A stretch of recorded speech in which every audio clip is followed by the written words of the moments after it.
Good morning, everyone. We are so glad that you are here this morning in this wonderful venue. A couple of reminders again as we live stream. If for some reason the live stream feed is disrupted, this will be recorded and will be available for the general public. We certainly appreciate the members of the public who are here today. I certainly want to, as always, acknowledge our elected body, Mayor Kurt Wilson, Council members Christine Hall, Council member Lee Hills, Council member William Morthland, Council member Alan Sells, Council member Sarah Beeson, and Council member David Johnson. We have an array of staff members who are here in the meeting this morning and will be throughout the day. Obviously, we have the members of our team here from all of the different departments which are represented. We'll hear comprehensive and detailed insight into the respective budgets for the city. And yes, sure. Thank you. No worries. Thank you. Can you hear me? That's good. All right. All right. So we're going to make the setup here work. We appreciate everybody who will be viewing and will be seeing ultimately this budget workshop. This is one of several formal opportunities for members of the public to receive information and or speak on the budget. Today, obviously, is October 1st, where we're having this budget workshop throughout the course of the day. The actual formal presentation of the budget will take place on October 14th at a regularly scheduled mayor and council meeting. That's the actual presentation of the budget. The formal budget will be uploaded into the website at that point for the public. And then on October 20th, we will have a special called meeting, which will be the first reading of the budget on October 20th at 6 o'clock p.m., October 20th. And then on October 27th will be the second reading and adoption of the budget. The October 20th meeting, of course, is a public hearing, and members of the public will have an opportunity to speak to aspects of the budget, as well as on October 27th. We do encourage members of the public that once the budget is presented on October 14th, the formal presentation of the budget on October 14th, if you do have any questions pertaining to the budget, that you will reach out to our staff, our finance team, our administration, to provide any clarity, understanding, insight into the budget that is needed. Obviously, the stewardship of the public's finances is of utmost importance to all of us, and the team has worked extremely hard to assemble a budget that it will be presentable to the mayor and council and to the budget, to the public. Obviously, it's the mayor's budget. He's worked through a number of different aspects of the budget, and we'll discuss those different elements of the budget today. So I appreciate all of the hard work that has been completed by the staff. This will be ongoing, and there are aspects of the budget, obviously, that will be fluid and may change from now until October 14th when the formal budget is presented. So thank you again for being here. Thank you for your attention. Thank you for the hard work that already has been exhibited by the staff. And we look forward to the next several meetings where we ultimately will place a budget before members of the public, the mayor's budget, and there will be opportunities to discuss and the public to have feedback on the budget. So thank you very much. All right.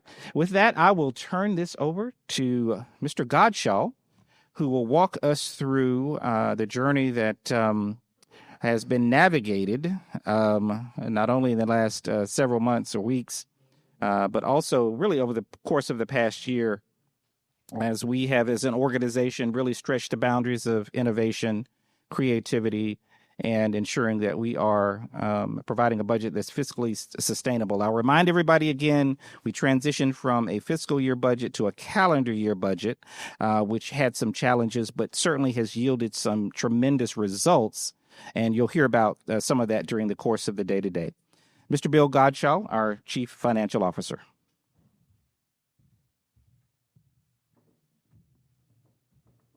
Thank you, Randy. So just a real quick summary of sort of the journey we began about 3 months ago. I see Lynn looking and having that look because she's helped walk us through every single day of this journey, has done a fantastic job. But we began this with submitting budget worksheets, base budget worksheets to each of the department heads. That entailed 47 budget worksheets, I think, Lynn. Was it 47 in total? To be filled out by each department director on what he or she thought was the best budget for their department. Basically starting from what we would call a zero base, right? It was blank piece of paper. We also provided them the approved budget from the 2024 process that led to the budget we're operating under in 25. And then another thing that we've added, we've been building on this throughout the year, is we've worked on forecasting where we're going to land on 12/31/25 across the various departments, comparing actual to budget. Currently, this budget was put together using what we call 7+5, which was actuals through July plus forecast for the last 5 months. We since updated that forecast to be an 8+4. And I think what's significant about that is this forecast isn't just based on a budget divided by 12. It's actually shaped to the way we expected it to spend the money. And we kind of had to do that on the fly. That hadn't been calendarized in the past. So that was a challenge that we faced. And it took us till about March. Lynn, took us about March to really start getting a cadence over that budget to actual on a calendarized basis. Because it would show spikes, if you just divide by 12, it would show spikes that aren't reasonable with seasonality, such as parks. Big expenditures in parks during summertime. Not so much in the shoulder seasons, before you get to the summer. Same thing with utilities. Certain utilities have more activity in the peak months, say wintertime, summertime, than the shoulder months, which are in between. So the the department directors had that forecast in hand to see how did I actually perform against the budget and where am I going to land at the end of 25. And so while it's a zero-based budget, it gives them a reference point of how they performed or how we think they will perform, and use that to begin the budget submission process. So that process came in, those budget worksheets came in for the base budget, and each department head reviewed that with their senior vice presidents, Jeff Leatherman, Sharon Izzo, Joe Panino, myself, and Don. Operations underwent a review of its own work, because at the end of the day, the operators are the ones who own the budget and have to spend the budget. So their input in the process is not just important, it's critical, right? Finance could come up with a number, but it might not have a lot of meaning because it'll just be based on past numbers. It really won't be a zero base. So from there, they refined and submitted final base budgets. We then sat down as finance, reviewed with each department head kind of at what we call the org level, the account level, in more common parlance. Each budgeted item to, what the actual was, what the prior budget was, kind of really helped refine that number down to what you will see rolled up into these workshop presentations today. We then presented that. We discussed each of those budgets with the mayor, and then we rolled up the draft of the budget that you will see today by department. And in each of those presentations, you will see the as-approved budget for 2025. You'll see the year-to-date. You'll see actually the projection for where we expect to land at the end of 25, and then you'll see the budgeted amount that's being requested for 2026. So that's what you'll see here today. And then, as Mr. Knighton mentioned, we will have a budget presentation on the 14th. We'll have ordinance presentation, reading of the ordinance on the 20th and the 27th. And at that point, if we arrive at an approved budget, internally, we will take that budget, we will calendarize it. And that's the process that we kind of had to go through on the fly last year. But this year, we'll start 1/1/26 with a calendarized budget. So the spending shape will be loaded in ahead of time, making our budget to actual on a monthly basis more robust, have more meaning, and hopefully be ready for the same cadence of reporting that we're doing on a quarterly management report right now, which would be by the end of each month, we would have that budget to actual with some analysis and commentary available for people to understand what's going on with the numbers. So that's been the overall process to date. And I think with that, I can turn it over to our mayor to give us our opening remarks. Thank you.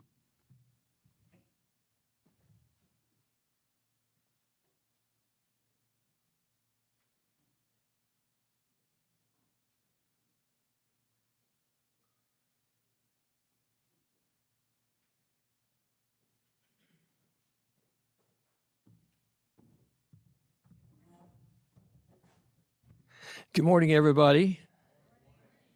So you probably got a slight glimpse, and you'll probably see Don double down a little bit on this. Thank you for your work for the last 3 months. Operationally, you have been hard at work on this budget process. You know of the discipline that we require, and I appreciate how you stand up and get it done. And as you've probably seen, it has been transformative as we've come into office in 2022.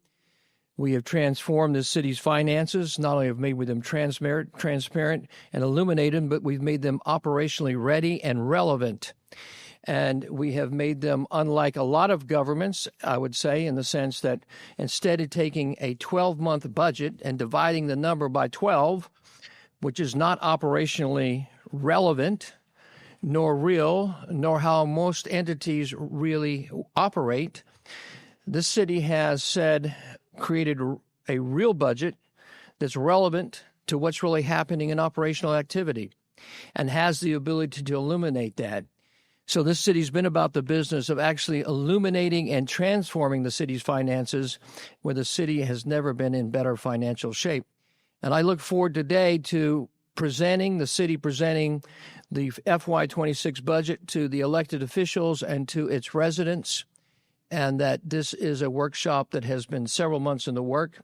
I'm excited about how the numbers will be in great detail for everyone to review and look at and ask questions about and make decisions about. And so elected officials, obviously, I know you've had a presentation before this. Today is for you. Today is for our fellow Roswell residents to be fully informed on a budget for you to review, ponder, think about, and then make decisions about before it comes to you before a vote. So I'm very excited about the work that has gone on to this. I'm very proud of you. Thank you, everyone operationally that's been involved in this. I know it's been an excruciating process. It is hard to describe to people that are not familiar with budgets. But let me give you a quick overview. Most governments do incremental budgeting. Those of you been involved with the government, either as a vendor or in the government, understand what an incremental budget is. If you don't, let me share with you what an incremental budget is.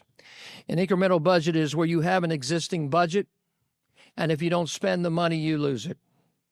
And then that budget, when it comes up next year for review, is just already in place and usually added on to. It's not atypical, it's typical. But one of the things is that we brought in a rigor and discipline and competence and acumen into the budgetary process, heretofore unknown in this city.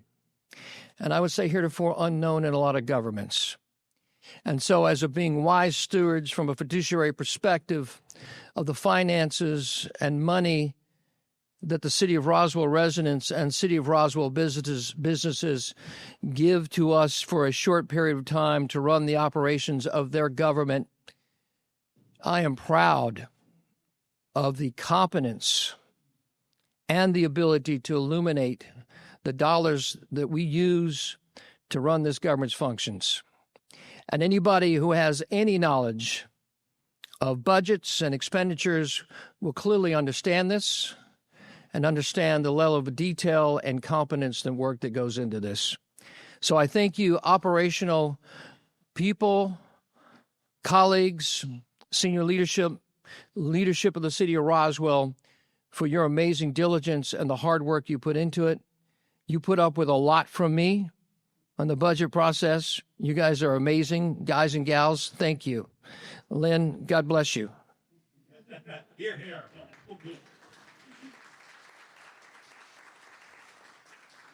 And Bill and Adam, you will continue to suffer as long as I'm here. Today's going to be fun. For some people, it'll be boring. For me, this is exciting stuff. This is where the rubber meets the road, and this is where you set the course for your vision, where you have to line up the dollars and make them work. And it's and it's a great story that we don't tell enough. And this is an example, is that in the last 4 years, the elected officials and the senior leadership team have actually reduced and had a rollback rate on the taxes. In 2 years, you've kept it the same. And that the property tax rate in the city of Roswell is the lowest it's been in 40 years, 38 to be precise. And while doing that, you have done some amazing things. You've created an OpEx lift of almost $5.8 million to go from a part-time fire department to a full-time department, all the while not raising taxes. That takes discipline, my friends. It takes competence and it takes knowledge. That's you guys. It's your ability to do that. You've done that while raising the paving budget from basically a $2 million a year lift, actually less than that, $1.5 million and million and sometimes, to a $4 million lift. And you've done that while keeping the property tax the same or actually rolling it back. Again, something that any North Fulton City would not be able to do, and yet you keep doing it. And I can illustrate other examples of the amazing work that you continue to do in this city to make things happen. So today is about a workshop. It's about illumination. It's about showing the FY26 budget. A lot of work's gone into this. I thank all of you for the work. I thank you for your detail. And elected officials, obviously be prepared. Ask your questions. That's what today's about. This budget is being presented to you and the people. Thank you and God bless. Don, I'll turn it over to you.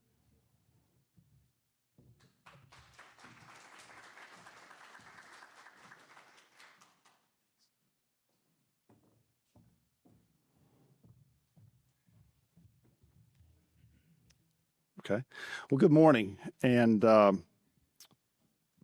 mayor, used a couple of words there: excited, fun, and just a heads up. By the way, I love one thing, and I'm excited as well too. Coming into a building where I can smell a basketball court.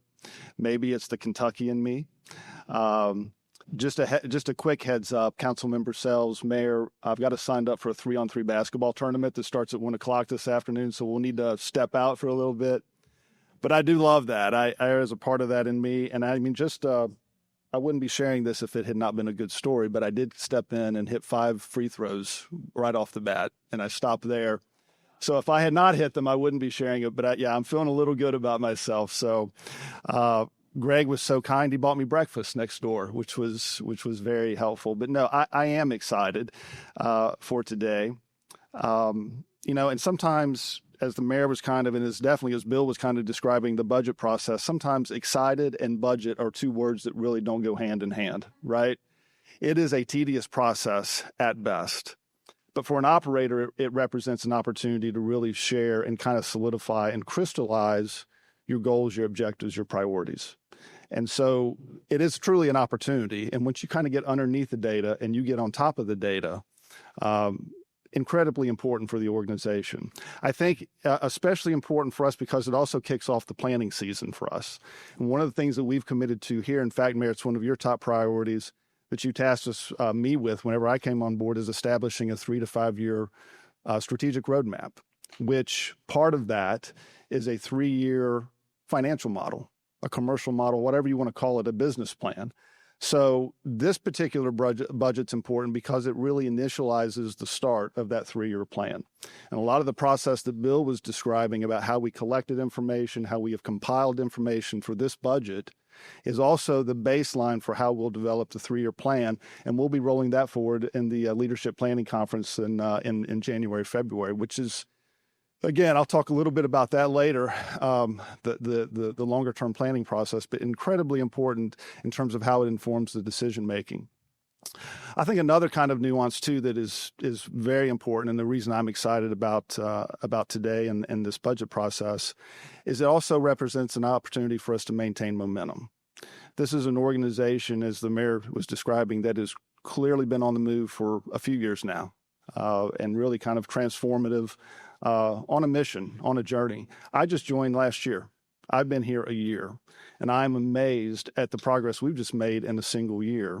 And so when I look at, kind of where we were when I started, what we're looking at next year, yeah, incredibly important. I feel like this year, and again, I'll talk about this in a little bit more detail in a few moments, but along with the normal projects that delivered, and I say normal, along with the pace of the projects that we've delivered and all of those types of results that have been part of the story of this team over the last 3 or 4 years, I truly feel like we have addressed this year and heading into next year some foundational structural components, systems, people, processes, some technology.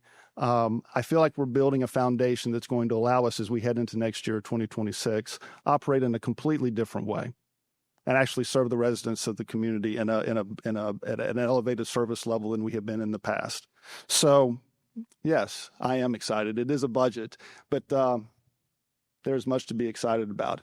As we go through the agenda, another reason I'm excited, and this is to the mayor's point, an incredible amount of work from the team. And I'm excited for the senior leaders to be able to get up and share the progress. And this is a little misleading because you see here, after Bill gets through kind of a general overview of the general fund, each of our operating leaders are going to be, and I say misleading because it says budget request. That's a very financy kind of term. Really, this is going to be more of a business plan review. And it's a high-level business plan. It's going to start, though, with a little bit of lead-in from each of the operators in terms of some of the accomplishments for this year, and then lead into priorities. So yes, we're going to get into the budget, we're going to get into the finances and those sorts of things. But from an operator standpoint, again, this is an opportunity for us to talk about where we see the organization, these respective organizations going over the next year. And some of that is also going to be looking at the organizations themselves. A little bit of context. What was our starting point for the budget process? And Bill described very well kind of the budget process. But in terms of the business plan development, we started in a different place. We actually started the budgeting process without numbers. And forgive me, I'm a little challenged here. I didn't realize the screen was going to be behind me. I don't have notes in front of me. But if you can live with looking at my back here and kind of navigating this, I sat down with the operations leadership team. And the question was, okay, we have now a business plan outline that we're following for the city. What is your business plan? What is your respective business plan in your department? And as we were talking through that, can I take this off here? Yeah. Very helpful. As we were talking through that, these were some of the key questions that we were teeing up and discussing. So in each of these areas, in each of our operating departments, what is the vision for your area? Are we aligned to the city's vision? Is it aligned to the mayor and council's vision? What are your top priorities and key initiatives to drive towards that vision? Are we aligned to our strategic imperatives? We'll touch on those in a few moments here, in just a few moments. How are you measuring performance, quality, service delivery, efficiency? How is data informing your priorities and initiatives? Do we actually have data to inform decision making? Do you have an appropriate organization structure for the mission? What are our functional weaknesses and strengths? Do we have the right team for the journey? How are you innovating your area? How are you engaging your team? So this was really the starting point for the budget process. No numbers. As leaders, where are we leading our organizations?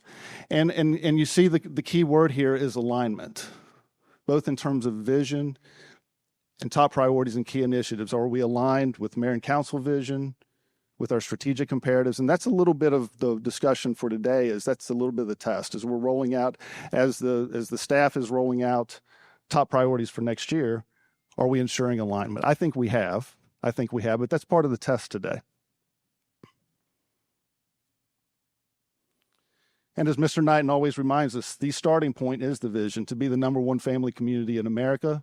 Our mission is to provide our residents with an exceptional quality of life.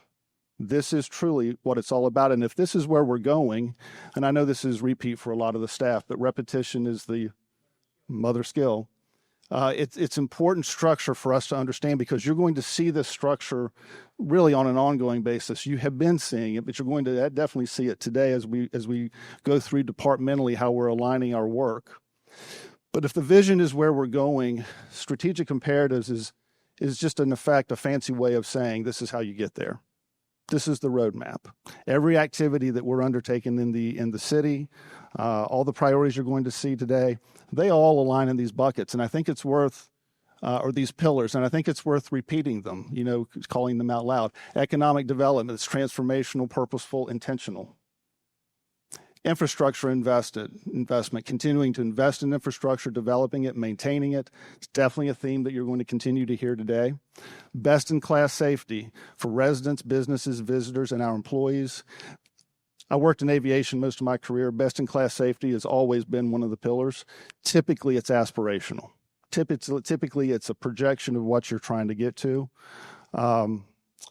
Chief Troche, Chief Conroy, I would argue we are at best in class. And I know Jim is the humble guy. Pabel, you're humble. Sometimes you don't want to overstate. I'll state it. I think when I look at the numbers, when I see the results, I see the comparatives, solid here.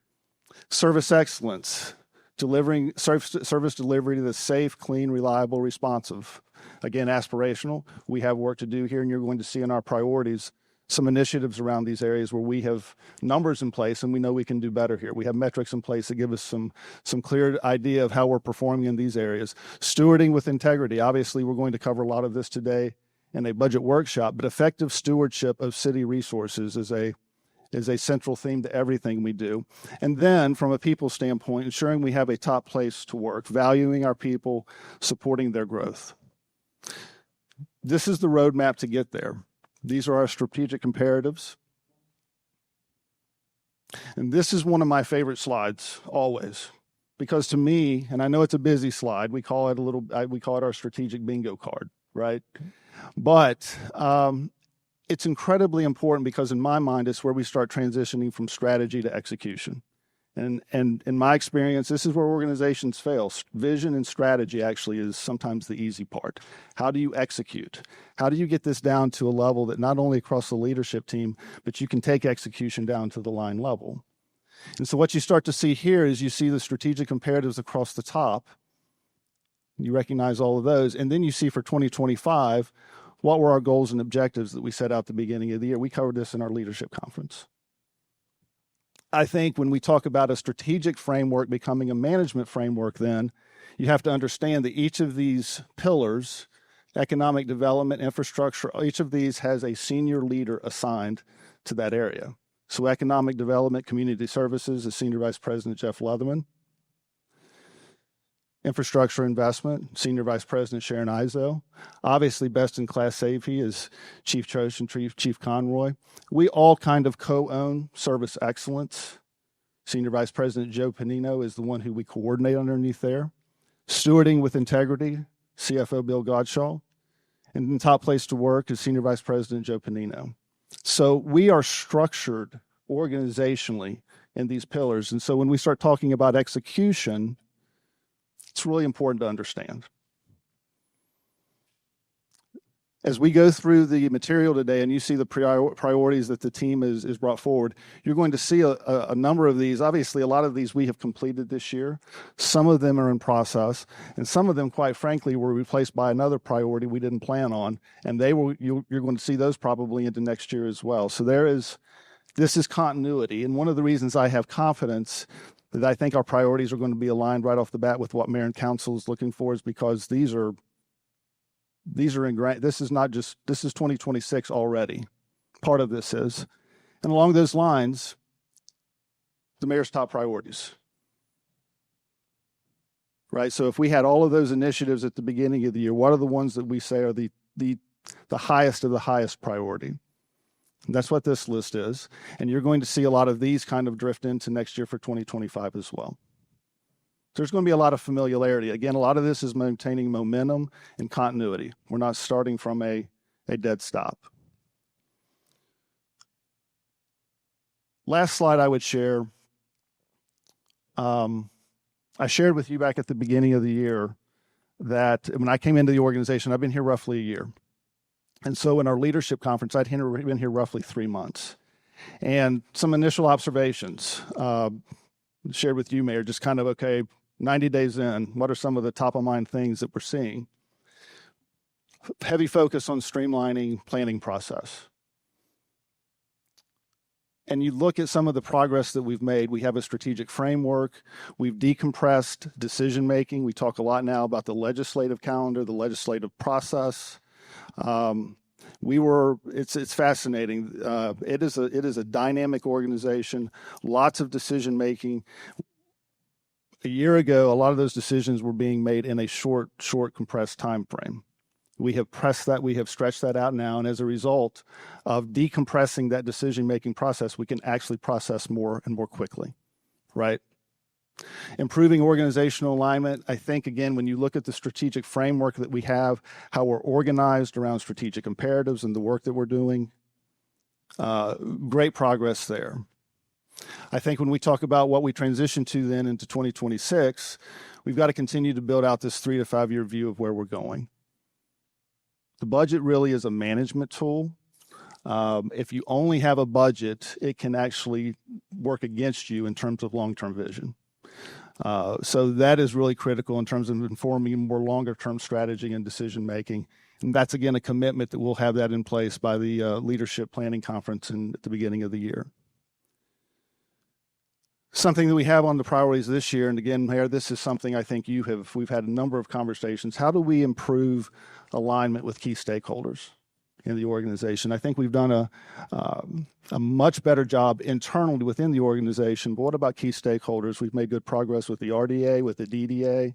What are the other boards and commissions that are out there, and how can we get better aligned with them from just a process standpoint? One of the other areas that is just, very apparent when I started with the organization, we are a project-driven organization. I believe right now, and Brian, you can correct me if I'm wrong, I think we have over 60 projects in play. This year into next year, it's an enormous number across the CIP, the bond, transportation, economic development. I ran $1 billion business, coast to coast with operations in Europe. We didn't have this type of activity on that scale of an operation. It's massive. We've done, and by the way, if you don't have some formalized structure in place and some discipline around that, it can take up all of your time. It's where all your energy can go. So we have worked hard with Sharon Izo, Brian have established some very formalized project management structure. And as a result, I think we've been able to make a lot of advancements on the communication side in terms of structure, in terms of process, with the leadership of Senior Vice President Panino. I think there is a lot of goodness there that he'll be able to talk about today in terms of how we've advanced. As we move into next year, we just have to continue to improve precision. Mayor, you sent the note last night that we have to be better on project management on deadlines. I was literally putting together this slide I was typing that in whenever you sent the text. I'm like, well, there you go. 100%.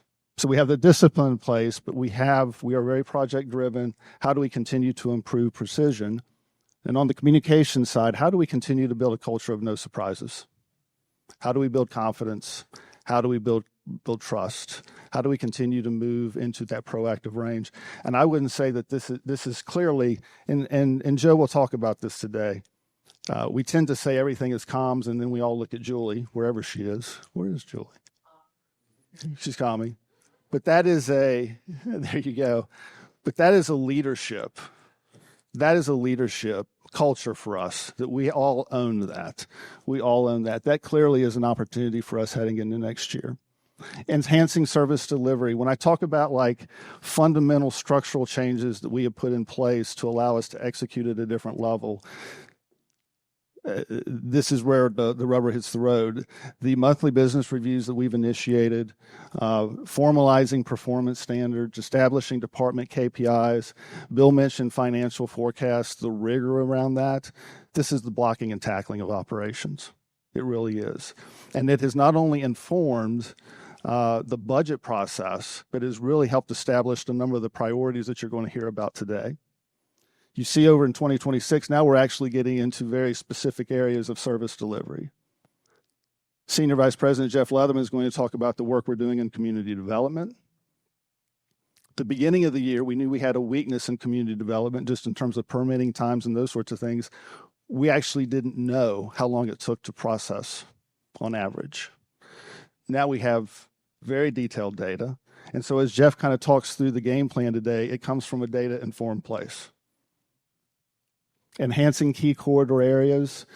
Sharon will talk about this later today along with Jeff. How can we cross-utilize the resources that we have in core competencies to do better with right-of-way maintenance and median maintenance?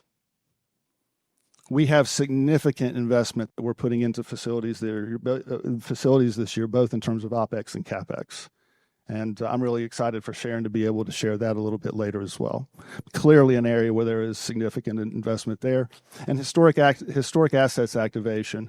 Again, Jeff will kind of talk through that. That's everything from leadership structure to the commercial management of the assets. A lot of moving parts there. Lastly, how do we strengthen and align our internal support services? Where we were a year ago is that the project-driven component of the organization, so much of the focus was there. Service delivery, catching up, support services way behind. And that's not individual people. That's just structurally how the organization had been growing. And that happens in high-growth organizations. We have spent significant time over the last year bolstering our ability for the support organization to support operations in a different way, establishing the PPI team that Joe leads now. It's been enormous. For us to have the leadership talent there to come in and have an operations organization that we align around now and make sure that it's aligned with the COO's priorities in a different way versus those operating as islands, hoping that you get aligned. That's been a game changer for us. Overhaul, and as a result, the overhaul of the human resources department. When I say overhaul, it's been an overhaul. I think at one point where we were down to 3 or 4 employees after Joe came in. Now we're back up fully staffed. New leadership there with Director Tricia Redfern. And so we're in a position now to really leverage what's happened this year going into next year in a different way. And I know Joe's going to be highlighting that as part of his presentation today. And then fleet strategy. Sharon will talk about this, the work that she and Brian have done this year, and then really plan on doing next year is not only using, allowing us to be much more efficient in terms of fleet, but is in terms of what you'll see, we're gaining a lot of cost savings here as well. Some exciting things there. So quickly, as we transition into 2026, in terms of the support side, the same way that the HR department has gone through a transformation, Bill will talk about the finance organization with our new finance director, Adam, in place. Incredibly exciting. Being able to fully leverage procurement from an operator standpoint, just low-hanging fruit for us. And to be able to have what I feel are the right people in place to be able to execute strategies that we could only talk about before, one of the reasons I'm excited today. Analytical, our analytics in our city, it's a weakness. It's a weakness. We're investing this year not only in a business analyst, and again, Bill, I'm stealing a little bit of your thunder, apologies, but investing not only in business analyst support, but also the underlying data in a very innovative way. Joe will be talking about, he'll be using terms like data lake. So transformational for us. And again, the second phase of the fleet strategy. So yes, I am excited. It is a budget, but I'm excited to be here and with all the things we've got going on. Yes, Councilmember Sells. Asking for a friend, would you define KPI and PPI? Yeah, KPI is a key performance indicator. KPI is a key performance indicator. We have, I don't want to make it sound like we did not have that in the city before this year. We had some departments I think fire is a good example of where we had a lot of data and not just data, but structured in a way that you could see trends, positioned into such a way that you could evaluate your operations and actually make decisions off of it. So one of the reasons we were able to invest in the preemption technology, because we understood response times and we understood, well, if we spend this here, that this is going to have this kind of effect. That's an example of why KPIs are so important. And it's not just the financial investment, it's really how it can actually help you then from an operating standpoint, from a service delivery standpoint. But sporadic, good, we have strength there, but it's not a strength across the city. And so we spend a lot of time with the organization. Okay, what are our standards? Do we have standards in all of our key performance indicators? And then are we measuring those areas? We're pretty much on the other side of that lift now.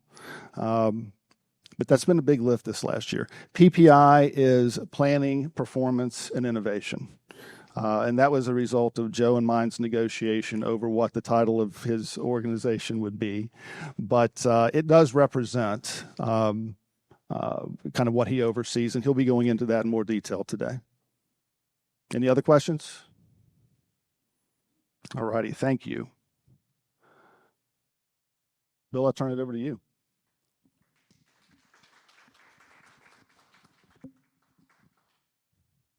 Roswell, as a one reminder, if you want to say anything, just raise your hand so I can bring the microphone over. So we have to. And the other thing I forgot to mention is introduce who you are, because honestly, say your name and then ask your question. So just to be clear, Don, you can steal as much of my presentation as you want. I'm sure everybody will appreciate hearing it only once. So, okay. And I'm going to follow your example. Good. So we kind of already covered most of this slide in my opening comments. A couple of things that I did not dive in deeper was capturing the major initiatives that Don walked through. We made sure there was alignment at the department level and the budget requests, to these major initiatives, both the vision laid out by the mayor and the way the departments plan to implement that vision. And then there will be further refinement and alteration as we get ready for the budget presentation on October 14th. So we're about 95% there. There's still a little bit of work to be done. And you'll see some of that in my detailed presentation. So the first thing we had to do is calculate what we have, right? What's available. All the best budgets in the world usually run into a revenue problem at some point. Luckily, we don't have a problem, but we need to define what that is. So in government budgeting practices, you start with your existing fund balance. This is based on the audit for 12/31/24, which we will also be presenting at the October 14th meeting, by the way. We are, by charter, I believe, as well as best practice, required to maintain a 25% reserve of the operating budget. This is that, prepare for the worst and hope for the best scenario. So we reserve 25.7% of our fund balance that can't be touched until it's an emergency or allocated by vote of council and mayor. That brings us a net balance of $2.8 million, rounded. We add that to the forecasted fund revenue of $105 million. Back out what we project in this draft of operating expenses of $103.6 million. And then we arrive at what we feel is available for capital of 4.3. So you'll see some discussion and presentation on capital, but it's not baked into the budget numbers that you're seeing right now. So let's start with revenue. I'm going to get a little crick in my neck. Might be easier if I go over here. I probably lost the camera, though, in the process. So the 2026 is this column over here to the left, and this will be the format for every presentation of revenue and expenses as we go through. We start with the 25 approved budget. That's the budget we're operating under now, and that does include, if I remember correctly, it includes amendments for the OPEX. No, it does not. This does. This is the forecast number. That does include any budgeted budget amendments, as well as recognizing the appropriate revenue to finance those budget amendments. So what you see here is we expect to finish the end of the year about $100,000 off of our revenue forecast of $103 million. So in essence, it's about a rounding error. Business taxes performed better than expected, mostly on the utility franchise fees. Sales tax was also better than expected. What we saw was some accelerated purchasing in the springtime while the tariff discussions were underway at the federal level, particularly with the car companies. And then in the case of property tax, I think our base rolls went up about 1.4%. We kept the millage rate the same, and we had forecasted a millage rate of 4.09, which is what we just recently had approved at for the 25 millage rate. So we came in a little bit higher than expected. So for 26, we expect our business taxes to continue to increase slightly, again, at the utility level, because that's composed of other sources. Charges for services, there's a couple things in here. Some of this is the allocated charges back to the other funds that we support with IT, HR, and accounting services. And then also, if you notice, we do include some parking revenue in here for about $380,000, and then we have an apartment initiative that Jeff Leatherman will talk in more detail about. That's expected to raise about $350-360 in revenue, and that will be to accommodate implementing the program. I think that about covers it. We are forecasting a $105.1 million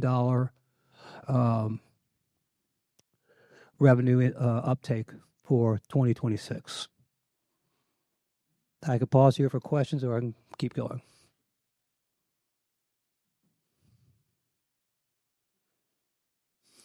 So just a review real quick. We had the big millage presentation last month.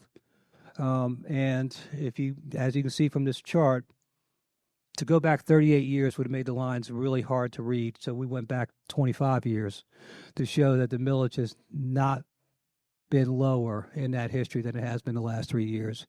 And we're using this same amount in total for our forecast for 2025 for maintenance and operations. We are not increasing M&O. We still have to look at debt because of the second tranche, but that's one of the items that's still being worked out.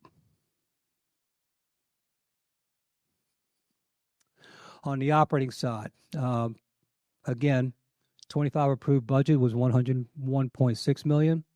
We are actually coming in at $103.2 million on the forecast. As I mentioned earlier, that forecast will include any amendments with a recognized source of revenue in the budget. So there's a few items that we brought throughout the year to increase our OPEX spending, but we've brought in a corresponding revenue increase to pay for that. So we stayed balanced throughout the year. Our indirect charges, again, this is mostly chargebacks to the funds and other types of charges, and then salaries and benefits. I think it's important to note this is going up from 66.4, where we expect to finish the year, up to 69.2. No headcount reductions are planned in this number. There will be no reduction in existing personnel. Plus, we're adding 30 firefighters in year 4 of the full-time firefighter initiative that the mayor referenced earlier. And then we're also going to add an increase on police pay so that our starting ranks are the highest paid in the North Fulton area. And we will continue to be a fully staffed, well-funded, well-trained, well-equipped, and well-led by Chief Conroy and his team. So that's the spend side. And then these are the forecasted capital projects at this point that we're in draft discussions about. Some of the things that we're looking at is funding citywide resurfacing, traffic calming, UDC update. The full-time transition to fire department requires additional equipment for our firefighters. Well, we want to make sure they have that equipment the day they start. So that'll be a capital outlay. And then the dredging assistance program. We're setting aside some money for that this year, as it appears some subdivisions might become eligible for this. Then we're looking at other sources of revenue to fund some of the capital projects because there's still a lot of deferred maintenance within the system. There's still some big spends that need to take place. Primarily the roof, how the HVAC works at within the city, some work over at Summit with, I don't know what RTUs are, to be honest. I'm sorry. Damien, you want to help me on that? Is it HVAC? Okay. That's why you don't let finance guys do operating budgets. The deck will need administrative services and contingency to wrap that up. And then there's some duct cleaning and replacement that needs to take place at City Hall and some crabapple expansion.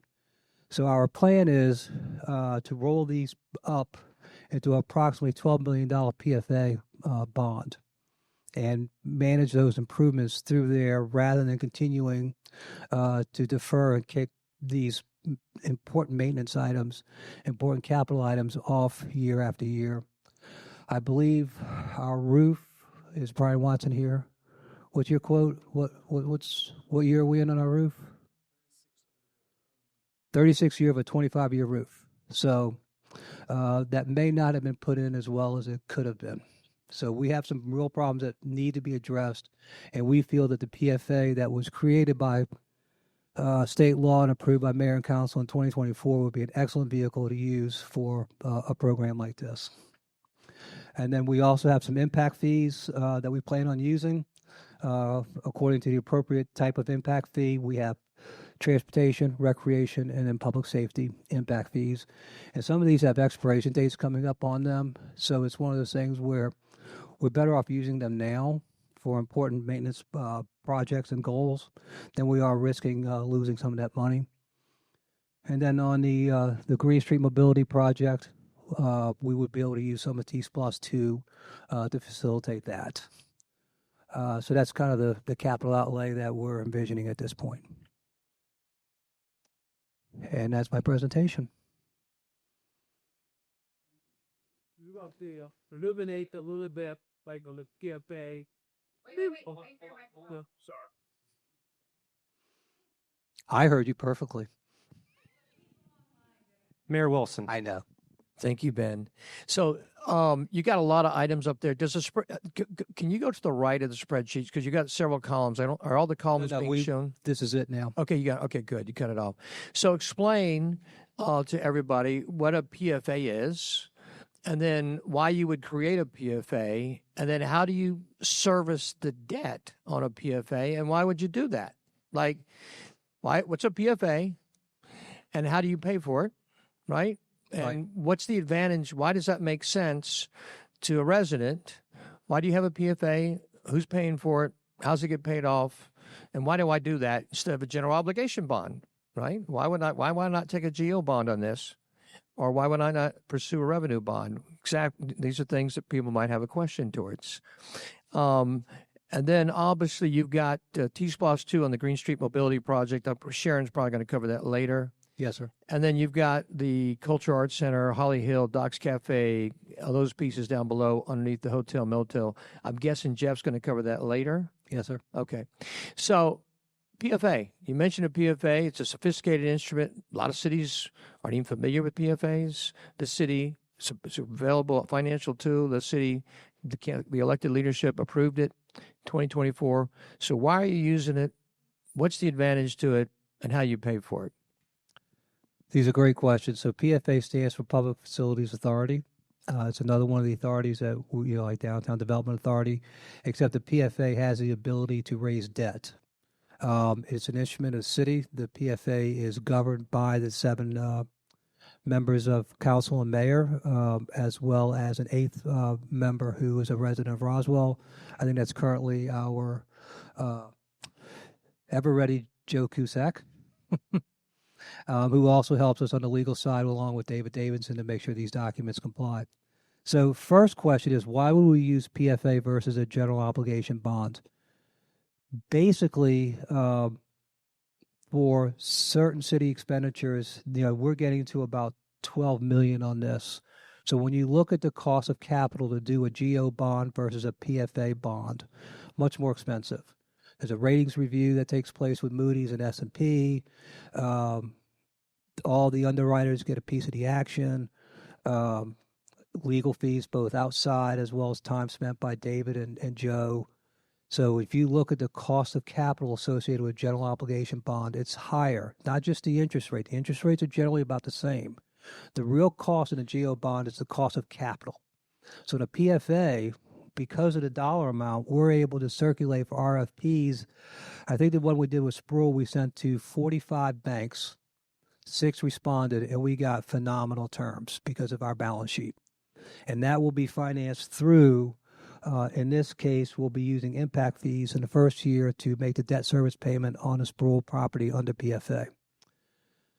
The purpose of these projects being proposed for PFA, my view is we should use long money for long-lived assets. And by long money, I mean money that we can amortize, basically borrowings that we can amortize over the expected life of the assets that we're using to either refurbish, replace, or acquire. All of those are, in essence, 10-plus year life assets. So if I were a resident, I would probably have to pay into a fund of some sort over a period of time to get this done, which means we continue to kick the can down the road, particularly on these big items like the roof, some of the work at the sharpshooters range, some of the work at Summit. If we do them now, we'll avoid increased costs when it becomes an emergency.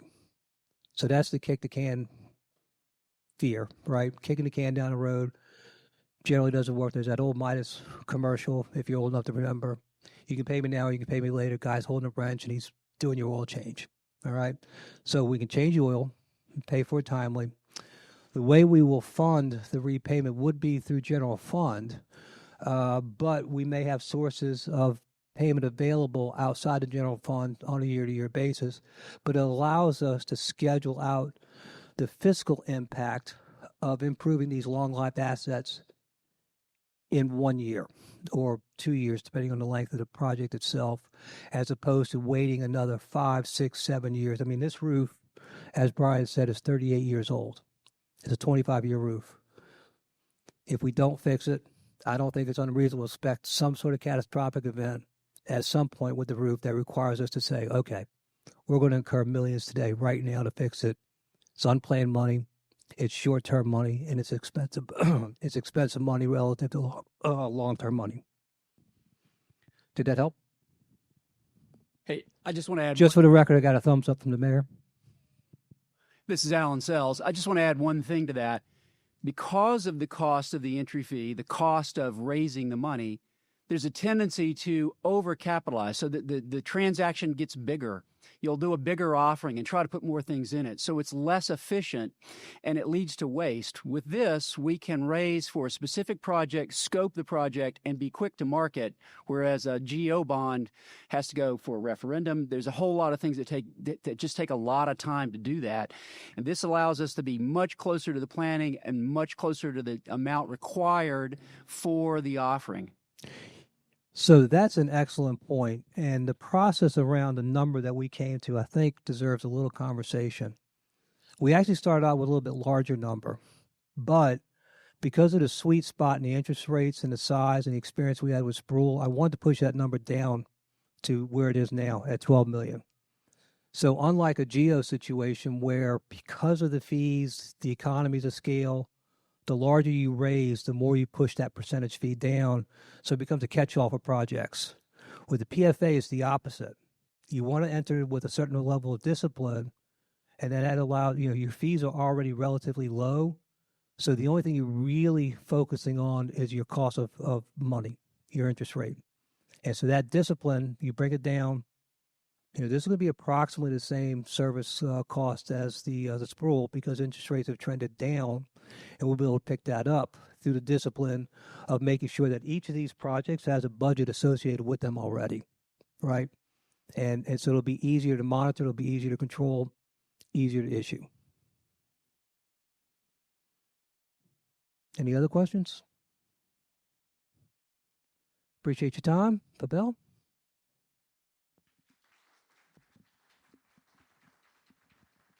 You're right out of it.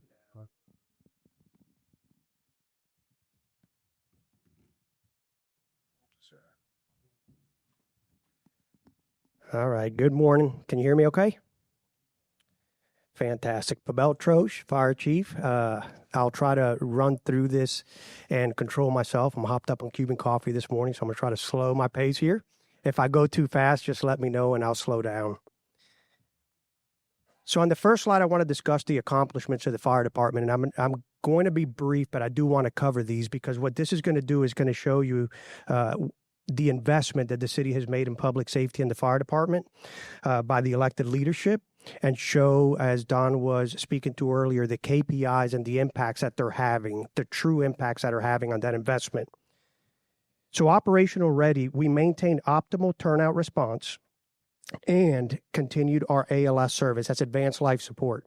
So we continue to offer the top tier medical service, which is advanced life support, while maintaining optimal turnout time and response times. This year, right now where we are today, compared to last year, we are 38 seconds quicker to get to a call. In our world, 5 seconds, 10 seconds is an incredible achievement. We're 38 seconds as a city quicker to get to a call. AVL and traffic preemption. So AVL is automatic vehicle locating, and traffic preemption. That's going to have a tremendous impact on that response time. Policy and procedure enhancement and modernization. So we took all of our policies in the fire department, we modernized it, but making them readily available to all of our responders digitally. But we also took the time to put in a special platform that ensures that we as a city, we as a fire department are compliant with all state and local guidelines and national standards. So we have our policies to a gold standard.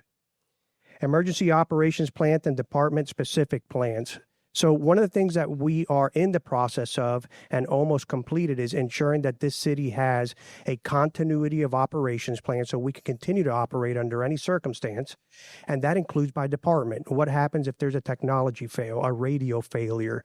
This is a continuity of operation plans that allows us to have very strategic focused plan for every department in the city in case there's any type of failure.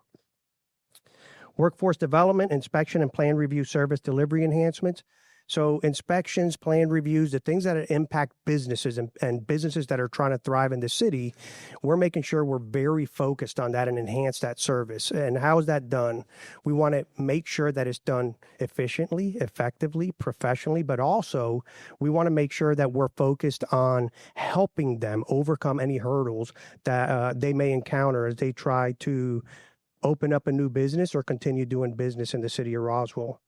Strengthen retention and succession planning to stabilize workforce continuity. So the city has invested tremendously in the fire department by going full time. We want to make sure we secure that investment. I'm happy to tell you, with all the full-time members that we have, only one member that's not here anymore. And that's because that member had a life-altering event that took place where they had to move outside of the state. So I'm going to say we have maintained 100% of our employees. Unfortunately, one had to go back to its state to take care of his parents. So we're securing that investment, and we have all of the people we've hired. Community risk reduction, enhanced inspection protocol, and accountability for substandard living and businesses. We want to make sure that we continue to focus on making this the best place to live. So we are very focused from a community risk reduction perspective on being way more situationally aware of what's happening in our city as we go through the inspections process and visit some of these sites. Inspection and plan review service delivery enhancement. Unreasonable hospitality. It's exactly how it sounds. We want to offer unreasonable hospitality in today's day and age, and the fire department is known for that. But we want to make sure that we meet everyone in the city with an unreasonable hospitality, that they really feel like we're there to help them and for them to be successful. Initiated groundwork for a call ordinance to reduce unnecessary emergency responses. So we've started a data analysis under Joe Panino while he was here to see what can we do to, very much like COVID, flatten or reduce the call volume, even though the population may continue to increase. And that's something that's going to be continuous for us. Innovation and efficiency, Quake Pioneer program to strengthen safety and accountability. We continue to talk about that. One of 10 departments in the country chosen for that technology. We laid the foundation for real-time response dashboards to ensure real-time response decision-making, and I'll talk about that one a little bit more later. And we reduced our annual pharmaceutical cost by approximately $12,000 through a data-driven approach. We are looking at the data, and we're letting the data talk to us. We're getting informed, and we're making decisions that don't impede our service delivery, but make us more fiscally responsible. So our top priorities. Top place to work, onboard 30 firefighters, and build succession depth. We want to make sure that the talent is here that we need for succession. Service excellence. Sustain and improve response time, transition part-time to full-time staffing, and strengthen citywide emergency management. Stewardship with integrity. Maintain reliable station and fleet, reduce apparatus accidents and repairs, align operational deployment models with dynamic service delivery demand, and I'll talk about that briefly here in a minute, and develop data-supported dynamic workforce management strategies. Advance the best place to work strategy, enhance employee recruitment and retention programs. I'll also talk about that in our priorities for 2026. And we want to make sure that we continue to enhance our recruitment strategy, but also stay focused on the fact we need to retain the top talent that we're bringing in.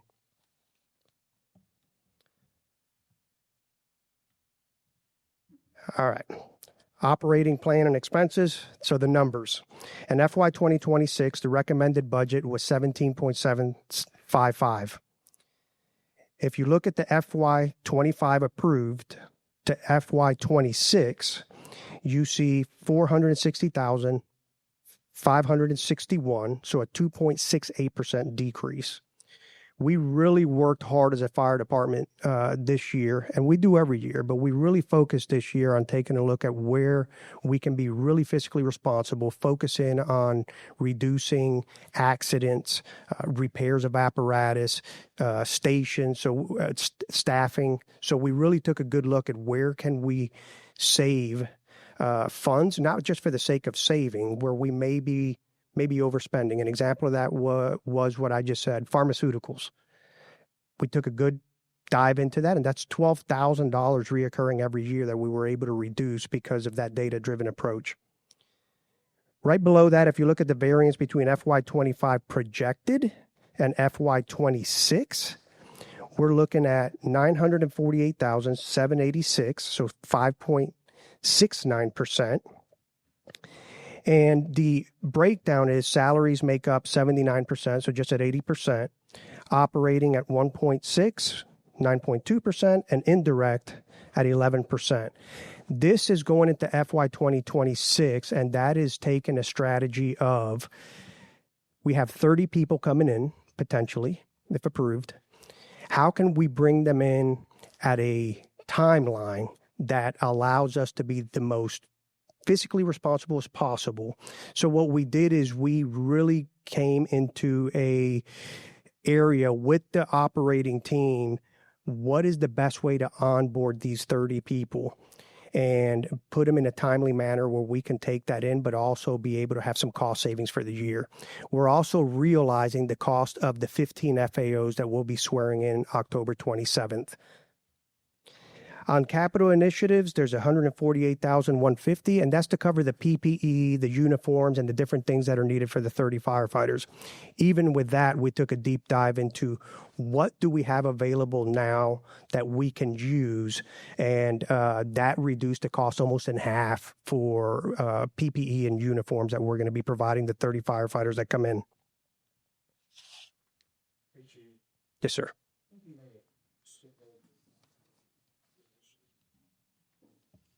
Did I? I appreciate that. Okay, thank you.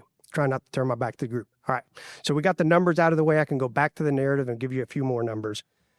So top initiatives, 30 full-time firefighters, fund and integrate new positions into operating, so supports the workforce development, dynamic workforce staffing model. So review and develop staffing matrix to align with service demands. One of the things that we're looking at is how do we take the actual demand of for us calls for service and do a workforce that actually lends to it instead of just having a static workforce, and then we see peaks and valleys in the demand, but the workforce stays the same. Emergency Operations Center, we want to ensure that we have that in 2026, running and operating. Recruitment partnerships. One of the things that we did is we took a step outside of the normal boundaries, and we started partnering with other state fire academies. And the partnership looks like this. Only send us the tip of the spear, best of the best that you have for consideration to coming to the city of Roswell. And what that does, it puts us in a place where we're not just competing locally. We're now looking at a national view of taking the tip of the spear, best of the best nationally. And the partnership says, if you fall short of that, the partnership goes away. We only take the best of the best. We want to maintain optimal turnout time and response time. So this supports the investment that mayor, council, and leadership's made into AVL and traffic preemption. We want to standardize equipment list for fire engines and ladder trucks. So this is a big initiative, because what this is going to do is it's going to continue to support the investment that's being made, but we're going to achieve some mid and long-term cost savings through this. And this is by standardizing what equipment do we carry today? What do we need to carry today? Fall call prevention program. So fall calls are one of the greatest volume generators for us in the city of Roswell Fire Department. So one of the things that we want to do with the fall calls is implement the fall call requirement for businesses and deploy educational programs to reduce unnecessary response and improve safety outcome. These are falls that take place that don't require any medical attention whatsoever. We want to make sure that we partner with some of the local businesses that have these people there, and we provide some education, but also try to see how we can reduce that volume for non-emergency calls. Inspection efficiency, reevaluate inspector zone assignments. So we're even doing things like taking a look at Google Maps and timelining with traffic. Are we using the most efficient routes and zones for our inspectors to be able to maximize inspections in time? Deploying the Quake program, like I spoke about earlier, to strengthen safety and operational performance. And we're in the process of creating a deployment program now to deploy those for 2026. And we want to implement personalized real-time data dashboard to support division-level decision-making accountability. I'm going to jump on that one for a minute. That's very important. I think historically in the fire department, what you'll find in most public safety is we take a look at 30 days, 90 days, 6 months, 1 year, and 3 years worth of data to make decisions. An example of that, we would take all the data from 2025 and 2026, and we'd say, hey, the peak times when our volumes increase are these times, so an average time of the day when we're at peak, or an average month. We want to change that model. We want real-time data dashboards that let us make real-time decisions within the hour, not last year's data right now. The data comes up and the operators are able to execute on the now, the need for now. And that goes into the dynamic workforce and us able to use the workforce when we need it, not just to have a stagnant workforce going across. So this one's a big one for us, and I think we'll be modeling this for the country to be able to make real-time decisions and not just rely on last year's data to be making decisions. Thank you for catching that, Don. All right, back to the numbers. So the operating plan for revenues, these are going to be the inspections, this community risk reduction inspections. So FY 2025 projected CR billable revenue was $472,885. FY 2026 projected CR billables is $554,925, which is $82,000 more. It's important here to note there's no increase. This is just a volume. The inspections are based on 3 hazard classes, from needs to be inspected every year to could be inspected every 3 years. So based on the hazard class of the year we're going into, that's going to be the volume of inspections we're expecting to do. So the increase in funds is not any increase in what we are charging. It is just an increase in volume. Also worth noting here is the City of Roswell Fire Department did look for many, many years to not do a inspection fee, while all of our neighboring cities for decades have been charging for that. So we did a great job as a city, really holding back till we absolutely had to cover some of the administrative costs associated to this service, where all of our neighboring cities have been doing it for decades. It's also worth noting that our fees are not only comparable, in many cases, they're lower than the neighboring cities. Yes, sir. I'm sorry, Don. Thank you. So the fee structure is for commercial only. It's not residential. It's for commercial permitted buildings.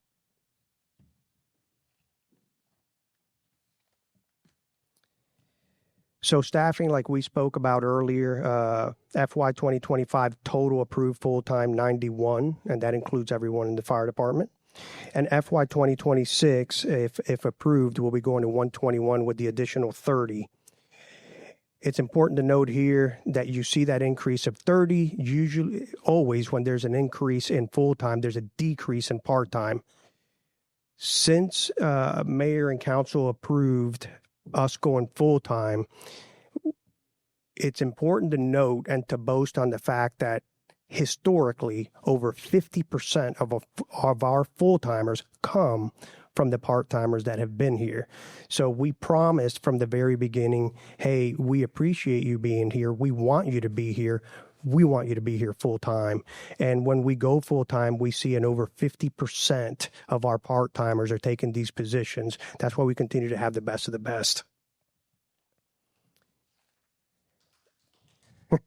Thank you. All right, so this last slide is a little bit busy. It's just a quick picture. So I'm going to turn my back to you for 1 second so I can look at it and make sure I'm pointing out the right slide. So to the left here, what you're going to see is 2024. On the right is 2025. And at the very bottom is what 2026 could potentially look like. So here's what we did. Staffing in the fire department, we have to split it to day and night because it fluctuates. That's why you could see the different lines there differentiating day and night. We took all the data for 3 years, but I'm showing you 2 of what the staffing looked like by the day. We put it into the month. And what you see is these big peaks and these big valleys in staffing. So when you see it go high, it's at the highest amount, hitting the ceiling. And then at the lowest is not exactly where we want to be. What we did is we put this together and we did some forecasting. And thank goodness that AI has some pretty strong analytics now that we were able to use. And using that data and some AI analytics, we were able to say, how do we control this? How do we choose when to peak staffing, when to lower staffing as we need it? An example of this would be 4th of July. I don't need on the 4th of July for my staffing to be down. I need my staffing to be up, but I need to control that as opposed to it controlling us. And what the modeling showed us is with a few decisions and a few changes that we make, we can actually average out our staffing to a lot more efficient and effective model and then be able to control our workforce and do those peaks when we need them as opposed to when they're decided for us. So this is just a little glimpse into the data analysis that we're doing as a fire department to make sure that we can enhance everything that we do, including using the most modern day analytics to make determinations on how do we take the workforce and maximize its use. In summary, strong fiscal oversight delivered significant cost savings without compromising service in 2025. 2026, we're going to continue our commitment to innovation, efficiency, and fiscal responsibility. Our focus areas are continue to be operational readiness, workforce development, infrastructure reliability, community risk reduction, and data-driven innovation. And our goals are to deliver exceptional service while ensuring sustainable, responsible growth, reinforce a culture of unreasonable hospitality and service delivery in every department within the fire department. And that is it. I'm open for questions. And yes, let me ask Chief a question too. Chief, do me a favor. Sure. So let's go back up to your chart with your budget so there's clarity for everybody. Boom. Okay. Right. You're good there? So Okay. everybody understands that in FY25, the current year you're in, right? Your approved budget for the fire department was $17.2 million. So I just want to point that out. It's actually $17,167,000. Correct. What we believe you're going to spend this year is that you're going to spend $16,679,000. Just FYI. So you approved 17,167. We believe that the final budget will come in at 16,679. And what we're asking of you in FY26 is for a budget of $17,679,000. That's what the request is for FY26. Just FYI, okay? Just for clarity. Sometimes it can get a little confusing. So, everybody got that? All right, do me another favor, Pavel. Let's go to your last slide. So, Pavel is a very self-deprecating man, whereas Panino was not. When we had Panino up here, he's always selling himself, telling you what a great job he did. Pavel doesn't do that. But what is interesting about this, so people say, and Pavel, I will ask you this question, because this chart illustrates why. Why is it so important? Roswell, the largest city in the United States of America with a part-time fire department, why does it matter? And how does this chart really illustrate why that is so important? Why does it matter to go from a part-time fire department to a full-time fire department? You professionals have been saying for 25 years, you and former chiefs say, hey, you got to go to a full-time fire department. But why? What's it really matter? And how does this chart kind of support that data? Thank you, Mayor. One, thank you for clarifying the numbers. I appreciate you articulating that.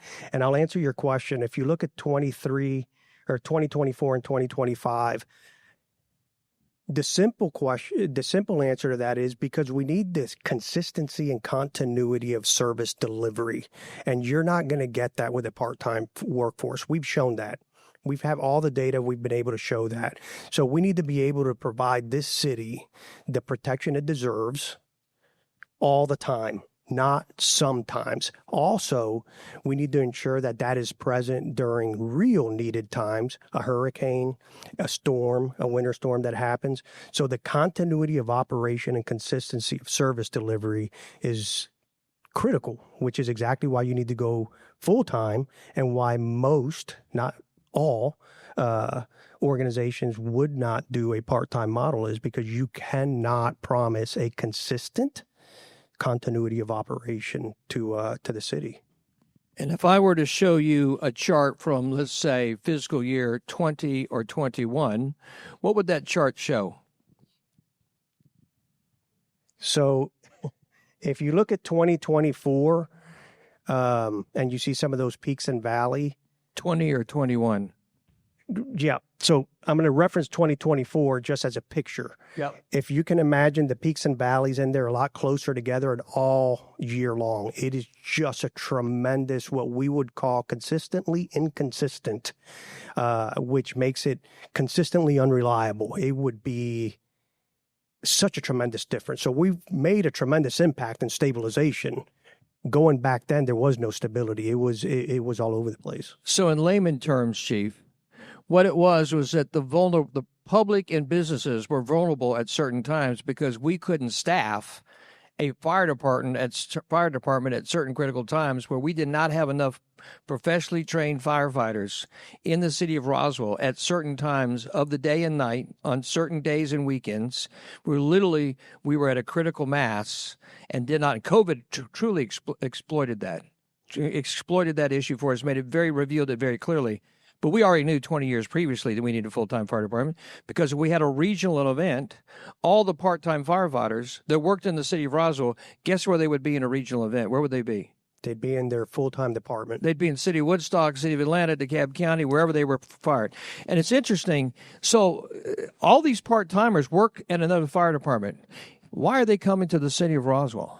Why are they making a decision to leave the city of Woodstock, DeKalb County, the city of Atlanta, Gwinnett County, all these former part-timers? Why are they making a decision to come work for you?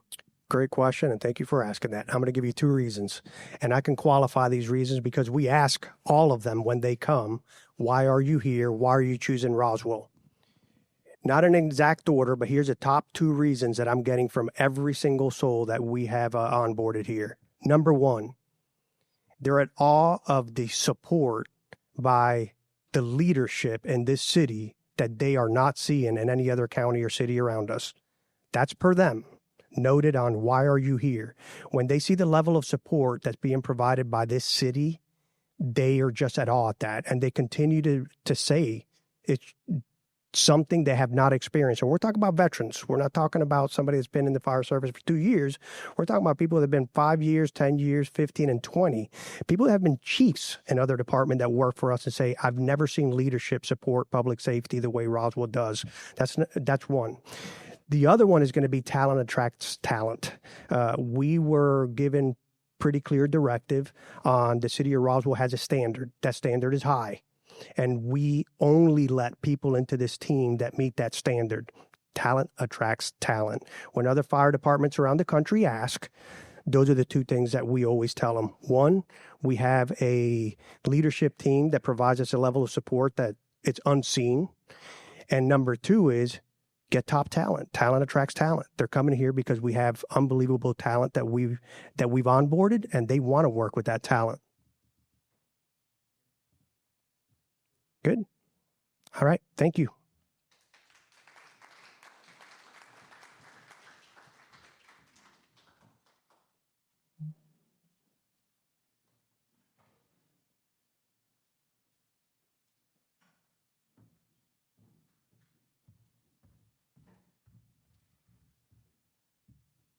No time for an intermission here. We will get started. I'm Jim Conroy, Chief of Police, City of Roswell. For those who I have not met and those watching online, this is now my 7th year and 7th crack at a budget presentation here in the city. So first, let's talk about what we're doing with the current budget. Where are we? What did we do in 2025 and some of our accomplishments? And you're going to see these presentations are very consistent, and that's to help everybody follow them along. So each presentation should be very similar. 2024, we experienced the lowest Part 1 crime in the city of Roswell in 25 years. And I say 25 years, data was not kept prior to that very consistently. So in a minute, I'll show you a chart that's going to outline that a little bit more specifically.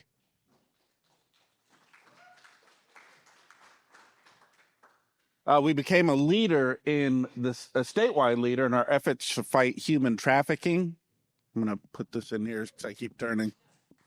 So human trafficking is important this year. So far, we have made 15 human trafficking arrests, shut down 8 spas, and issued 12 citations in our other inspections and investigations in the remaining spas throughout the city. Also, our crime clearance rate is better than the national average in every category. Again, I'll show you another slide that'll talk about that, and that's the success in how we're solving crimes and the results of our detectives' hard work in investigating crimes in our city. We have moved into the public safety headquarters at the Summit. If you know, starting in April, we started to transition our staff. We started with our Uniform Patrol Division into the Summit. Last week, my office, myself and Deputy Chief Rivard, moved into the Summit. Today, we are moving our records and permits, which is our public-facing unit, into the Summit. Hopefully, they'll be up and running this week, and next week we will cease public-facing operations at the Hill Street Law Enforcement Center, and we'll move everything to the Summit.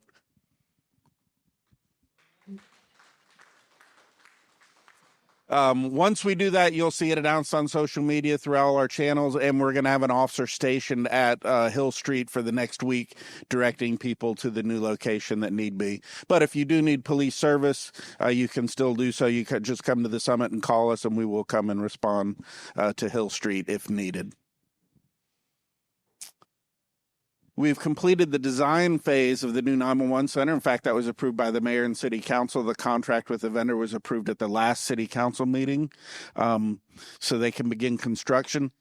Demolition began on the storefront at Sharpshooters this week. So hopefully, I'm looking at Brian over there. We estimate that's going to take 1 to 2 weeks for demolition. And then construction of the new 911 center, the portion of Sharpshooters, is going to begin immediately after that.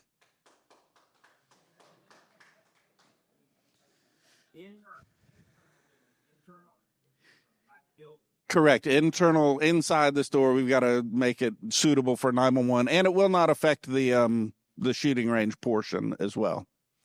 A couple years ago, we started jiu-jitsu training for our law enforcement officers.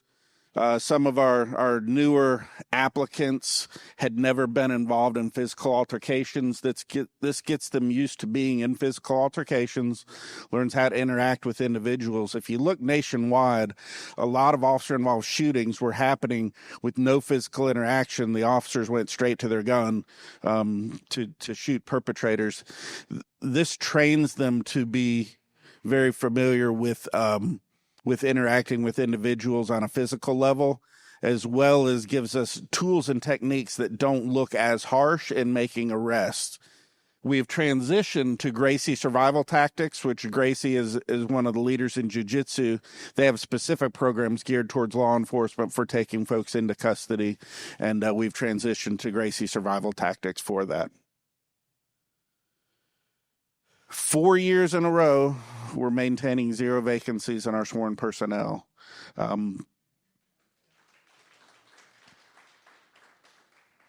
4 years ago, when this mayor and council came in, I think we had 19 sworn vacancies, and that number was climbing. There were a lot of reasons for that. We deliberately got behind that with the best-in-class pay, and it has been a priority for us to hire the best of the best and target and recruit these individuals. This will be our 4th year in a row where we will have 0 vacancies at the end of the year. There are not many departments. The Georgia Chiefs of Police sent something to me last year. We were the only department over 100 officers with 0 vacancies. The average was a 20% vacancy rate for those over 100 officers. There's a lot of small departments in Georgia. If you get technical, 1 officer to 5 police officers, some of them may be full. So I just want to make sure we understand that these large departments, we are the only one. I was at Chiefs training last week. That's the first question they ask. Hey, whose number one problem is staffing and recruiting? Roswell, we don't want to hear from you. Quit coming to these meetings. So improved our digital evidence processing and capacity by 40%. This was one of our goals in the 2025 budget. If you remember, a lot of crimes are now being solved through the data that's on phones. We're doing a lot of this in-house. We have staff in-house that enter the phones, pull down the data, and it's helping us solve crimes and process. When I was a detective many years ago, cell phones were very uncommon. Now it's a common practice to every crime. We're pulling cell phone data or cell phone tower data to help solve these crimes. So that's an important transition that we've gone to. We've hired 13 sworn personnel in 2025. That's 453 applications to lead to these 13 hires. You'll hear me tout this if you come to one of our citizens police academies. That is the same acceptance rate as Harvard University. So we are neck and neck with them every year for our selectiveness for our police officers. It's also Yale. If you throw me some other, I did the military academy, U.S. military academy. We also were the same rate as them as well last year. Increased enforcement in neighborhoods and side streets.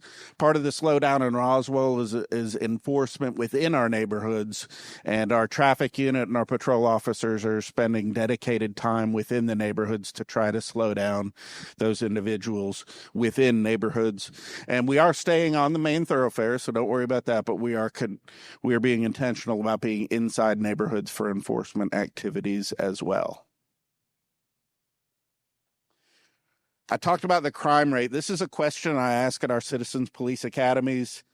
couple of years ago, it was always 50-50. I say, is crime up or down in Roswell? And half the class was there. They've kind of figured it out now. Everybody says crime is down. But you really have to look at the numbers to see how crime has trended down. These are raw numbers. These are Part 1 crimes, which are the major crimes: homicide, aggravated assault, sexual assault, burglary, theft, auto theft. And it's compared through cities across the country. But you can see our trend, and these are raw numbers. So back here in 2024, we had 1,045 Part 1 crimes.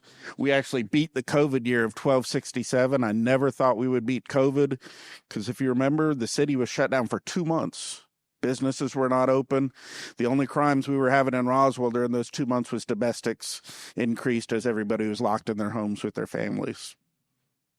But if you look at this trend from back 20 years ago, we are way less than half the numbers that we were in the early 2000s. So that's significant crime reductions in the city of Roswell. There are similar trends across the country, but it is important to understand those crime trends and patterns.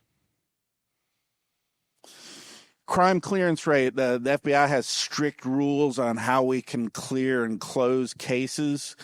Major Ratliff, he moved to our criminal investigation division 2 years ago, and this was one of his priorities, is to make sure that we are properly closing and clearing cases and to get our solvability rates higher. They were struggling a little bit when I first got here, and to make sure our detectives are following up. This is a measure of, are our detectives following up on cases, and are we clearing cases? And you can look, this is the first time that we, in every category, we're better than the national average. Some of it double. The property crimes, which are harder to solve, that's your thefts, breaking into the cars, those have low solvability rates. National average of 13%. Here in Roswell, our property crimes, 27% solvability rate, double the national average in those cases. Some of that is attributed to the Roswell Crime Center, which we started 2 years ago, which is the integration. You'll hear me talk a little bit more about that. License plate readers, cameras, CAD data, GPS for officers. We can see that on one pane of glass, and we can see where stuff is and go back and research and help solve and prevent crimes as they occur. But our clearance rate is a really great success that our detectives are working very hard. Some of our top priorities and initiatives, and we've heard a lot about these, and we'll talk a little more: eradicating human trafficking, slow down in Roswell. You're going to hear about that, but the police, of course, is involved in that from the enforcement aspect, and speed feedback signs, which I think are important, but you're going to hear more about that from the next presentation. Best in class place to work. Part of this budget does include a 5% increase. I'll talk about that for police officers, to continue investing in our police officers, but we're expanding that to training and equipment. So now you're going to start hear us talk more about training and equipment for our officers, and that is intentional. Goes to that best in class place to work. Computer-aided dispatch, CAD, I will talk about that a little more. We've heard about that, as I said, my 7th presentation. It has been part of my budget presentation for 7 years. ROC, the Roswell Crime Center, we have increased our investment into the Roswell Crime Center. IT has been very supportive of these efforts and helping us out, and I'll talk a little bit more about some of our future plans for the Roswell Crime Center. Service excellence is important, and replacing police radios I will also talk about a little bit as our future plans. Here we are on the money slide. We'll talk about where we are. Our budget is pretty static, so our draft budget that we're requesting is slightly below what our 25 draft budget was by $139,000. But if you look at where our projected expenses, it's under that by $126,000. So our goal is to come in under budget every year, of course, and we're going to do that. And hopefully this budget is a very fiscally sound budget that will get us there. With a similar budget that was approved for this year. If you look at the numbers, 70% of our budget is salaries, 20% is indirect charges, which is vehicles, fleet costs, all that, and then 10%, $3.7 million is operations.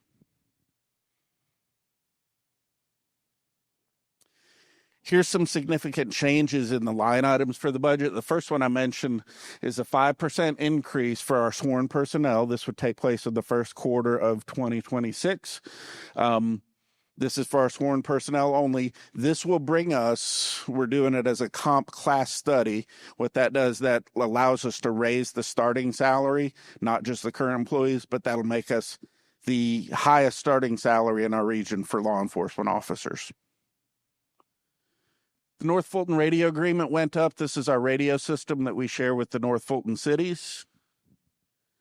Transfers to IT went up slightly. As I mentioned, our costs have gone up a lot, but IT did a good job of reducing some of their other expenses and passing that on to us as the customer.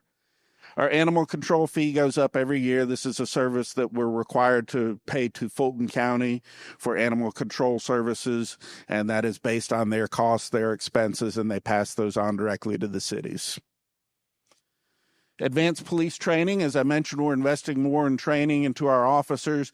This is advanced training. Our officers, we get training through the state and through our local academies it's very low cost, and that is your post-basic, intermediate, and advanced certifications. Beyond that, this is training for homicide investigations, sexual assault investigations, fraud investigations, those specialties that we need to be able to investigate and keep that solvability rate where it is and make sure our detectives and officers are well trained in how to respond. The next item is increase. This is a combination of an increase in cost in the ammunition as well as targets and equipment at sharpshooters, as we are using that more and more for our officers. One of the benefits we have is when we have downtime at 2, 3, 4 in the morning, especially if it's a rainy night, there's not much going on. One of our on-duty firearms instructors can take a couple of officers into sharpshooters, get them their semi-annual qualifications, or work on some practice that they need to be to keep their talents as high as they need to be. The next item is detention. That we're increasing that $45,000. That's an estimate. A lot going on in the detention world, as you've probably heard in the jail. The sheriff has shut down the North Fulton Annex, so it is currently closed. Alpharetta intends to reopen it, we believe, November 1st. We're still waiting on an IGA from Alpharetta so we can come and know exactly what that rate is going to be. We do understand it is going to increase. We're not exactly sure how much. So we're estimating this. Currently, Roswell's in a good position. We're also partnering with the city of Smyrna, so we're currently using the Smyrna jail. Us and Sandy Springs are the only departments that are doing that. The other North Fulton agencies are back in the mode we were in when we didn't have a jail, to where for local charges, they are not arresting people. They are just issuing citations and hope they will return to court at some stage. Can you eliminate that subject a little bit? That's a subject most people in the city, most people even inside are in government. I'm not sure what the Yes, so very important issue. Mayor would like me to elaborate a little bit on the jail issue. So the sheriff operates a jail at Rice Street, and we can take all state charges down to Rice Street. So any of those 7 crimes we talked about, those are all state charges. Those individuals, we could go straight to Rice Street, and previously we could take them to the North Annex, and the sheriff would transport them down to Rice Street. Now that they have closed that facility, we do not have a place for local charges. What are local charges? Stuff that we hear in Roswell Court. DUIs, shopliftings. There's certain crimes that we're allowed to hear in Roswell Municipal Court that are also state charges, but we have ordinances, and we can keep folks in our area, our preferred jail, that do not have to go to Rice Street for DUIs. Now, the other agencies, if they choose to arrest somebody for DUI, they can take the individual to Rice Street, which is, what were we up to, Linnea, 190 minutes? Yeah, 181 minutes was the time it took to come from North Fulton to Rice Street to book a prisoner, get him in and out, and back into the city. 181, that's 3 hours, where an officer's not even in the city helping us. They're just processing an arrest outside of our jurisdiction. It's a huge issue. We are very fortunate that Smyrna stepped up and allowed us to utilize their jail in the short time, and we're crossing our fingers for the Alpharetta deal to come through. There is follow the information. And thanks to America.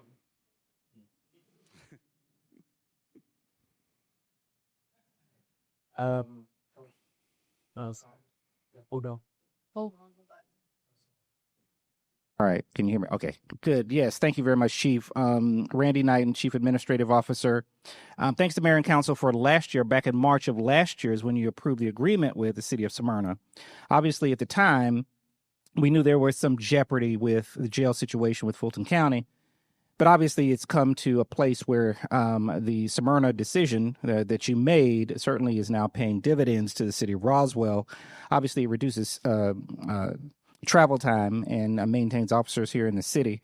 We are having some continuing discussions with the city of Alpharetta about the jail. In fact, there is a meeting today, which I will unfortunately have to excuse myself to attend that meeting with the North Fulton cities, but it's a very important issue and one that we hope will yield an agreement with the city of Alpharetta very soon. The mayor has a...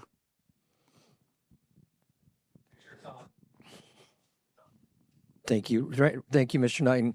Yeah, Chief, just explain, though, a little bit, because people don't realize the parameters of ability to arrest people and the ability to jail people, and how, as a city, you have a very definitive strategy, for example, on dealing with DUIs and dealing with shoplifting. And whereas other cities, literally, even in North Fulton County, are having to make decisions about whether or not they arrest somebody or don't arrest somebody, you as a police force are able to make decisions on an offensive level to deal with DUIs, shoplifting, two great examples, and also a place to appropriately arrest and adjudicate those arrests in a way that doesn't necessarily put those individuals at Rice Street, which honestly, it's a pretty serious place to go. So you really need an alternative form of a jail to go. But just explain to this, because this is a big deal. A lot of people don't understand. A lot of local jurisdictions, including our sister cities, are really held hostage, and the police have their hands tied, and you guys don't. It's because of your strategy. Yeah, absolutely. It's one of the things, if we go with state charges, they not only go to Rice Street, which is under DOJ consent investigation right now for the conditions at Rice Street. Sheriff, I think he's asking for $4 billion for a new jail, $4 billion with a B for a new jail. So there's a lot going on at Rice Street, but also once you do that, that goes into the Fulton County court system, which the Fulton County court system was closed for 2 years for COVID. I believe they are now finally getting caught up with just the murder trials.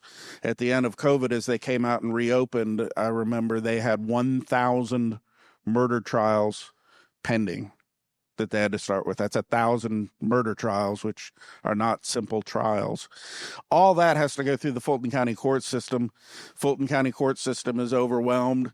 Here we get to have certain charges that go straight into our court. They're heard within 30 to 60 days, depending if the defendant wants it the first hearing or the second hearing. So the cases are heard much faster, cleared off your record much faster. You're getting your due process much faster, and it's just a much more efficient system to be able to go through our local court system as well. The other thing I forgot to mention, part of this increase is with the customer service we're expecting from Alpharetta and Smyrna, our officers, the process of booking in a prisoner is much easier. With that, I anticipate increased arrest from our officers. There's some cases that we've reviewed on body camera, and I said, why isn't that guy going to jail already? And they say, because they know they're going to have to get deferred to North Fulton Hospital to be medically checked out, and they know the tricks to get out of being booked into the jail. Yeah, just from a public safety perspective, it's gigantic. You guys are actually arresting LA's.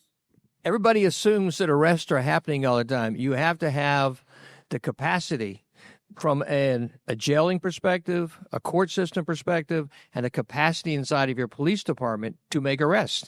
It sounds simple. It is simple.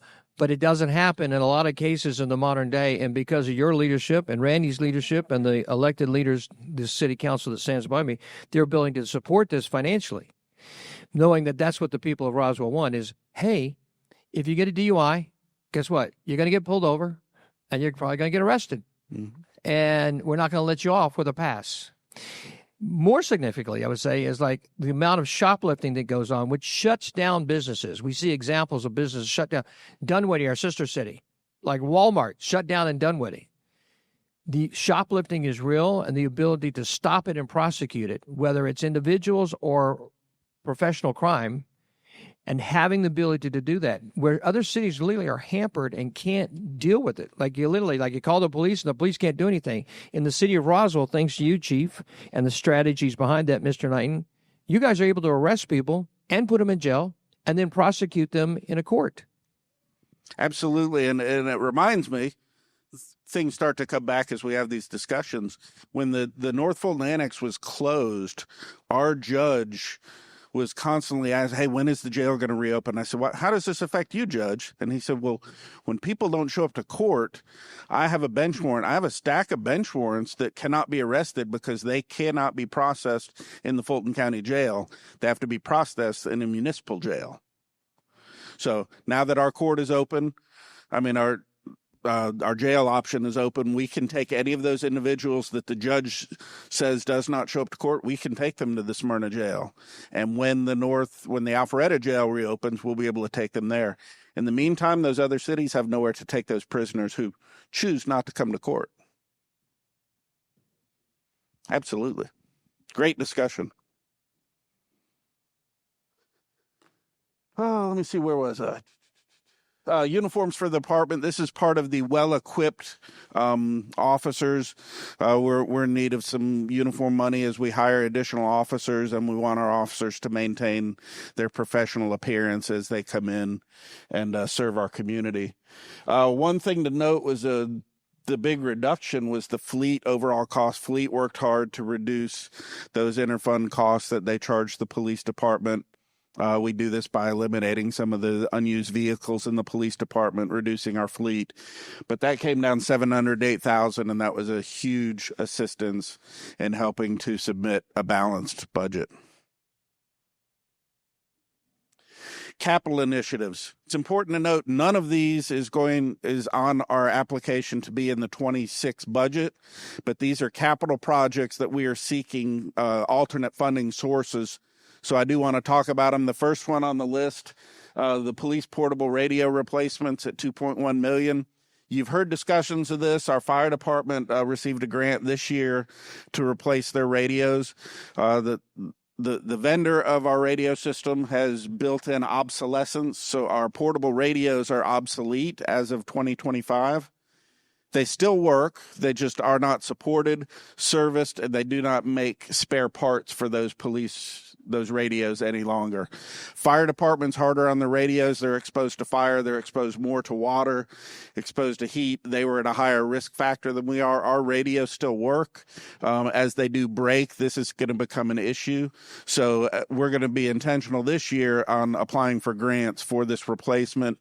2027 and later, this is going to become a big issue for us if we're unable to find alternate funding for those police radios.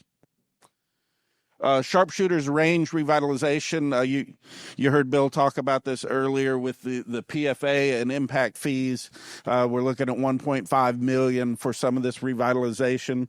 When we purchase sharpshooters, this is the shooting range portion. We're in need of traps, targets, lead remediation, filtration systems that are needed to operate gun ranges, and we knew this all along. Currently, our traps are not containing every bullet that comes out. They're making it through the traps and into our HVAC systems. They're not escaping the building, but they are damaging some of the internal works of the building as well. So this is important, and we're seeking the funding through the PFA and some of our impact fees that we already have, and this will help us maintain that great crown jewel of a shooting range that we have. The Roswell Real-Time Crime Center. Right now, you hear me call that ROC, the Roswell Crime Center. If we get this grant, we're going to change this into a real-time crime center. What's the difference is it's staffed, it has more capabilities. Right now we have license plate readers, cameras, CAD system, GPS in the police. We can see the police body cam footage live. This would put an individual in that room that's monitoring this. If we get a call at a residence, they can pull up the exact history and say, here's the person to be on the lookout for. Here's a photograph of them. Here's their vehicle. This could even go into the drone response. Drone is a first responder. As soon as we get a 911 call at a location, it can launch a drone that can come up and get footage of either a crime scene, or for our fire department brothers and sisters, dispatch a drone to a fire. It'll get there much faster to let them know exactly what they're responding to. We've been working with Congressman McCormick and Senator Ossoff. They have both forwarded this in their grant application, so it is at the top of their list. It's up to Congress to pass now. I think now that there was a shutdown last night, I can't guarantee what will happen, but that has been endorsed by our federal representatives. Same with the next item was CAD. We talked about computer-aided dispatch. We have a $3 million ask that has also been endorsed by Congressman McCormick, Senator Ossoff. It is on their approved list. They have both submitted these projects. If we can get congressional approval, we will get that. The CAD it's a 2-to-1 match, $2 million with a $1 million match. And this council has already set aside that $1 million in this year's budget for that grant. So all these capital items not involved in the 26 general fund budget, but I wanted to make sure everybody was aware of these items. Staffing, our staffing level will remain unchanged. It'll be static, 167 sworn officers, 30 people in our 911 center, and then 18 civilians throughout the department. One of the things we're doing in the MBRs, I got 4 minutes left, so I won't gloss over this one much faster than I'd planned. But this is a functional analysis of the police department, just for those that are not familiar. But it is good. I can go much faster now that I have a clock in front of me. We're broken down into functions at the police department. We're talking about, how do the functions work? The chief of police at the top, an office of professional standards, reports to me.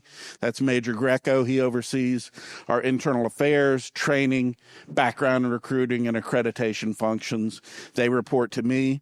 The rest of the department reports to Deputy Chief Rivard, so I don't have to worry about it at all. My job is very simple. I have a little office of 4 or 5 people.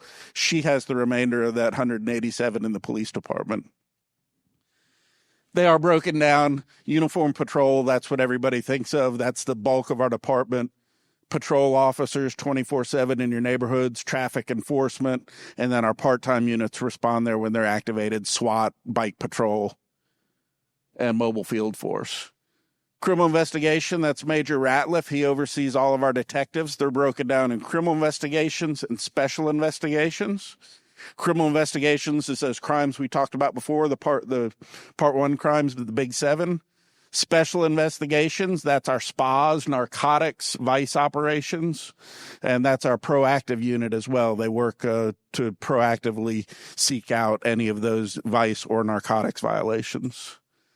Support services, this is Major Kaplan. This is all the stuff that we forget about that we need to have for a police department, but it is necessary. That's our building maintenance, property and evidence, community relations, our quartermaster, our municipal complex security. So everybody that's in City Hall falls under support services under Major Kaplan. Records and permits, which is a big part. That's our public facing front, where we issue a lot of the permits and all the business licenses that have to come through the police department. And 911, John Potrabowski is our 911 director. You've met him. They are a very slim staff. There's him, a director, 4 supervisors, and the rest are line-level 911 communications officers that answer the phones. But they do a tremendous job in our 911 center. I got to turn around and read this. I'm sorry.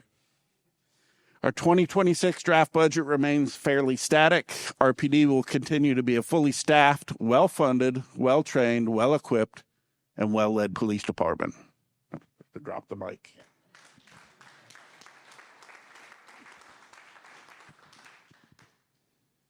Jim, before you transition, by the way, I know that clock, whatever, you got plenty of time, right? We're good. I got a minute 11. Okay. They took that from the 3-on-3 tournament. We need to take that back over there. Now, if you could spend a little time, and you touched on these, right? You talked about the pay increase and getting to be top tier in terms of the starting wage, the advanced police training. You touched on it with the well-led, all those sorts of things. Could you talk a little bit about your leadership philosophy on pay, compensation, but career progression? When you were kind of going through your org chart, I was thinking conversations we've had about the importance of career progression and how this advanced police training fits into that. So we've talked, especially with this mayor and council, about we have set off an arms race for salaries for police officers throughout the region. It has taken off. It skyrockets every year. It keeps going higher and higher than I could even imagine it would be. But when you talk to the officers, there is more to it than just pay. Pay is an important component, but there is more to that, and that is a great place to work. Do they enjoy coming to work? Are they supported by their elected officials? Are they supported by the community, which we have tremendous support here? I tell you, I can't go to lunch without being approached 5 times at lunch. Thank you for your service. Thanks for everything your officers do. People trying to buy our lunch almost every day of the week here in Roswell. We have great support. And our officers feel that, and it's important. It's also important for them to feel that they have the opportunity. They want to advance, and they want to learn more. And, hey, I want to learn how to do homicide investigations. And for us to be able to send them to that training, because there are costs to that advanced training. They can get all the traffic enforcement training that you want, and eventually that just gets a little benign, and they want something that's a little higher, more advanced, and more intellectual. So that's where we can send them to these courses where they learn. If somebody wants to be a fraud investigator, fraud is taken off. Fraud is huge. We've had cases here where you have called me about some of the online frauds or the Bitcoin. We've got some detectives that specialize in Bitcoin. We were one of the first to be able to seize Bitcoin from an offender. We had to open a bank account. There was a whole process involved, but we were one of the first departments in the country to seize Bitcoin from one of these offenders. And once we get it in our pocket, it's just like they can't take it from us either. So we were able to recover it and pay it back to the victims. So that advanced training is important.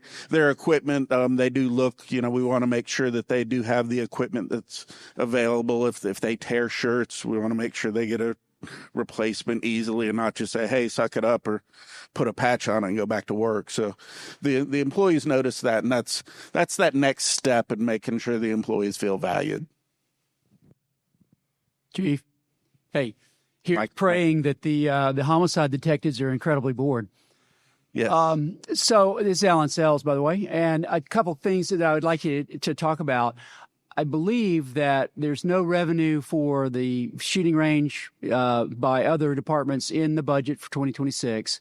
And the second thing is if you would just speak to the savings of having that shooting range here as opposed to the time and investment that it took to get our officers certified before. Would you speak to those two things? Yeah, so right now we don't have a revenue one. I will have to come before the mayor and council to authorize us to start collecting some revenues. But I mentioned some of the deficiencies at sharpshooters. We want to make sure that the building's up to snuff. Right now we have no restroom facilities there. So for me to charge and say, hey, you come here and shoot, but you cannot use the restrooms, that's not really reasonable. So that's one of the things. The other, so previously we shot at the Pickens range, which is it's an hour and a half from my house. I think it's really an hour from here, but it's a long drive both directions, and we have to qualify minimum twice a year for our officers. We were going up there. It actually worked out. So the Pickens sheriff was renovating his range.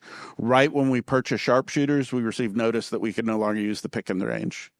So it was perfect timing. It was that month, and they said, hey, we're under construction. It's going to take us about a year to get it. So we needed a place drastically, and that helped out a lot too. But yeah, just the time and effort of driving up there, it's really, you have to count the whole day if an officer went up there to qualify, because they have to drive up there, they do their qualification, they do their training, we do use of force, we do additional training, not just shooting, and then they then to drive back, clean their weapons, change if they need to change. It's a whole day. So much more convenient. They can run in now, get their qualification, or say, hey, I want to work on this, this transition. And so we can do that much quicker now. Yes. There we go. Hey, Will Morthland.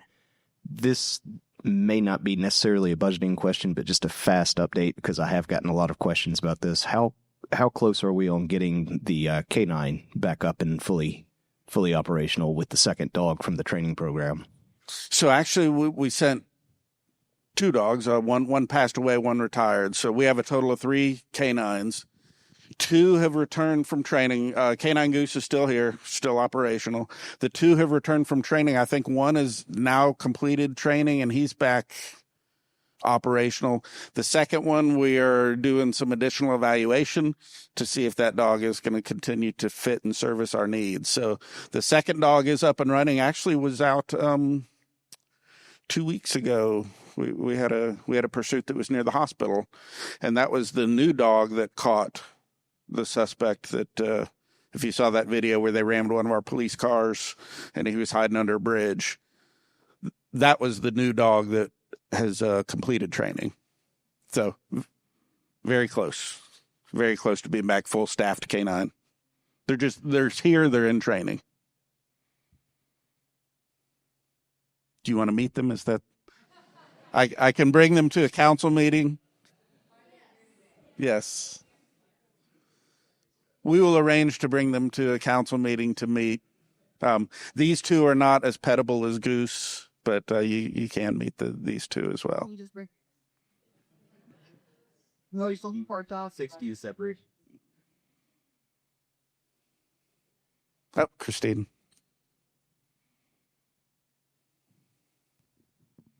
This is Christine Hall, and I basically just want to comment on the last 3 years and the support from my colleagues. I was on a prior council before serving with my colleagues for almost 4 years.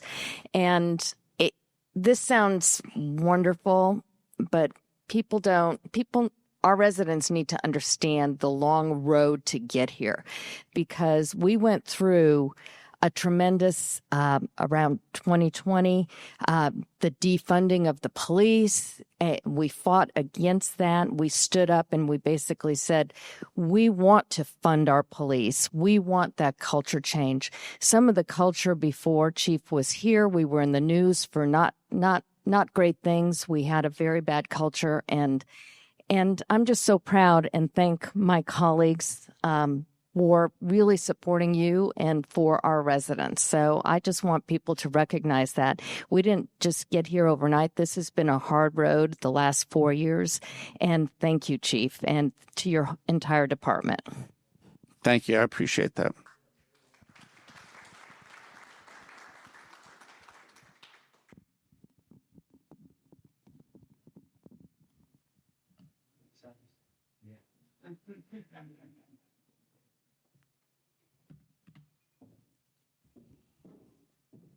Thank you, sir. All right, good luck. Thanks. Good morning, everybody. I'm Sharon Izo. I'm Senior Vice President responsible for infrastructure. And is this picking up okay, voice-wise? Is that better? Better? Yeah, it's the heels. And so my responsibility includes the Transportation Department and Environmental Public Works. And so I'll start with the Transportation Department. Again, just as a reminder, transportation falls within the general fund. Okay. So I'll start with our 2025 achievements for the year. Construction projects that will be complete by the end of the year include our citywide resurfacing. We will be resurfacing 14.7 miles of roads this year for a $4 million investment by the mayor and council. We actually began that work on Monday, so we'll be seeing a lot of activity over the next 90 days as that work gets completed. SR 140, we finished the landscape medians there, and we also did an intersection improvement at 92 in King. As far as current construction projects that will be ongoing into 2026, those include the Big Creek Parkway Phase 1, as well as Hardscrabble Multi-Use Trail and the King Road Multi-Use Trail. Now, both of those projects are by contract, they're permitted to go into April. I think we all are seeing an awful lot of activity there, so we expect an early completion. But again, the contractor has until April to complete those. As far as upcoming projects that are very close to getting into construction, those include the Woodstock Multi-Use Trail Phase 1, and that is from Highway 92 down to Crabapple Middle. That one is currently in procurement. We hope to award by the end of the year, which will get us started early in 2026. And the Riverside Road Corridor project, which has been in design and permitting and right away for quite a period of time, we're getting very, very close to getting that one out into procurement, which will be a very significant construction project for us. Other work that has been completed this year, the other piece of the traffic preemption that we're doing for the fire department is actually taking place in transportation. So all the work that's being done on those signals is being done by city staff. Most of it is complete. We have started to activate those that are on our local roads, and we are working with GDOT to get final approvals in order to get the signals that are on GDOT roads approved to move forward with those. That has been a big lift and something that we've just folded into the work of the everyday, and just total credit to Derek and his team for making that happen. It wasn't actually something we went into 25 expecting to be doing, and they've done a great job prioritizing it and getting it moving. They also jumped in on another aspect of some work that we're doing, and that's on some of our new buildings, our Summit, our Sharpshooters. All of those required fiber installations, which are incredibly, incredibly expensive, we have found when we go into the general marketplace for those. And Derek and his team jumped in and did fiber installs at a fraction of the cost that it would have been to do it through the major players. So big compliments to Derek. I know we all oftentimes don't think about some of those talents that sit deep into our city, but the folks that we have working doing our traffic signals and the operation just are absolutely put them against any other team in the state. We're really blessed to have them. As far as other 25 achievements, one of the big initiatives the mayor tasked us with was Slow Down in Roswell. And I'm so happy to say that just 2 weeks ago, we brought that to you as far as what our traffic calming policy is going to be. We went through our traffic calming matrix and established the 11 neighborhoods that we're going to pilot for traffic calming going into 2026. And we also were able to bring online a new concrete crew, which will be doing a lot of that work in-house. Again, just a really, really good use of the dollars as opposed to contracting those out. We also are doing right-of-way and easement acquisition, and I already mentioned for Riverside and for Woodstock Road, MUT, and then also we also initiated some additional training with our inspectors. Oftentimes, particularly as we change staff, training is necessary to make sure that we're accomplishing all that we want to do when we're inspecting work in the city. And there's been some really good work done this year to make sure all of our inspectors are trained up and are hitting all their marks. As far as top priorities going into make sure. Okay. Top priorities going into next year, there'll be more slowdown in Roswell. Again, we're going to be doing that pilot program for the 11 neighborhoods and also looking at doing a local road traffic calming matrix. So the matrix that we looked at with the available data was for more established neighborhoods. And next year, we're going to be looking at some of the residential streets that aren't necessarily in an HOA, but we have residents living on those. Oftentimes, those can become cut streets. And so they're experiencing significant traffic volumes in addition to speeding and those kinds of things. And we're going to be looking at those streets to determine what kind of traffic calming makes sense there as far as our next steps with Slowdown in Roswell. We're also going to be looking at neighborhood sidewalk matrix. So right now, our sidewalk matrix considers our major roads, such as Pine Grove and roads like that, but we don't have a sidewalk matrix that looks at our neighborhoods and our residential areas. And so city staff will be working through a analysis to look at those neighborhoods and to start looking at where it might make sense to spend some dollars to establish some sidewalks in some neighborhoods or residential streets where those pedestrians would benefit, particularly if we have particular traffic volumes there that make walking challenging or perhaps in some cases dangerous. T-Splosh 3, that is on the agenda for 2026. We are now coming up on the time where T-Splosh 2 will sunset and looking toward whether T-Splosh 3 is something that the city wants to pursue. We've already started to work with the other cities through an ARC arranged initiative to start looking at what kind of projects we would be considering and whether a T-Splosh 3 referendum would go on the ballot in November of 2026. So you're going to hear us talking a lot about that in 2026. One of the other things that we're talking about from a service excellence perspective is identifying key corridors in the city for beautification. So this is something that I'll be teaming on with Jeff Leatherman and his folks as far as where are the key corridors in the city and what is our desire for beautification there. And some of those are going to be in our streets. Some of those are going to be at our park entrances. And how can we take our resources and better apply them to make sure that we're basically in line with the City of Roswell brand. The last one is my favorite, as you know, project execution. You see a long list on the left of projects that are going to be in design right away in 26. Oh, Ross is clapping along with me. Thank you. It's getting close to lunch. Everybody's kind of starting to think about lunch. And then we have a long list that are going to be in construction. That I'm even more excited about. And if I were a smarter computer person, I would have figured out a way to put like cones on all of those because we are going to have orange barrels everywhere here in this city. And it's all the hard work that's been happening the last 3, 4, 5, 2 years. You look at it to get ready for this time. So we have a lot of projects that are moving into construction on the transportation side. And I think we've done a really, really good job of talking about how those projects interact with some of our bond projects that are going to be working alongside. When you get down on the river and you think about Riverside Road being under construction and some of the River Parks projects, how do we all work together to make sure that happens in the best way possible from a timing perspective? And then also looking forward eventually to the Gateway project, which is going to come along behind that. So lots of exciting projects coming ahead.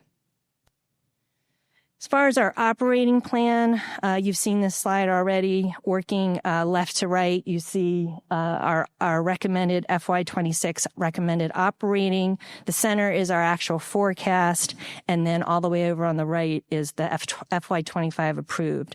So you see our approved budget was actually $10.9 million. Our actual forecast for this year is $10.3, and you'll ask, wow, why didn't you spend more money?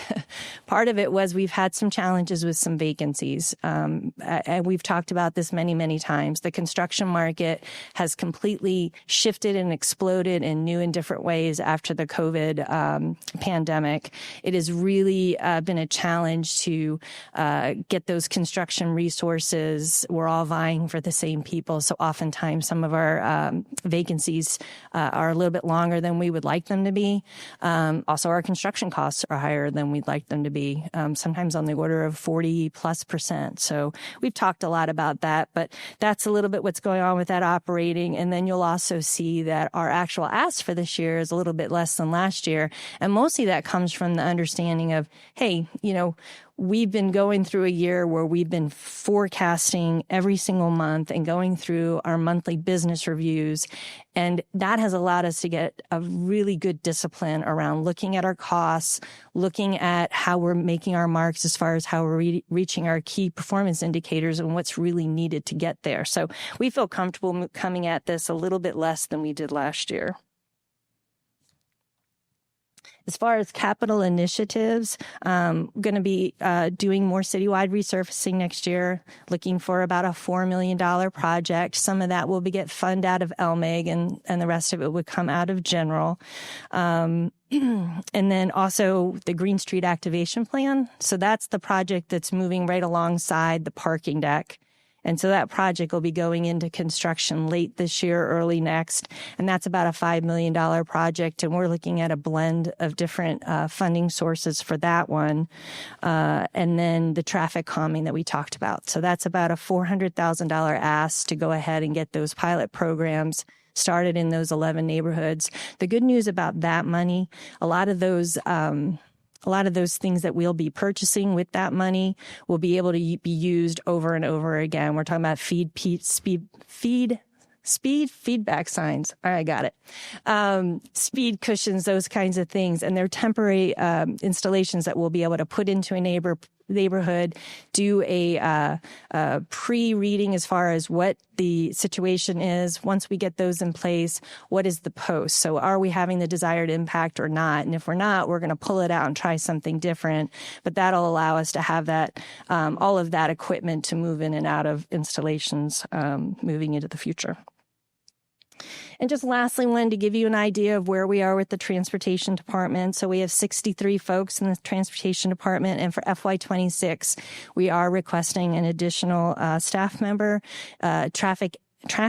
full-time traffic analyst, and that individual is going to be responsible for all those slowdown and Roswell installations where we're collecting all that data, getting those installations in place, and then doing the analytics behind that data to make sure that we understand whether they're working or not. Okay. Should I stop and ask if there's any questions about transportation, or do you want me to keep rolling? No questions. All right. Okay. The next one's going to be, this is going to be an Environmental Public Works Division. This is Fleet Services. And again, this is a general fund. So in 2025, we took on a challenge of looking to see how we could get a handle on some of our fleet costs. This is an area where we've experienced some increasing costs, largely due to post-COVID acceleration of costs. But also, we also experienced a situation where we had probably more fleet vehicles than we actually felt we needed. So rather than going forward in a typical year and asking for fleet replacement costs, we actually paused all of that. So there were no new vehicles purchased with 2025 funds. We also implemented a new guideline for replacement of vehicles. As you recall, we had been using the lease program for any vehicle, F-250 and below.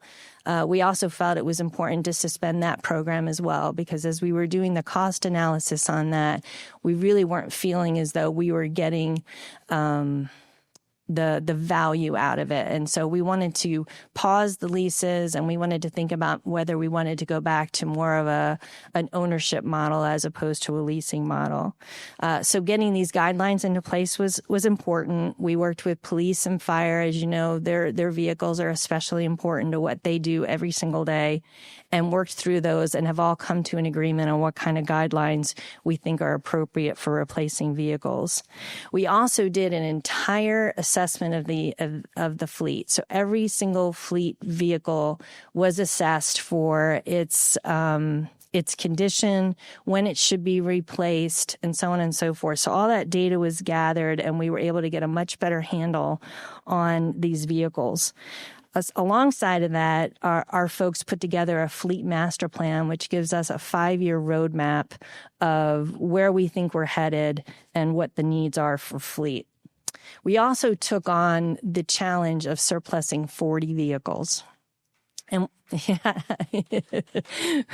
we did. And that was a Herculean task to do. And honestly, the other thing that kind of got a little complicated was some vehicles that we had ordered a couple years ago. arrived. So we now had more vehicles plus those vehicles that had to be surplused for that exchange. So it became a bit of a challenge. And I know what you're thinking is how hard can that be? It can be very hard to get those vehicles ready to go, particularly when you're talking about our police squad cars that need to be completely stripped down. All that equipment needs to be pulled out. I'm losing it here, but all the whether it's the lockbox or the lights on the top, it's a bit of work. And the other thing, we didn't want to flood the market with all of our vehicles at the same time, because then we're basically working against ourselves. So it was a challenge, and because of that, we took on a reduction to the fleet budget that probably was a little too aggressive. And when we get to one of the later slides, I'm going to talk to you about that. One of the other things we did was we looked at all the leases we had, and some of them we actually went ahead and paid off. And what we found was we were able to reduce our cost of ownership. And you can see that the differential went from $2.6 million to $1.76 million, which is almost $1 million found, which is what Chief is referring to when he said that some of his fleet costs have dropped in a significant way, because that cost of ownership goes right back to all the departments. So that was an excellent exercise as we went through this fleet strategy. We also developed a tighter fleet maintenance plan, and also updated all of our standard operating procedures, which is just really good best practice. All in all, we were able to reduce fleet costs by 15% from 25 over 24. So really just an excellent story, and more work to be done there. So going into 26, we're going to continue that lease buy down strategy, where we're looking to identify leases that we can buy down that are going to be a positive operational impact to us as far as cost of ownership. We're also going to take another look at our parts strategy. A number of years ago, we brought in NAPA to be a partner with us and to benefit from some of the national pricing that they give. We're going to take another look at that. We want to make sure we're getting the absolute best deal for our parts that we possibly can. It's time to look at that again, because it is a big part of our budget. We're also committing to reducing the fleet inventory yet again from 520 vehicles down to 500. And so we'll be looking at doing that and then maintaining 500 vehicles moving forward. And lastly, we want to put together a multi-year acquisition strategy so we can look more than 1 year out as to what we think our replacement needs are going to be in the out years. Okay, operating plan. So I mentioned that we took on some very aggressive objectives last year. And as you can see, our budget was 2.1, and we're forecasted. Thank you. As you can see, we committed to a $2.1 million budget, and you can see our forecast is coming in at 2.4. This is not a surprise to us. We were tracking this every month. We could see where some of those pressures were coming from. Like I said, we weren't able to surplus as quickly as we would have liked. And we also received a whole bunch of vehicles that had been on the books for quite some time. Looking forward to next year, we think we can bring it in about 2.3. And again, you have my assurance that we are continuing this fleet strategy to look to bring costs down and to deliver a good product to the other departments, and then to be smarter about how we're spending those dollars. As far as our capital initiatives, all right, it's there. We have our vehicle replacement next year. We're recommending 14 vehicles for replacement that are in poor to fair condition. And those would be a lease to own approach where payments would begin in 2027. So there's actually not an impact to the 26 budget, but that's something we'll be working on to get those replaced. We're also recommending that some vehicle lifts be installed in the fleet shop. So it's been a number of years now. We had a set of vehicle lifts go down. And so that doesn't allow us to use all of our floor space the way we would like to. In addition, the vehicle lifts that we're recommending would be for more of a medium frame vehicle. Right now, when we're working on those, we are actually doing them in a more using lifts and not using lifts, but using jacks and that kind of thing. And that's really not the best way to work on those vehicles. It's not the safest, and it's also not the most productive. So we're recommending vehicle lifts for the fleet shop to improve productivity there, and of course, safety. Lastly, we have 7.5 folks in that department, and we'll be continuing with 7.5 moving forward into next year. Okay, moving forward into facilities. No questions? Okay. Yes, sir.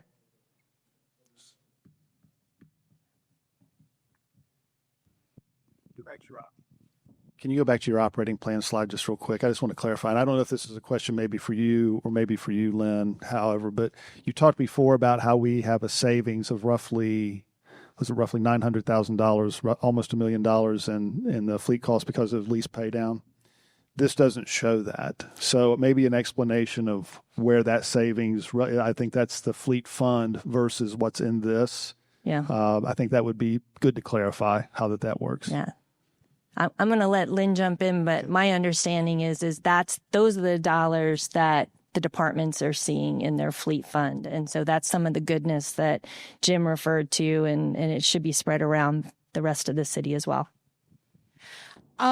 Capital purchasing in general is typically located in a fund because capital purchases can happen across fiscal years. You start it in one year, the construction may take you all into another year. So those funds are typically transferred from the departments into a capital projects fund, and that's how that purchasing is done. So the vehicle purchasing you don't see on the fleet side here. You do see it within the departments transferring to that purchasing fund for that asset. Like she said, it took 3 years, I think, to get those police vehicles that we got in this year. Yeah. And so in that case, you don't want to lose track of where you've got that funding. So that is a transfer coming from all the departments to capital projects, and that savings is on each of those sheets within the department. So thank you, Lynn. Anyone else? Okay, we're going to move forward to facilities. This is also a general fund division out of Environmental Public Works. We'll start with the accomplishments for 2025. Just like Jim said, all of our slides are pretty similar, so it's going to start to feel that way. In 2025, we hired a new facility services supervisor. We also developed our first 5-year facilities maintenance master plan, and that is something you've heard a lot in Environmental Public Works, that we've developed a discipline around creating our own master plans. We think it is a really valuable process to get the team involved and to really go through a master planning process and creating a roadmap for the next 5 years and getting folks to really think this through. And so really excited that we got to do that this year, amongst a lot of other things. So way to go, Brian. This year, we also completed the City Hall chiller and air handler unit project, as well as are just about done with the City Hall remodel project. So downstairs, we're going to have the resident and business services area completed here very shortly. We expect a ribbon cutting late this month, and it's a stunner. You're going to walk in and say, am I still in City Hall? So just a really, really, really great project, really exciting. It's going to be wonderful for our residents and our businesses who come to City Hall. They're going to have one door to go in, one-stop shop. It's going to be fantastic, and Lori and her team are just going to light it up. So really excited that that's almost done. We also have revised our work order process, which is hopefully making it more simple for folks who are working in our facilities to let us know when there's a need. Also this year, we took on some more complex projects with our in-house staff. Basically, we are working toward educating and growing and training our staff so that they're capable of doing work that in the past we would call in a contractor to do.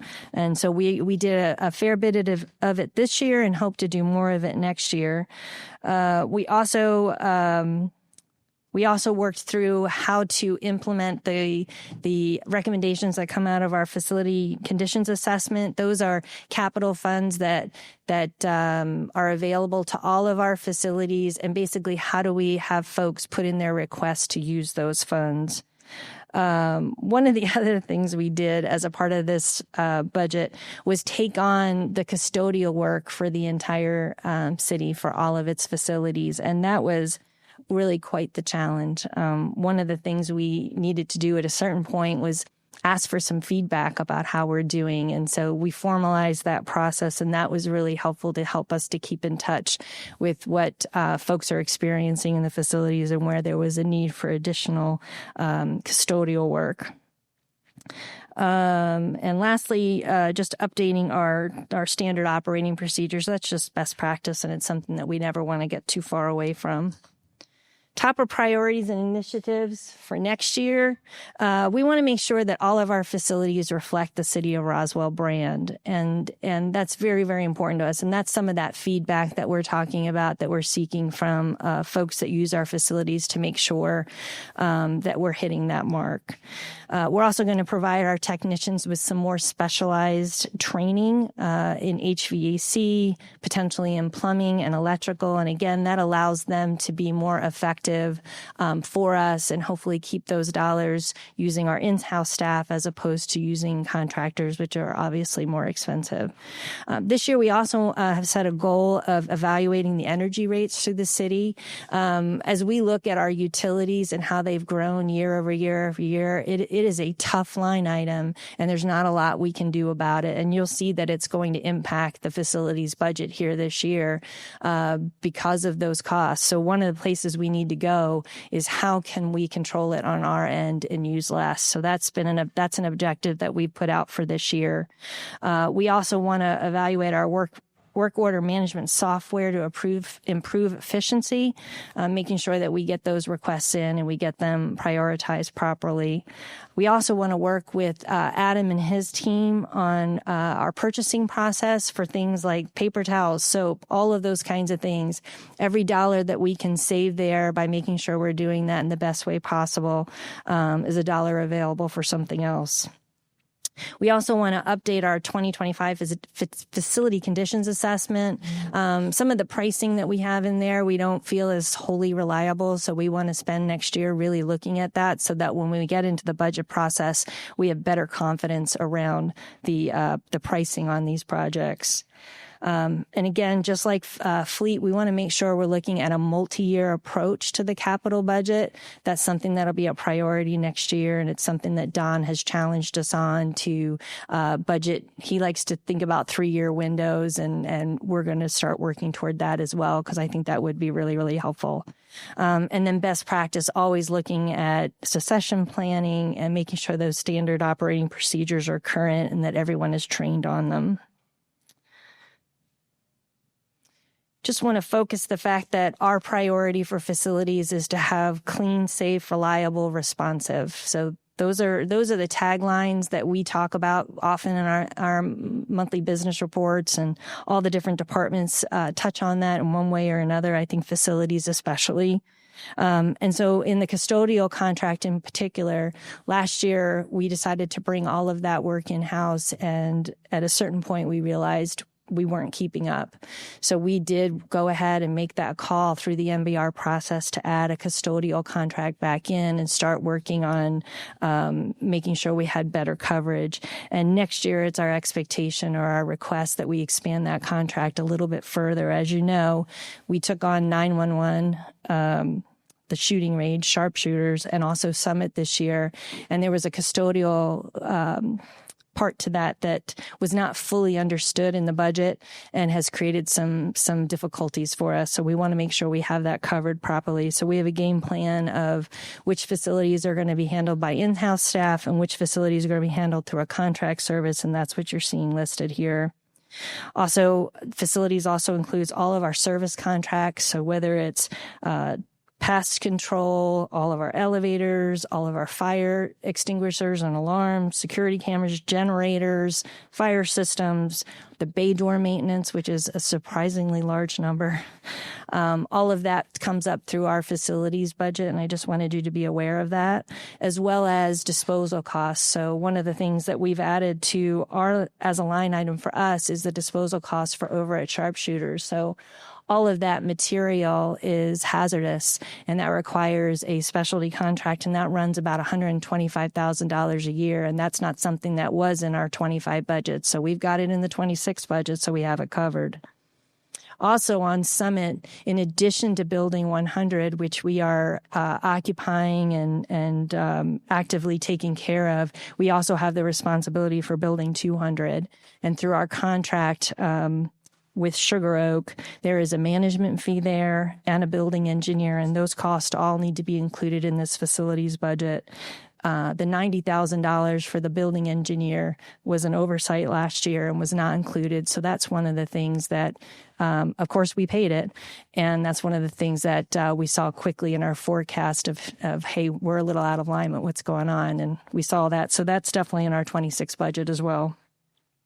Talked a little bit about utilities. We're seeing an increase in that this year, and we've got that reflected in 26. And then as far as, unfortunately, you can have the best plan in the world, but sometimes things just break. Last year, we took an approach of taking $1 million and making it available in facilities in the event we needed to address an urgent concern. We have the lion's share of that still available to us in 25, so way to go, Brian. We are going to go ahead and carry that over into 26 to make sure we have those dollars available in the event that we need them. And I've also got a note here, just fire stations are also the responsibility of facilities. And we're going to be taking $500,000 and using bond dollars to do some of the remodeling work at 21 I'm trying to make this right, 21 and 22. Those were called out in the bond specifically. I'm just mentioning those because we're going to be looking very closely at those two fire stations, and we're going to be allocating bond dollars to that work. Okay. Operating plan. So as I warned you, we started FY25 at 3.2 million, and our forecast has us ending at 3.5. I talked to you a little bit about some of the pressures there, and then going into 26, the expectation is we're going to be looking at a $3.8 million budget. Reminder that we have the additional disposal costs over at sharpshooters. We have about $100,000 increase in electricity. We're including a $200,000 placeholder for roofing repairs. And then we also have added $50,000 for additional custodial contract support work. And that gives you an idea of where the dollars are going. And then I want to talk a little bit more about capital. So our recommendation this year is for three actually very significant capital investments for the city to make in their facilities. And this reflects a robust investment in our facilities, one that I haven't seen, and I just celebrated my 9th year here. So I don't know anybody ever gets excited to say, "Hey, we're getting a new roof," but we need one at City Hall. You've heard it's old. We won't get to see it. It won't change the look of it. But I will tell you that there'll be some offices in City Hall that are a lot drier. So it's a really important one. It's a $7 million project. It is obviously very, very significant, but it is time. We also have the City Hall variable air volume power induction units, duct cleaning and replacement, which is a fancy way of saying our thermostats are not working very well, which is resulting in poor temperature distribution. We have fantastic air chillers and air handlers. But unfortunately, they're not talking very well to our thermostats, and anyone who has been in City Hall has experienced the I need a blanket, or oh my goodness, can someone please get the air to move in here? So that's something very, very important. It's another, people are waving at me. Yeah, okay. I always have a blanket in my office if you need one. And that's a $1.2 million investment. And then lastly, Building 100, the Summit building that we just moved, Chief and his entire team and our records folks are moving in there this week, and we're going to have the public there shortly. It also needs some HVAC upgrades and improvements. It's an old system. It's not working very well. And that's a $1.35 million cost. And again, those are the ones that Bill was showing us earlier that'll be a part of that public facilities authority. Thank you. I was like, what's the A stand for? Public Facilities Authority grouping of projects. And again, these are obviously very, very significant projects, but they are the kinds of things that last a very long time. So I completely follow Bill's thought process of you don't spend all your money on something that's going to last you the next 20 or 30 years. You pay it off over time. So very excited to say that those are really good investments for the city. And then an organizational overview. We have 10 folks in our facilities group. Next year, our recommendation is to drop that to 9. We're going to freeze one of our custodial positions and use the contract. So it was part of the way we worked the dollars back and forth to make sure we're getting the best value for the city. So that's our recommendation. All right. Any questions? All right. On to solid waste. Oh, I'm sorry. I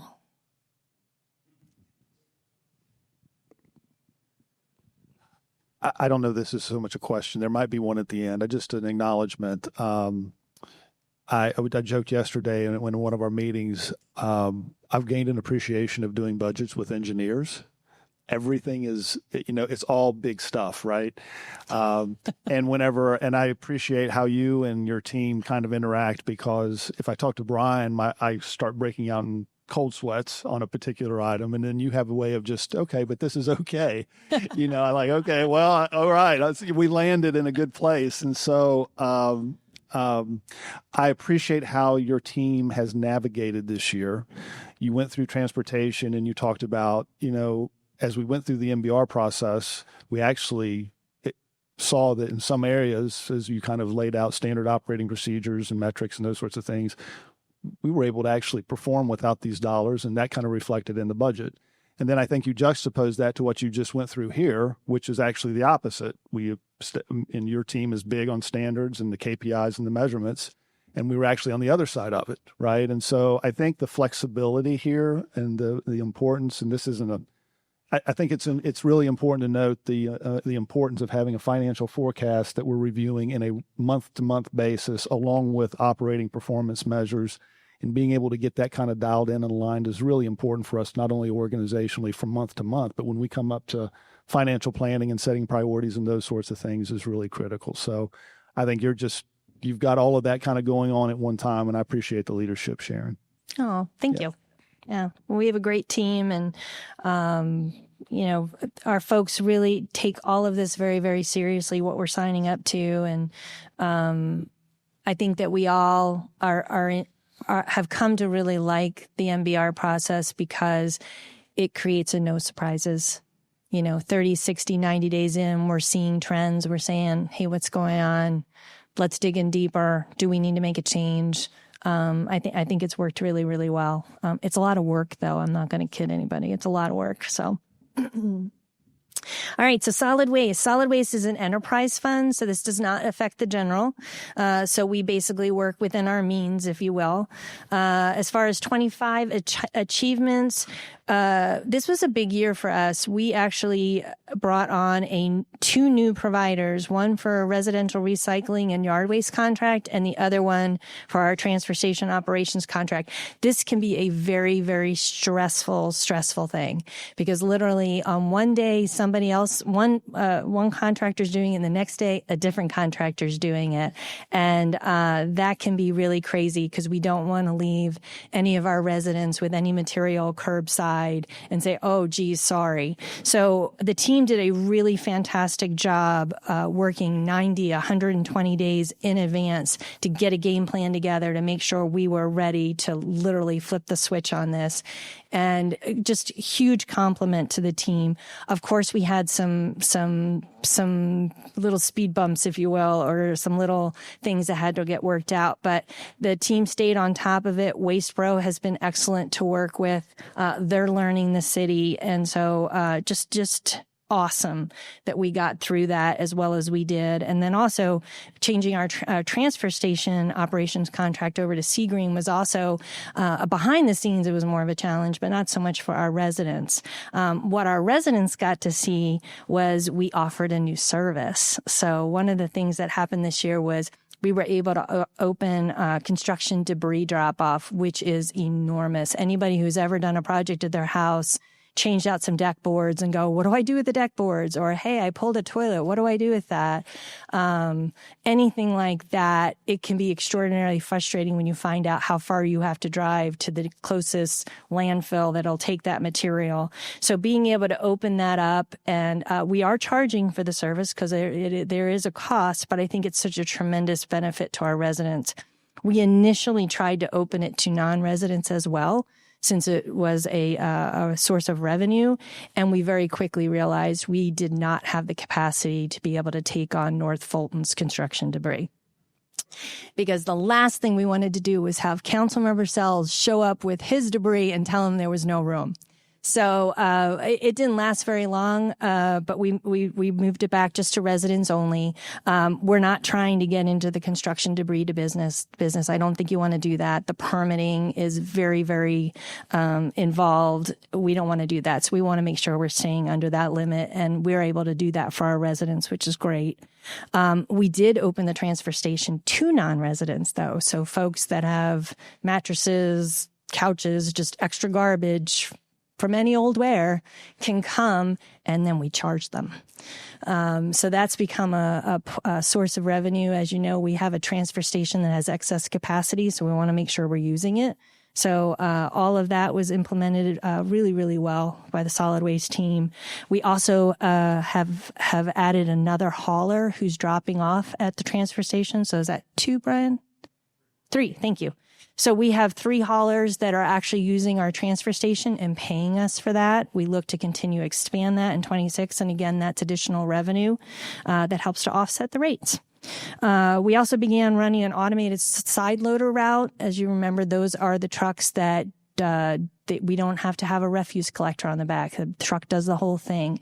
We're starting to run those routes. It's going well. We're going to continue with that to the degree we can. There are going to be some routes that just simply don't lend themselves to having an automated side loader. We'll always have regular garbage trucks with refuse collectors, but hopefully a lot fewer of them, which is moving toward the automation, which is smart.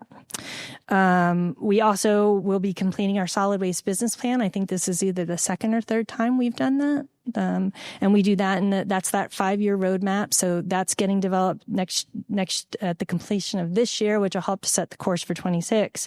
And then again, those standardized operating procedures that we keep talking about. As far as priorities for next year, we want to spend a little more time on our financial projection tool. We want to be looking at those revenues and how they impact rates, what our 5-year projections are as far as what our costs are, looking out over that 5-year horizon, and then looking at the staffing needs piece. You know, as we move to automated side loaders, there's going to be a change in the type of staff that we need and the number of staff, and we want to make sure we're getting that all plugged into a 5-year vision. So that's a goal for next year. We also want to look at expanding our transfer station operations, and again, that's bringing more haulers in so we can pick up that revenue. And then also, one of the ways we need to do that is finish our scale house, which basically allows us to have an attendant there to make sure that we can ticket those loads and those kinds of things. The recycling center strategy with the North Fulton cities is something we want to circle back to next year and think a little bit about how we might be able to work that. I know we've had lots of conversations about that, and I think we're going to have a few more. And again, just looking at succession planning and making sure those SOPs stay up to date and that everybody's trained up. Operating plan. So our 25 budget was 15.4 $15.4 million.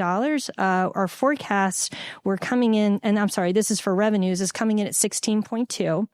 And I said, oh my goodness, Lynn, what is going on? Where did all that extra money come from? And she explained to me that this has to do with the debt service on the transfer station. So these were dollars that we got in to pay for the transfer station. So it's a one-time capital revenue that I couldn't go buy a truck, right? Okay.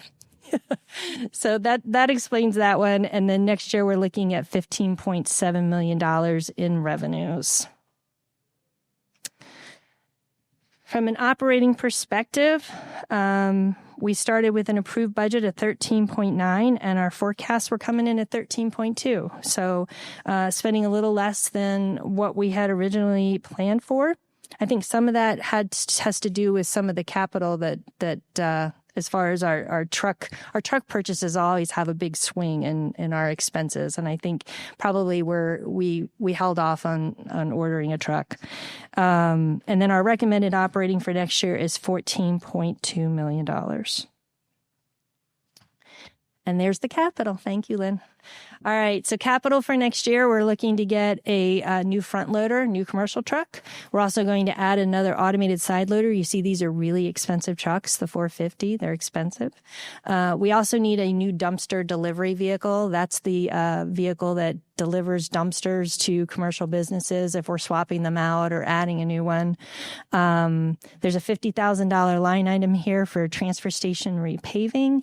And then also, and you see this almost every year, we get a new semi-trailer at the recycling center for $6,500. Those are used trailers that we use to store all of our material. And that comes up just over $1 million. And last, we have 50.5 people in our solid waste division, and we're going to continue with that for FY26. Any questions for solid waste? Councilmember Salles.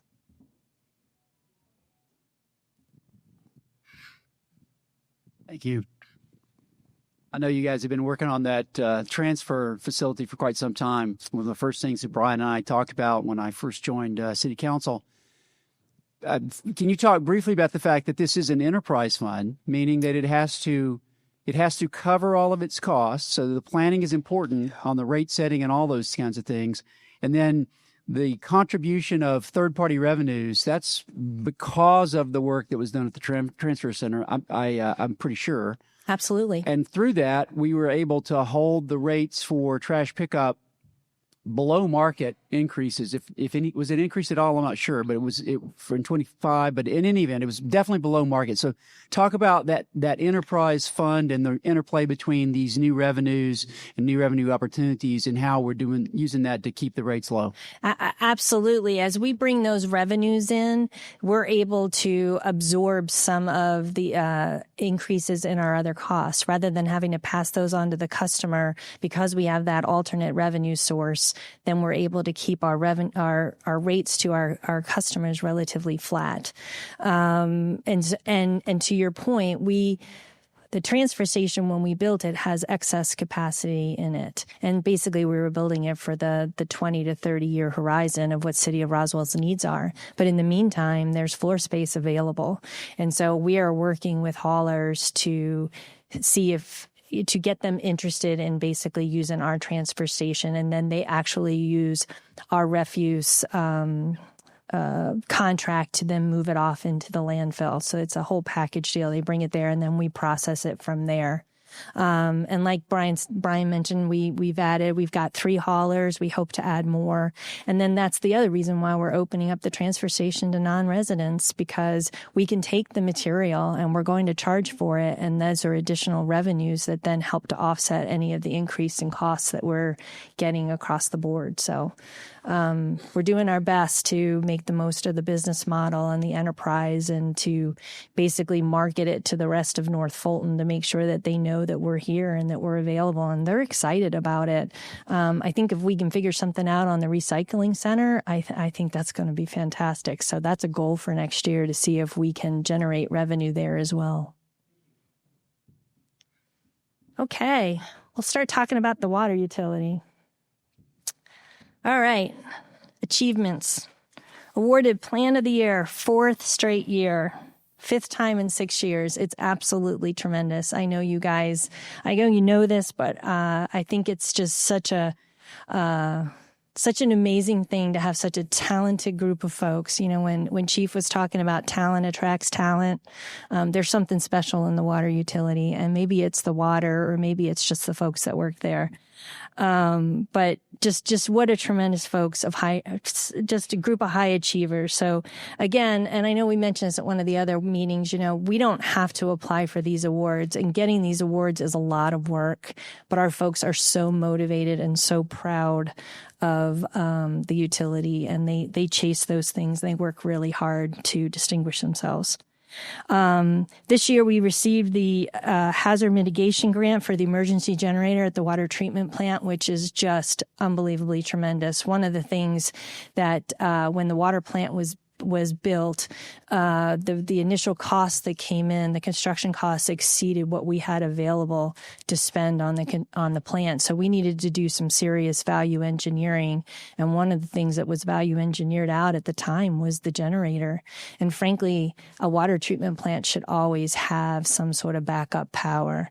So getting that generator and having it funded through a grant is just huge. I don't want to make anyone concerned that our system's ever going to run out of water, because we have emergency interconnects with Fulton County, and those we can open up and get water anytime we need it. But this basically allows us to be a little more self-reliant and self-sufficient. So this is great stuff. We also completed 4 different waterline projects this year with capital funds, and we also successfully performed our first in-house waterline replacement on Grimes Place. I'll say that I had the good fortune of being able to take our chief operating officer out there when they were working, and we got to see our team doing their first waterline replacement, and they could not have been prouder. And that's all because of the budget that you gave them in 25 to give them the ability to do that.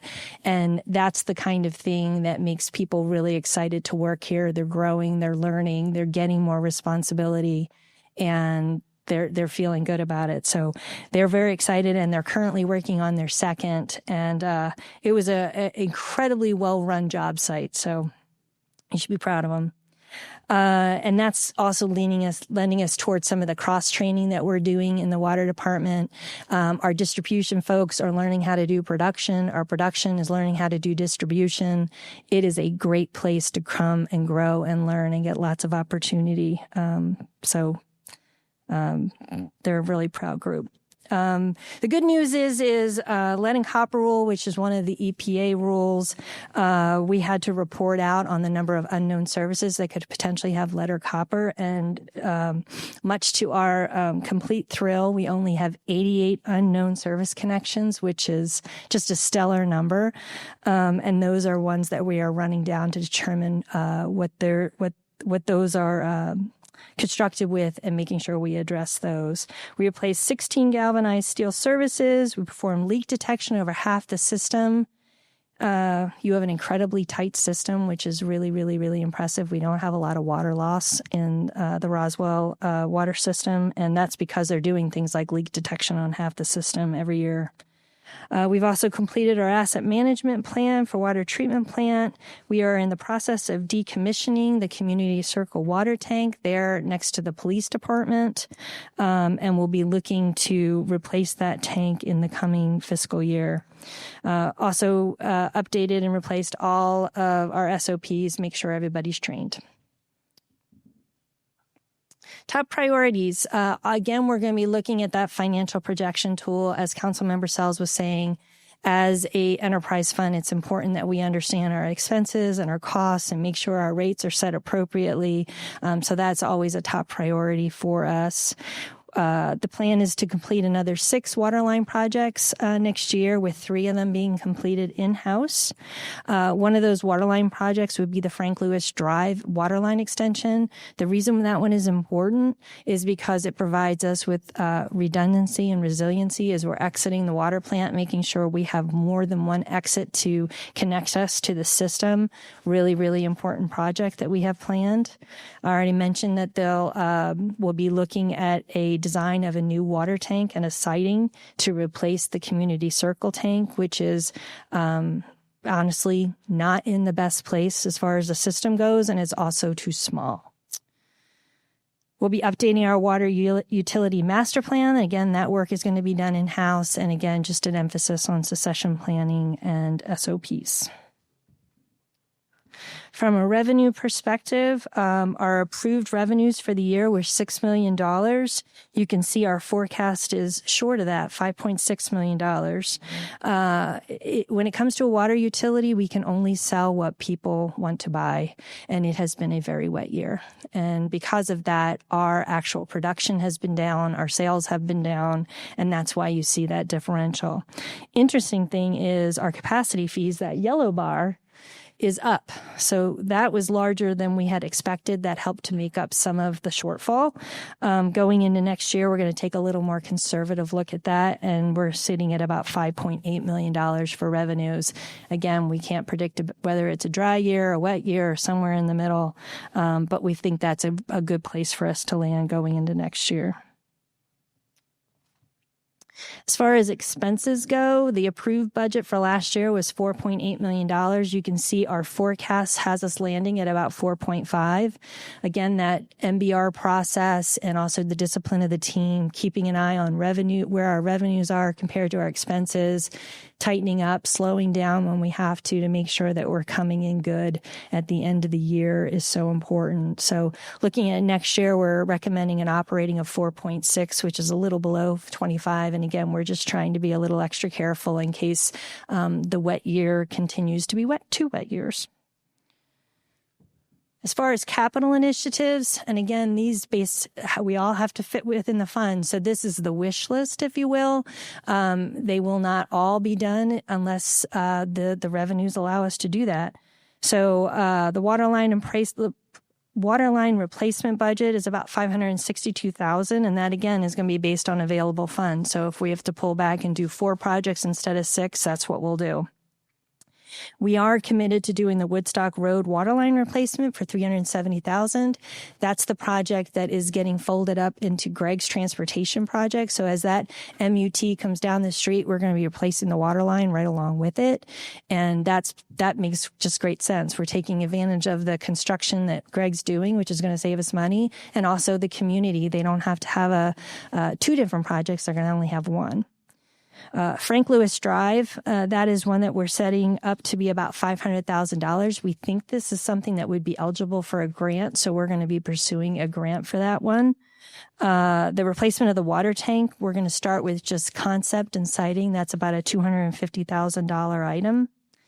We also have an altitude valve that needs to be replaced at our Woodstock water tank. That's simply the valve that controls the in and out of water there, and that's a $35,000 item. We are in the 6th year of our 7-year contract with M&H for our eye hydrants, which are the ones that are the pressure readings that we basically immediately know when we have a pressure drop in the system, which tells us that we have a leak or there might be someone actually availing themselves of water via our hydrant using an illegal method, and sometimes we can run out there and catch them. So we're almost done with that contract, and then those eye hydrants will be ours free and clear. We also have the lead and copper service line replacement, which I mentioned, which is about $100,000. There's probably some grant dollars available out there that we'll be seeking. And the last item is an event detection system. This is event monitoring at each of our tanks that tells us about water quality and water security. Those are something that we're looking to install in the tanks, and that just gives us better eyes on those tanks and making sure that they're fully secure. So that it all comes up to about $1.9 million. And again, we're going to fit within our means on this and prioritize these and also seek any grant funding that might be available. We have 19 folks in our water utility, and we're going to continue with 19 for the 26 budget. Sorry. Thank you, Christine. Any questions on the water utility? Yes, sir. Yes, sir. Councilmember Sells. Thank you, Senior Vice President Izo. It's a punchline that most governments pave the street first and then come back and put in the water line. And it's a punchline because it's true. These anecdotes have resonance in truth. And I just want to, the fact that we are consciously doing these kinds of things, planning this well, it's good stewardship, not only of the money, which it truly is. I can't imagine what the savings would be by coordinating these in a mature city like Roswell, but also in the quality of life and the interruption. And I would point to the Mimosa or the Mimosa Road, the Mimosa Street right there. Bullock Avenue. Bullock Avenue. Yeah, I can think of the name of it. Bullock Avenue. I mean, we're taking the opportunity to do that at the same time, which means that asset is offline for a shorter period of time. We're getting that done. And I just want to point to the fact that is good stewardship, that you guys are, the fact that you both are residents, so many on staff are, and you live here and you pay attention. And I really, really appreciate that. And you're great stewards of the city's money and the residents' time and annoyance factor. So thank you very much. Thank you. And I will say Bullock Avenue, when it's all done, the transportation team's coming in there to pave, right? Yep. So, and some of this comes, you all called us out on sitting in silos. And I think some of the things we've done about creating alignments and conversations and groupings, because now we have the entire infrastructure team all together. And so having someone who has eyes on all of that and saying, hey, wait a minute, you're working over here and you've got this on your list over here. We got to align the timing, has been really, really helpful. And so some of it, no one intended to work in silos, but when you don't have somebody who's got eyes in both places, those things happen. And it's really frustrating because you're right. It's dollars. And it's also, the community is like, how can you possibly be out here? You were just out here 2 years ago. Why didn't you do this then? And so we're working really hard to get that alignment in place and to do things that are smart like that. Right. It's common sense, so it's not common government. No. Yeah. Right. Okay. Stormwater utility. All right. And then I'm done. Okay. Stormwater utility. Again, the stormwater utility is an enterprise fund. So we're working within our means here. Work that was completed this year. We completed a number of stormwater lining and replacement projects. You see the list here. I'm not going to read them off to you. We also have been working out at City Hall parking lot you've seen. This is an in-house green infrastructure project where we're establishing bioslopes, which basically are conveyances for stormwater that have a water quality component. Each of them is constructed a little differently. And what we're doing is data collection on that. So we have pre-data on the water quality of the stormwater. And once they're all installed, we're going to get water quality data on the post installation and be able to find out which of these bioslopes work best, and get that data back to the state so that they can make recommendations on bioslopes and which ones perform the best. We actually received funding from Georgia EPD to do this work. They actually sent us more money to do this work. And so it's been a fantastic project and it's nearing completion, I believe, as far as getting the install complete. I'm looking at Brian and okay, we're halfway done. All right.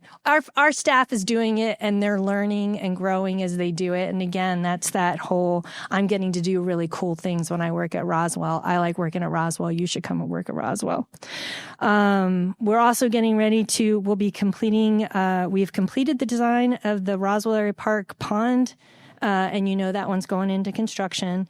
The design of the Founders Park Pond also completed. The construction will be done at the end of the year. We also, and this is a really important one of the things that we did as a part of the FY25 budget was establish a enforcement inspector for stormwater. And so one of the things we were doing is going out and looking at the commercial ponds and detentions and determining when they were out of compliance and start working with the owners to get them into compliance. It's not something we had been previously doing in a proactive way. Of course, we always responded to concerns, but this is something, there's a staff position that you all established to do this work. And we had 16 commercial stormwater ponds come into compliance this year. It's a really, really big deal for the city to get those systems working as they're designed, controlling flooding, getting things the way they were designed and making sure they stay that way. So, bravo to you to wanting to do that. It's been a really good process, and we expect to do more of that next year. And I think it just really speaks to your commitment to stormwater in the city. We also have been working this year on improving our stormwater plans review process. More work to be done there in 2026. I think we've made some really good progress. We were able to hire someone in-house, had a very hard time finding someone to fill that position. So we had to do that through some contracts at first. But I think we're moving very much in the right direction. Top priorities for next year, again, that financial projection tool, understanding our costs, understanding our fees and how it all fits together in a 5-year picture. We'll be in the second year of our MS4 permit with the state. First year went great, so we have no concerns about that going into next year. We are targeting 25 projects, capital projects off our CIP matrix for next year. We've set a goal of 15 commercial stormwater projects for next year to bring those into compliance. We also will be working on establishing the regional stormwater facility at Roswell Area Park Pond, and we talked a little bit about that at committee, how we're changing that pond from a pond to actually one that has a stormwater benefit, which will allow us to sell credits in that facility for any kind of redevelopment that might happen in that drainage basin. We also have a priority of filling all open vacancies. I like that one, Brian. It's, again, we are challenged. We are competing with a lot of other folks for construction-minded, construction-talented folks, and the marketplace is vibrant. And so we're setting a goal of getting all those seats filled. Okay, makes sense. And then, of course, the SOPs and looking at our succession planning. So here you see our revenues. So you see the stormwater utility is pretty flat. That's because those are not a consumption-based rate. So that stays pretty flat. We had it approved to 4.8 in 25, and looks like we're moving to 26. We're going to move to 4.9, which is where we're forecasted to land this year. And from an operating perspective, for 25, we were at $3.1 million, and for 26, we're moving to a $3.2 million expense request. And what's that being driven by is primarily actually from some expenses that we have in the utility that we pay back into the general fund. So our general fund expenses have grown, and so we're going to need to account for them in our expenses. As far as capital initiatives, we're looking at about a $1.5 million capital project expenditure. That's about what we've been doing the last few years. And we're going to pull a little bit off for an equipment purchase that the team wants. So you see that's for the $30,000. And then related, but actually not a part of the stormwater utility, would be any funding for dredging assistance. And I just put it here because it's, probably the best place to put it. But again, remember, this is a general fund impact. We can't fund the dredging assistance policy out of the stormwater utility because we cannot use public funds to improve private infrastructure. But we are recommending a $250,000 line item in fiscal year 26 to fund dredging assistance. And lastly, we have 17 folks in the utility, and we're recommending no change in staying with the 17 people. And that's infrastructure. Anybody? Okay. Since Brian the man, I have learned so much from in such a short time. There's a couple things. Once again, this is an enterprise fund, which is incredibly important. This one, however, is a gateway to development. So let's talk about that briefly, because all of the things that we want to. Oh, am I supposed to turn it on? Yeah. Let's see if I can replay that. Starting with common sense and uncommon governance. Let's just start with that, right? So the first thing I was talking about the fact I'd like you to talk about this is an enterprise fund, and therefore this is all basically commercial revenue. This is commercial revenue and residential. It is okay. So HOAs and things like that. You pay them. Oh, I do. Every homeowner, it's on your bill. It's with your garbage bill. Okay. So thank you. It's not a lot of money. All right. But however, it's an emerging market, essentially. I mean, this is a new thing. And so as you talked about competing for talent, that's part of that, is that this is an emerging area. But the next thing I wanted to just talk about, it's an enterprise fund, and also it is a gateway to development in the city. And if we're going to grow new businesses, and I gave this example the other night about a particular space that if they touch their stale, basically gray field, obsolete infrastructure right now, this shopping center, it's going to cost them $8 million to come into compliance with stormwater. And that is a hurdle to getting these revitalized. And so you're working on that. I want you to talk a little bit about that and what that plan is. And quite frankly, Mimosa is front and center of that, just as is Roswell Area Park. So talk briefly about that. Absolutely. So you're absolutely right. Properties that were developed prior to these stormwater regulations being in place have insufficient stormwater. So when properties want to redevelop or add or do something different that trigger those stormwater regulations, it's a significant cost. These are extensive systems. We've talked about it a number of times in committee, and it can be incredibly frustrating for owners. One of the things the city started doing, like I said, I've just got here. I've been here 9 years, and this predated me just by this much, a smidgen, was recognizing that there was an opportunity to do private-public partnerships in stormwater and create, if you will, regional stormwater solutions that could benefit an entire, what we call a drainage area. So in other words, everything drains to this point, okay? That's your definition of a region. Yes. The region is that storm slope, or excuse me, it's the drainage area. It's like if you're on the top of a mountain and you're on one side, your water goes this way, and you stand on the other side, the water goes the other way. So it creates a bowl, if you will, that it drains to this point.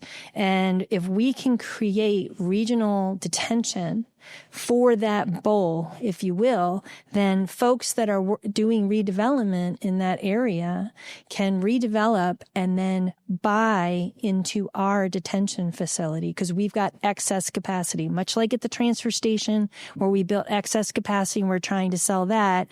We created excess capacity in a number of places. City Hall Pond is a place that has capacity. The pond that's being built at Founders Park has excess capacity, which will allow, within the bowl of that drainage, if there's redevelopment there's an opportunity to utilize that detention, that stormwater, rather than building it on site, if you will. And the same thing we're doing at Roswell Area Park Pond, which is like 50 odd acres, right, Brian? Yeah, 55 acres around Roswell Area Park Pond. If there's a redevelopment, Crabapple Middle, if we do work at Crabapple Middle School, say we put in pickleball courts, which is a lot of impervious, we can take that stormwater need and we can buy credits in that pond.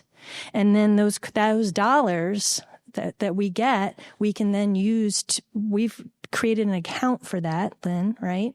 Where we can use those dollars to A, maintain those facilities, and B, build more of them. And so that's that regional look of trying to centralize some of this to take the burden off an individual property owner that's confined by just the size of their property. And to your point, our properties are so expensive that it's tough to take all that square footage and dedicate it to detention. I want to stress that I want to make sure that's really, really clear to all of us, and that is, that makes the capital stack for redevelopment possible. It's that kind of thinking, And that kind of, quite frankly, we're leveraging an infrastructure. We have parks and we have ponds. And some places we have parks that have places for ponds because what's going on at Mimosa is in a natural creek bed that is fed by this geo slope that you're discussing, this regional area. Using that correctly allows for economic development because that particular example I keep giving, the cost of the land itself where it is, and then on top of that, it makes the capital stack almost unsustainable. So that's what we're doing here with this enterprise fund. And I want to mention one other thing. This is a constant HOA problem. I think it was the first knocking on doors. This is one of the things that somebody hit me with front and center is that developers often, when stormwater was first done, they would build an insufficient or poorly maintained or difficult to maintain stormwater retention. And after the developer's gone, the HOA stuck with that. So this monitor is a quality of life issue for all of our neighborhoods. That's the ability to make sure that these are done well and kept up, just good governance and good for the residents' quality of life. Yeah. So you're touching on another piece that you all put into our budget was having someone who's doing that detailed inspection on construction, not just on public construction, so things that are going to be dedicated to us, but also the private pieces. So we now have folks that can go and have eyes on all of that in a skilled way to protect the ultimate homeowners in that effect to make sure they're being built properly. Mm-hmm. Good work. So Don, I had a request to do a bond project quick overview. Should we just keep rolling, or does everyone want to grab their sandwich, sit back down, and we'll give you a 10-minute bond look? How do you want to do this? What time is it? It's 12:01. How long is the bond overview? I would just say jump right into it. It's about 10 minutes. I think. Okay, I'm going to ask Brian Watson to come up and join me. And what we're going to do is we're going to take you through the Project Management Steering Committee. So every month we all get together, the OLT together with the project management team and do a project management review so that we know where we are every month. And so we're going to just take you through September's. And we're happy to answer any questions. There it is. All right. I'm going to go ahead and let Brian jump on mic and have him walk you through these real quick.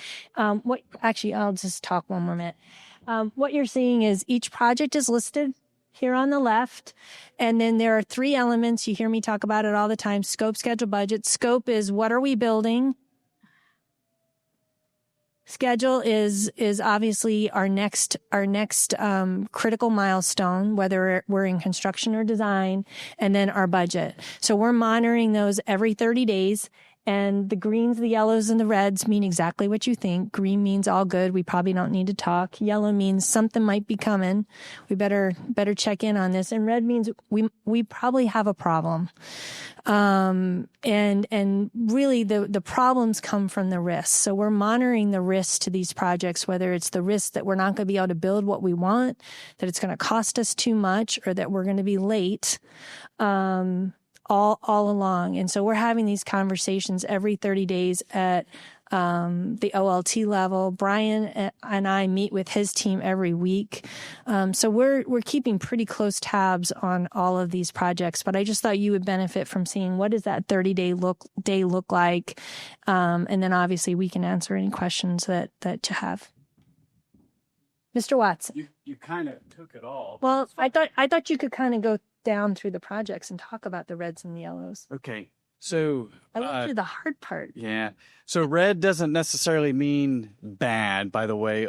Red could also mean that we want to bring to the attention of senior leadership some of the things that when Sharon brings up risk, some of the things that we want to make sure that senior leadership is aware of. So as we go down, usually during our monthly meetings with senior leadership, we'll start with those projects that have the red squares in them.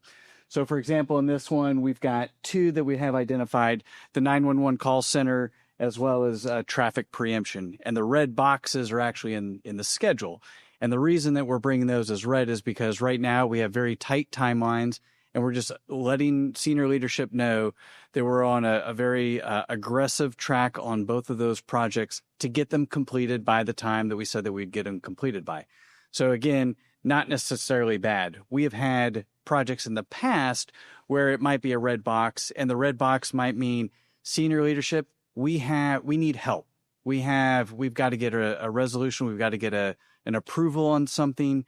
And so we'll bring that. And Don brought that up earlier in terms of the communication. And it's another way that from the CIP team that we can communicate the most effectively that we can through Sharon and monthly through the senior leadership. So as we go down, those are the two projects that for this month that we would call, are in the red category. Most of the others that are in yellow, when we look at the budget, is because right now we're still tracking to be on budget, but there are certain things that depending on a decision that's made, we might get really close. We might have to come back and say, hey, we might be a little bit over budget. But right now, yellow is we're tracking it. Everything is still on pace to being within budget. If it's schedule, right now, if it's schedule and it's yellow, essentially those are the things like, okay, there are potential risks that we are identifying that may allow or that may cause a project to actually be behind schedule. An example of this one would be, I'm going to go Fire Station 27. One of the things that we're looking at right now is generators. Generators are I don't know what it is on the marketplace, but generators are taking an awful long time to actually procure and get in-house. When we started the design of Fire Station 27, a generator was about 55 weeks out, so just over a year, and we're now at about 40 weeks to about 30 weeks. So depending on the type of generator that we get, that causes a potential delay in a fire station build. So, and then if it's green, like Sharon said, things are moving along, tracking nicely. So we really don't have any issues with that.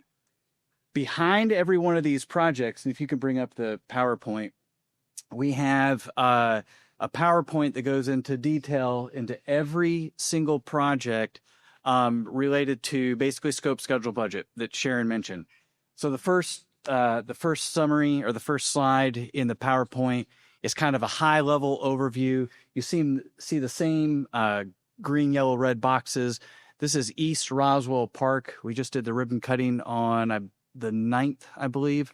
So this project, we have a couple minor elements that need to be completed, but here's a project that's in good shape.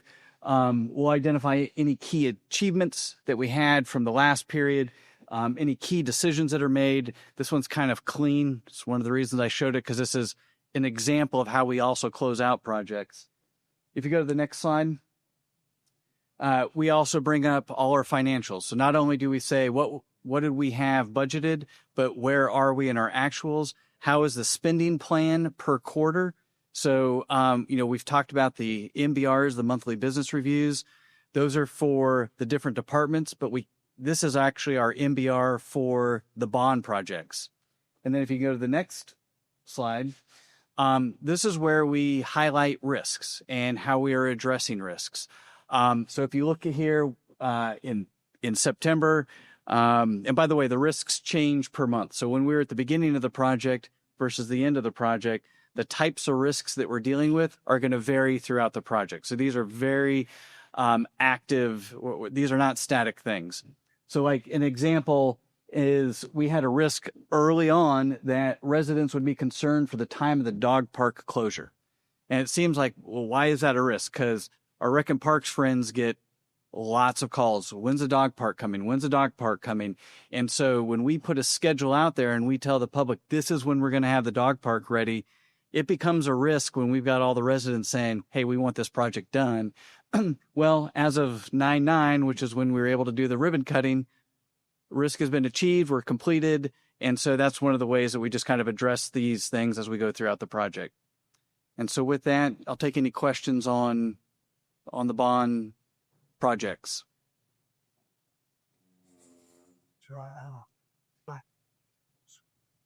Sorry with feedback. Here we go. I didn't know you all were going to go through this, but this is really good. How many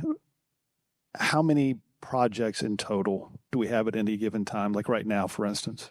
I think we have 17 bond projects right now. Right. And then 60 total if you include transportation projects through the enterprise funds. Right. It's about 60. So this scorecard, when we review it, that's just the CIP. Yes, sir. Right. There is another list of transportation projects and. That's correct. And when I made the comments earlier in my opening remarks about improving project management discipline, I just clarify some of that. We clearly have the competency around project management. I mean, these are professional project managers.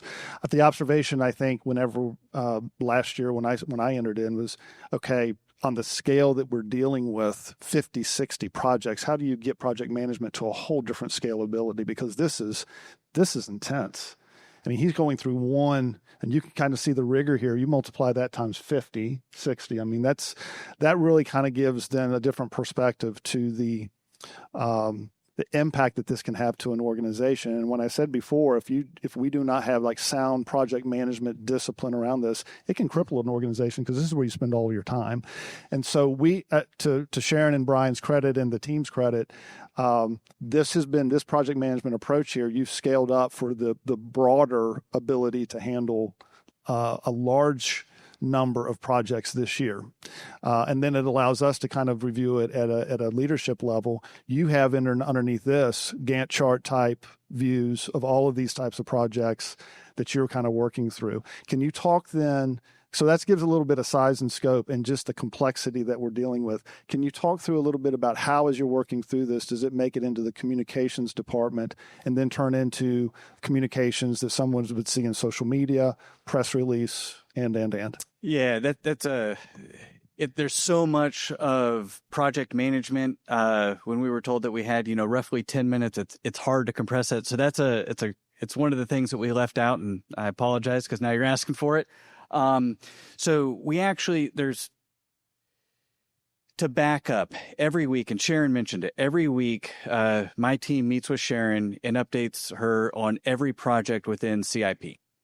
And it's again, scope, schedule, budget, but it's a lot of detail. Okay. A lot of detail into the stuff that is not necessarily exciting for non-project managers, stuff that we love, but stuff that we want to make sure that we're not missing anything. Every week, we also meet, our CIP team also meets with the communications team, and we basically give them an update. Here's the status of projects, and specifically, if the project is in design, some of the kind of where we are in design, when it's coming to mayor and council, so that communications can be ready. And this is months in advance. Hey, we're projecting this project to come to this committee this date, and so they're able to start preparing their plan, months in advance. We also talk about when we're in construction. So, for example, Roswell Park Pond, we've been talking to communications for months. Hey, these are the dates that we're going to start doing stuff, and so that they can be prepared whether or not to put communications out to the residents, to write up something to kind of give a progress update, so that they have that information. Every week we are meeting with communications so that they have, and they can ask us questions as well. So if we're telling them, here's where we have it, they might ask little questions to help them, whether they're writing communications that are going out or just knowledge, just to make sure that the communications team is aware of what's going on. So every week we are doing that to try and improve communications to not only internally, but also to the residents. It's perfect. And then I think just completely close the loop. Obviously, on a weekly basis, we're reviewing the legislative calendar. So as these are working their way up to a decision point, then we are populating that 30, 60, 90 days out so that we're creating visibility for ourselves, but also the electeds. We're trying to get ahead of it that way. I think it's just a little bit of insight as to the volume of what we're dealing with. And these things change. Brian made a great point. It's very dynamic. Priorities can change. The pond, Roswell Park is a perfect example. Those things just happen. So I think the other point I'd like just to, quickly point out is when you talk about consuming an organization, if we have so much focus on project management, who's watching the ball on service delivery, right? And I think just kudos to this team because you're doing both. You actually are delivering services while you're also managing the infrastructure, while you're also driving these projects, and you're wearing a lot of different hats in the process. So just that's a little bit of just, as I've come into the organization, I've seen, okay, there's a lot of bandwidth required in this area from a leadership standpoint. So thank you guys. We have a great team behind us. It's not just Sharon and myself, but thank you very much. Yeah. Thank you.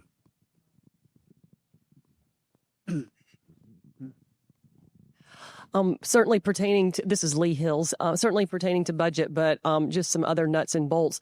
You mentioned 50 to 60 projects going on now. And Sharon, you've been here you've just hit your 9-year. Brian, how long have you been with the city? 4.5.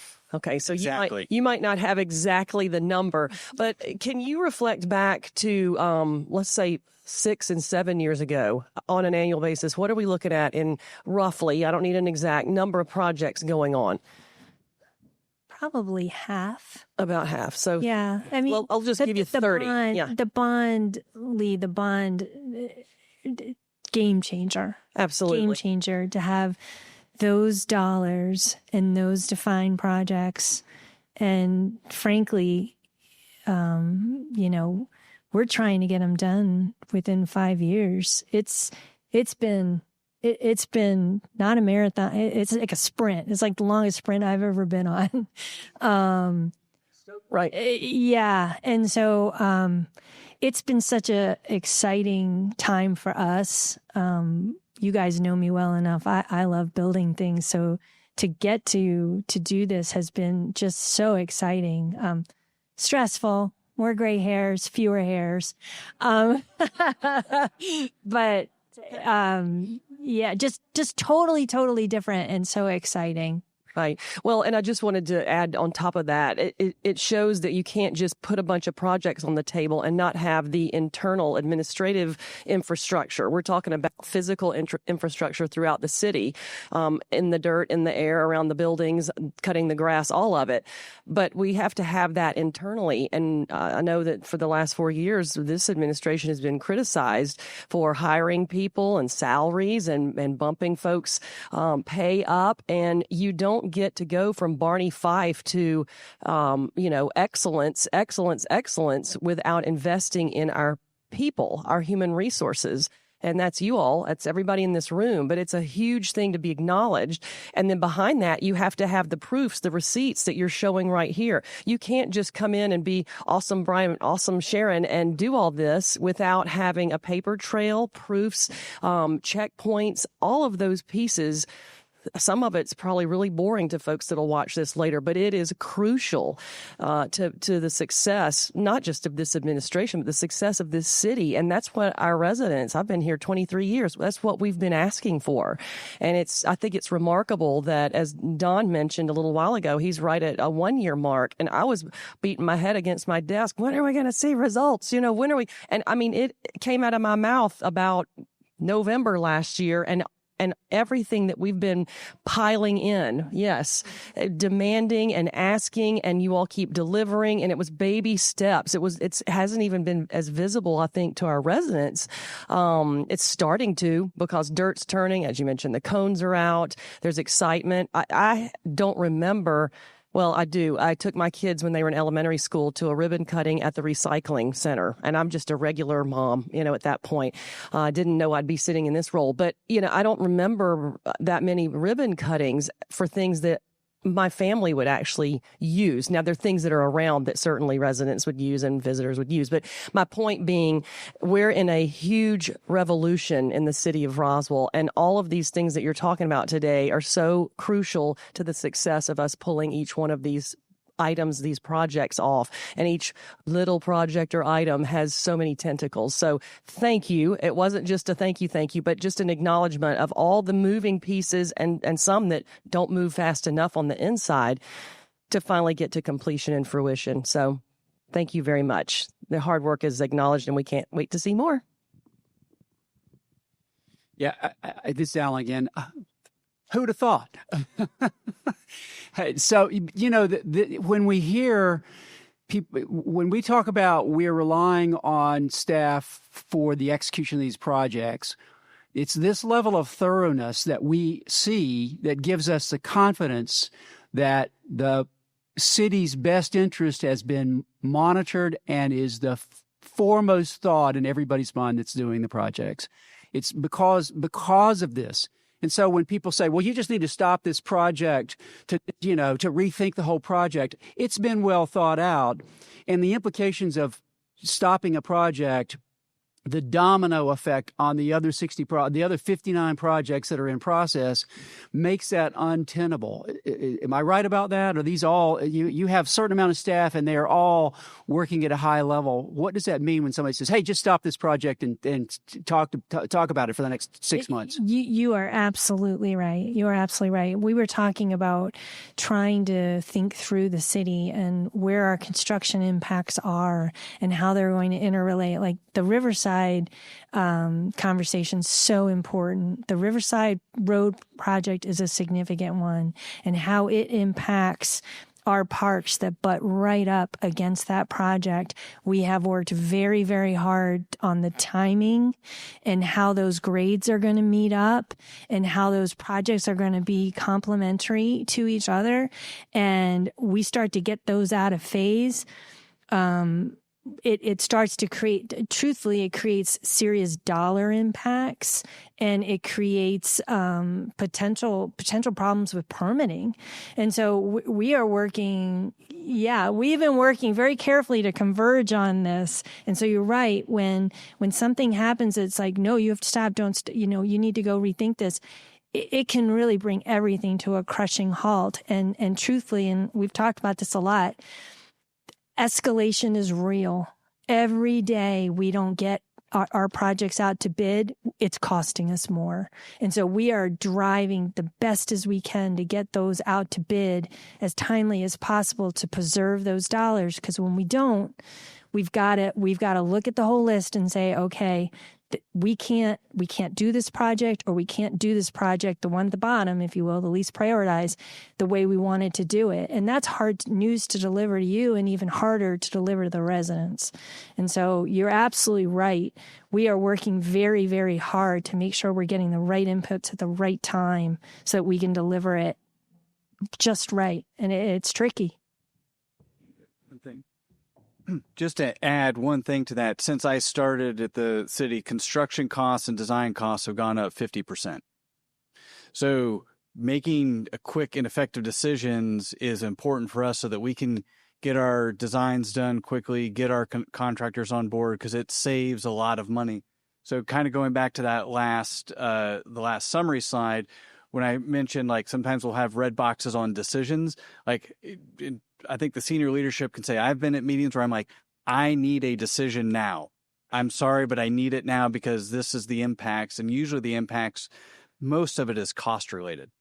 So, we're doing the best that we can with the dollars that have been, especially with the bonds, voter approved bonds. We're trying to make those go as far as we possibly can. So. All right. I think it's lunchtime. Oh, wait, Joe's going to tell us it's lunchtime. Thanks, everybody.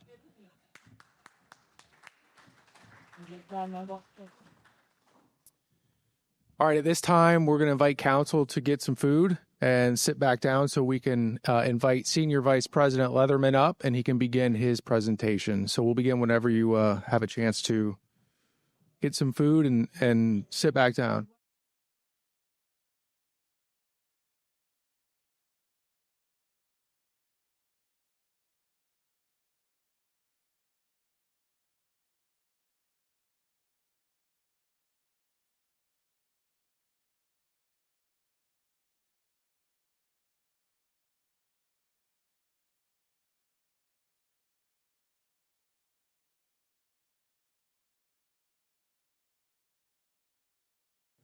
All right. We're going to go ahead and get started. We have the live feed back up. Joe has officially started my timer. And so we're going to get rolling. I have the distinct pleasure to start off with economic development. And as we've talked earlier, I have the pleasure of leading a great team under our community services banner, our recreation and park team, Director Malone, Director Alexander with ComDev, Daryl Conley with economic development. Lori Ford is here with our customer service and resident business services team, and our deputy directors as well.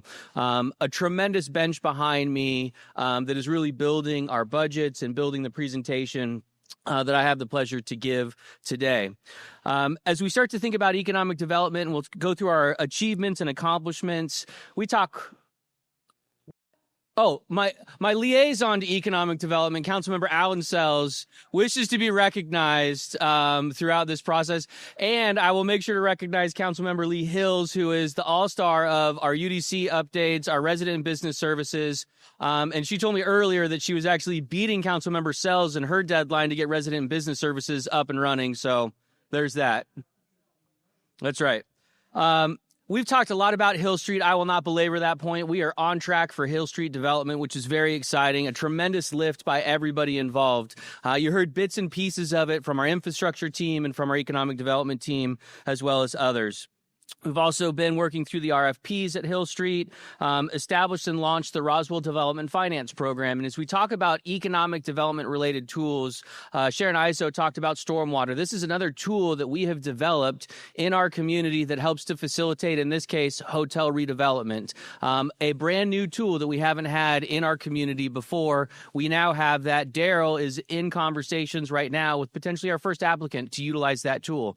So we approved it, maybe a month and a half ago, and we are right now in negotiations for the Roswell Development Financing Program first project, which is very exciting. It shows that the market, as we're working through our capital stacks, whether it's infrastructure development or redevelopment, that the market is positioned to work with us if we can find the right types of tools.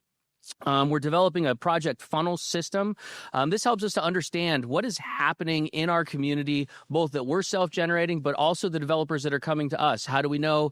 Are they serious? Where do they want to be in our community? Do they fit within our comprehensive and growth plan? Do they fit within our code? And how do we have insight to all of that across the organization? We'll talk a little bit more about the code and the comprehensive plan and our growth plan and the development and how important that is here shortly as well. And then we've established our quarterly reporting framework. This is really important to give insight to our community, to the council, to our staff on how we are progressing from an economic development perspective. We have really restarted economic development in our community. This has been one of the mayor's top priorities. This is one of the council's top priorities of how are we transferring aging infrastructure, aging shopping centers, aging commercial infrastructure in our community into its next generation. A lot of it 30, 40, 50 years old. We talked about the challenges with Sharon of just one single infrastructure project on one single development, potentially an $8 million, $9 million lift before you even build anything, before you even get the first vertical building out of the ground. That is just the cost of transferring infrastructure in our community because of where we are. It's an exciting time. Not only do we have the bond projects, but we also have a tremendous growth opportunity to start to reset our commercial base throughout the city of Roswell. Our economic development plan is transitioning as part of our community and growth plan. This is something new that we have not done in the city of Roswell, and Michelle Alexander and her team are leading that first step of working through our growth plan and focusing the growth plan around our economic development strategy. We spent the last probably decade or so, the previous two iterations, really refining our residential comprehensive and growth plan, the residential side. Now we are focusing on the economic development side and marrying those two things together. We talked briefly just a moment ago about the cost of infrastructure, and I'm going to reiterate that again. You see on the slides that it will include a 3-year business plan for all of the nodes that we're focusing on in our community. What that means to us, what that means to transportation, to stormwater, to water, is what are our goals, what are our objectives, and what infrastructure does that potentially take to start to facilitate the goals and objectives of our economic development strategy. We define the strategy. Now we really start to get into the nuts and bolts of a business plan that helps us define the investment that strategy is going to take to move forward for our community over the next really 3 to 5 to 10-year planning horizon that the growth plan will cover. As we think about our top priorities, building trust with the community, developing a team aligned with the goals and objectives of the council, again, advancing the comprehensive plan of the city, coordinating with community development on the Unified Development Code. You'll hear me talk about this on the community development as well, but economic development and community development will continue to go hand in hand, and the code rewrite will be a significant project in 2026. There is a budget request of $402,000. We'll talk about it on the community development slides, but I want you just to keep that in the back of your mind, because the first step in this is Michelle's team is working through our growth plan. The growth plan will now inform our goals and objectives. The goals and objectives will start to inform the code rewrite. All of those in sequence, 25 into 26, as part of the mayor's top priorities for our city. Very exciting. Yes, sir. Please do.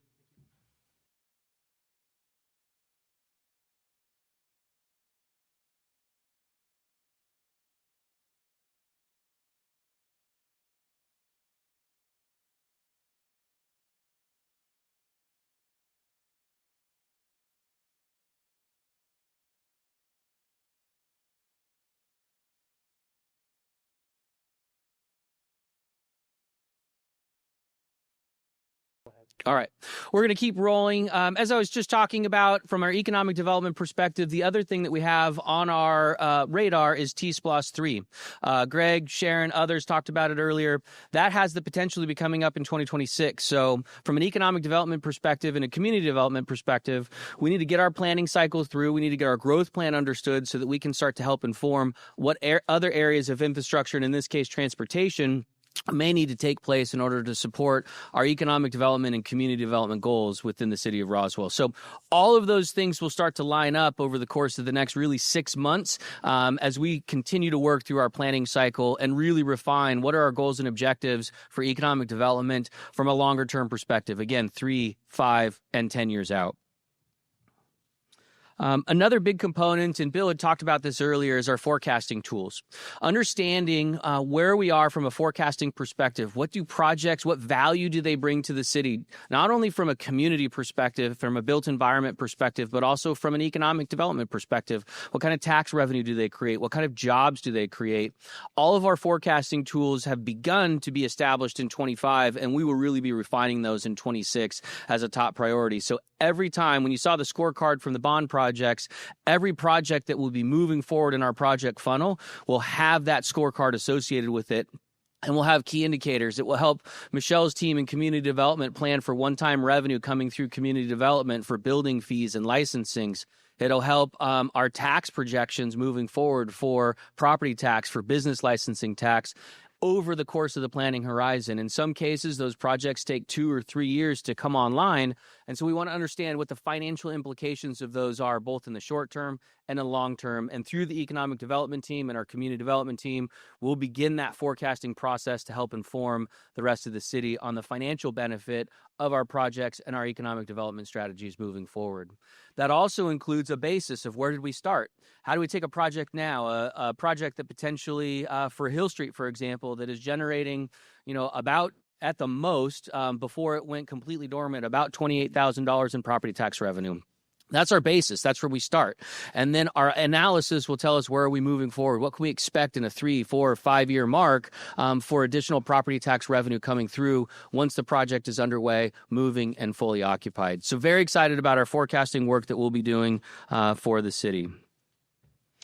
As we think through streamlining our development process, ensuring high-quality growth in the city, developing our forecasting models, providing data-driven insight, and commercial redevelopment and revitalization. Again, this is our tax allocation district, T-SPLOS 3, and strengthening our partnerships, all key initiatives for the 26 years we think about economic development. Economic development also has a number of contracts associated with it. We're all familiar. I will be doing at the end of October our quarterly update. We'll go into a deep dive of where we are with all of our contracts across the organization, what projects we're focused on, and forecasting what projects are coming up also in the 26th year. We started with about $800,000 in our approved budget for contracts. We did have a contingency for economic development as part of our approved budget. And then as we go into our forecast, we are are using the contingency as projects have come online. We're anticipating in 26 essentially the same model, about $800,000 of base contracts for projects that I'll cover here in the next slide. And then we also have a reserve of contingency for additional projects as economic development projects take shape. And if you remember, in our economic development strategy, you have kind of project initiation. That's where we start. And then you get through origination. Then you get to the LOIs, the development agreements, and they all have various steps. In some cases, we'll start a project, and if it doesn't gain traction, maybe the capital stack doesn't take shape, we will end those contracts and we will move on to the next project as part of our strategy. And so having the nimbleness in our budget as we're currently forecasting gives us the ability to start and stop projects based on what the market is doing and what our analysis tells us.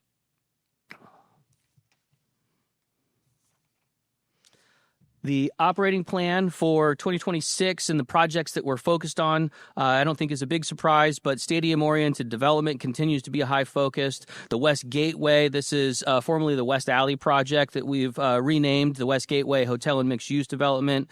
PBS Aerospace Headquarters, which I'll talk about again in a minute. Our City Center Mixed Use Development, and then focusing on our Tech Village around the Mansell Overlook properties. Those are our main priorities for 2026. We continue to be staffed with a full-time staff member as our director, Mr. Conley. No changes that we're recommending there. I will say a tremendous lift has been started to transfer into Daryl's plate. He's helping significantly with the work that we're doing around the RDA and the DDA, administrative support for the Roswell Development Finance Program to get us through the application process. And then policy monitoring for the tax allocation district. We are anticipating full policy approval, probably the first part of 2026 as we continue our negotiations with Fulton County and Fulton County schools, finalizing those policies and then working through the implementation of those in 26. And then ongoing project tracking, and then managing our preferred development program. PBS was our first preferred developer that came through the funnel, if you will, in the system. We got very high remarks and very high praises from PBS and how we facilitated that project, and I'll talk about that with our community development presentation. We are excited for economic development, obviously. We are focused on building trust. Our commitment drives the work that expands Roswell's commercial tax base, and that's really the focus of our economic development team. How do we optimize that really small percentage of our community, about 18% of the land mass that is focused on the commercial tax base? How are we reinventing that and optimizing it moving forward?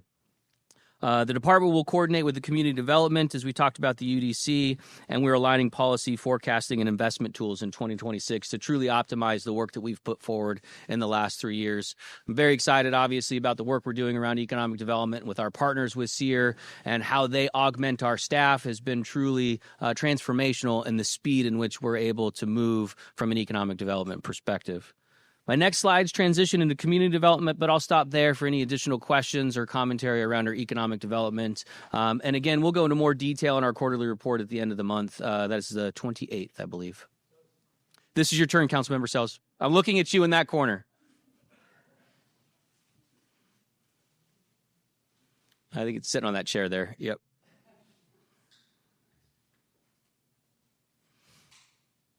I want to just highlight a couple of things. You talked about the funnel and the way we are evaluating projects, and in particular, as opportunities come to us, whether they come from, let's say, the landowner's side or from the developer side, beginning with that whole process of analysis, I just want to speak a little bit about that.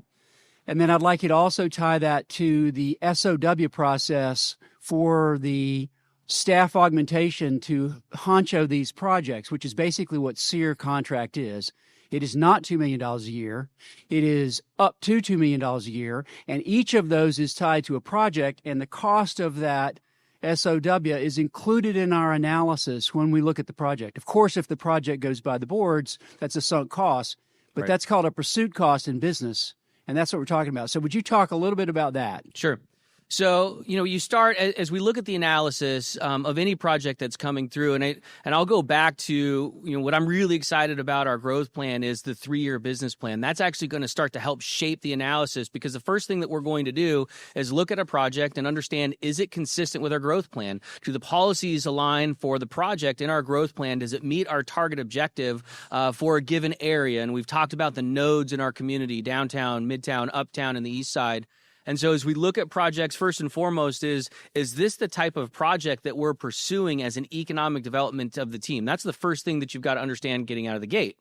Once the answer is yes to that it fits within our policy framework, then we start to look at the financial components of those projects. We start to understand, where do we start? What's the basis of the evaluation? What kind of tax revenue? What kind of opportunities? What type of jobs does that current property create in our city? And then we're going to be forecasting the growth of all of those elements. So the growth of tax revenue is important, but also the growth of value in jobs. What kind of jobs is it bringing? We'll use PBS as a great example. The recruitment of PBS in our community not only created the opportunity to place a headquarters in aerospace here in the city of Roswell, but it also created somewhere between 130 and 150 jobs, good paying jobs here in our community that starts to help spur not only community livability, but also improves the residential tax base of our site, because they're going to hopefully be buying homes. They'll be in our spaces, they'll be using our parks, be using our facilities. And so that project alone is working on 2 fronts. It's creating the opportunity for people investing personally, because we're bringing new jobs into our community. But it also is creating the opportunity for a future headquarters. And so we see the tax bases start to increase here in the city of Roswell. That's part of our funnel and evaluation process. We do all of that work essentially on paper first, and then evaluate it against our criteria and our scorecard. Is it creating added value? Is it aligned with our goals and objectives for the city? And then that kicks out at the end. And then we start to understand, okay, if the answer is yes to all of those questions, is there anything that we need to do on our side to essentially hook that project here in the community? Sometimes that is some sort of developer credit program. That could be an incentive program. That could be stormwater investment. That could be our Roswell Development Finance program for hotels in our community as an incentive that we hook that developer or that project into our community and then have them for the long term. And so all of that comes through the funnel process, through the evaluation process. And the scopes of work tie directly to each phase of those processes. So when we start early on in the process, the SEER team helps us with the initial evaluation, the initial assessment. They also help us with the capital stack. Is this developer, is this project actually serious? Do they have a commitment from a bank? Do they have financing? Are they bringing personal financing into this mix that helps them to propel this project forward? And what level of confidence do we have in that capital financing? That is part of their work in each of their contracts and each of their scopes. We also have the ability to refine the scopes to the specific stage of the project in which we're at. So we are not leaving our scopes of work open-ended from start to finish, meaning at the very initial stage all the way to closure of a development agreement. We're starting just with the analysis. And if we get past the analysis phase, then we'll have a second scope of work. That gets us into the letter of intent or potentially into a development agreement phase. And then if we get past that phase, then we get into the next part of the phase, which is going to be closing that project and moving it into the development team, which then gets passed over to Michelle's team on the community development side. So each of those phases, you will see scopes of work that include project management, that include financial evaluation, and that also include the due diligence process that are necessary. Thank you, Jeff. That's good. I appreciate that. Unfortunately, a couple of our resident guests who have a keen interest in this had to leave, so I want to make sure we get this on the record for them. And that is that, common sense, uncommon governance, and that is what you just described is a process that has never been here. And so whereas an opportunity shows up at the ComDev window seeking a variance because the developer has already made a deal with the property owner, right, we're now inserting that funnel into that process and talking to all of those people and trying to make sure that the right people get involved. This is what I did for a living. I didn't take this to my board of directors when I first met the project. I took it after I had done, or my group had done, the hard work of seeing whether this project had legs whether it was something that was viable, and we moved through that process, and then it came forward to the board of directors or to senior leadership or to the residents. And that's exactly what you're doing. This is not an absence of transparency. It is good stewardship of everyone's time to evaluate these projects thoroughly, go through a process of vetting, make sure they fit what we're after, and then bringing something that has gone through that process. Here are some alternatives that we looked at, and then going from there. So talk just a little bit about that. And I think I'll add to that as well. I think it's important to recognize that as a city, we are in a competitive marketplace. We are in Metro Atlanta. And so that competitive marketplace isn't isolated to us working in a vacuum. There are other cities that are pursuing some of the same sectors that we are pursuing. And so the due diligence that we can do on our end that gives a higher level of confidence to a developer that's coming into the community is also going to make us more attractive. And that is part of our strategy and part of our ability to be competitive in this marketplace. You know, we know that Georgia 400 is coming through. The managed lane projects will be coming through. That's got a great opportunity for us to help support redevelopment, but it also has a risk associated with that. And that risk is it's quicker and easier to move past the city of Roswell and get up north, which we don't want in certain cases because we want that development here in our community. And so all of that due diligence process and giving certainty to the marketplace that a project is aligned with our strategy and is aligned with what we're trying to see in our community allows people to move forward. And this is money, and this is sometimes time, as you referenced, to be able to move forward for a project with a higher level of certainty earlier in the process. And that's really important, not only to us, because we don't want to be wasting taxpayers' time and resources on projects that don't fit within our vision. At the same time, the development community also doesn't want to waste their time and resources on projects that don't fit within our vision. And so we can meet in the middle and understand that early on in the process and then move them through. And that's why the growth and comp plan is very important, because it starts to define what our policy framework is around. It also will be really important as we start to amend the UDC, which we'll talk about in the next couple of slides, and that undertaking over the next couple of years. All of that needs to be lined up together with our strategy, and all of that is coming essentially to the focal point here in 2026. Yep. Other questions around economic development? All right. Catch up on my paper here.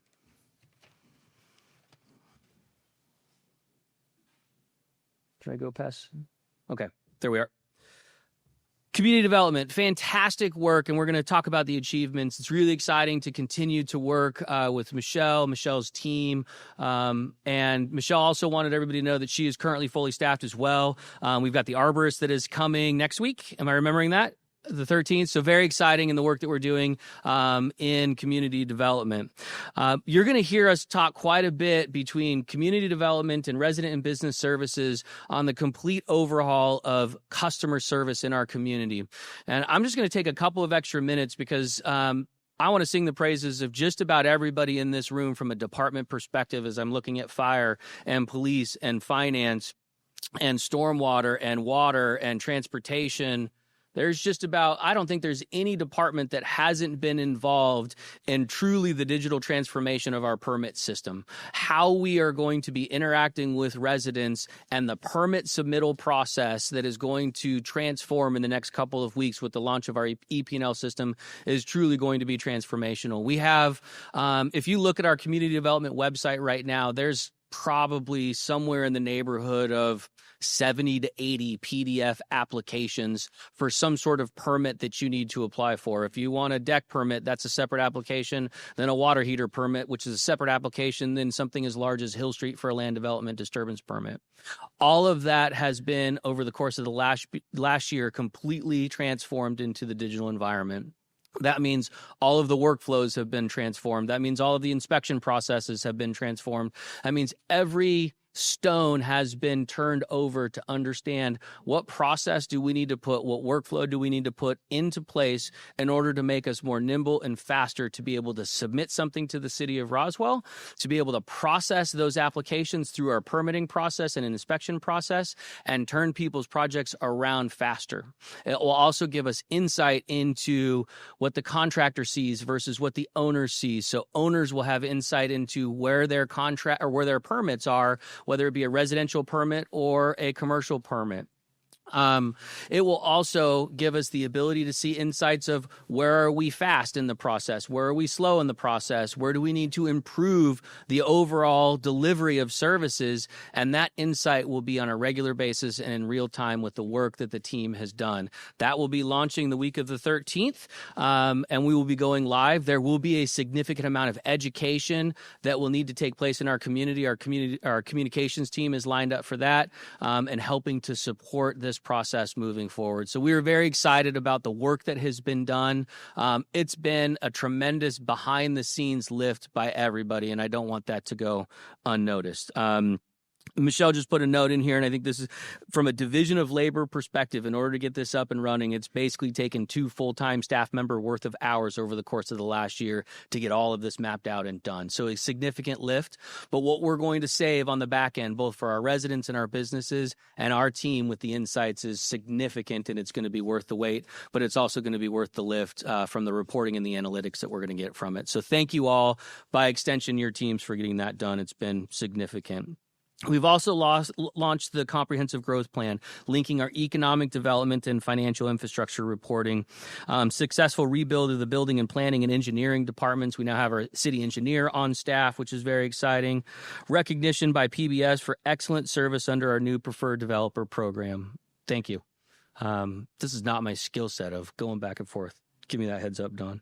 The building department moved from frequently delayed permitting to 100% meeting or exceeding our anticipated service delivery metric.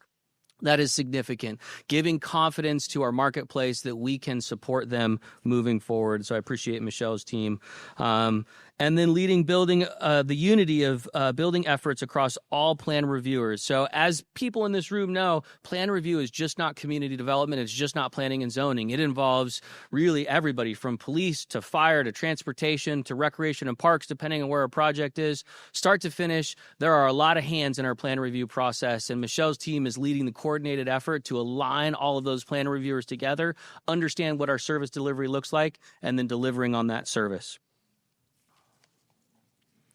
As we think about the top 10 priorities or the top priorities for 2026, we are improving and protecting the quality of life in the city of Roswell. We started our quality of life program and our quality of life initiative about 4 or 5 months ago.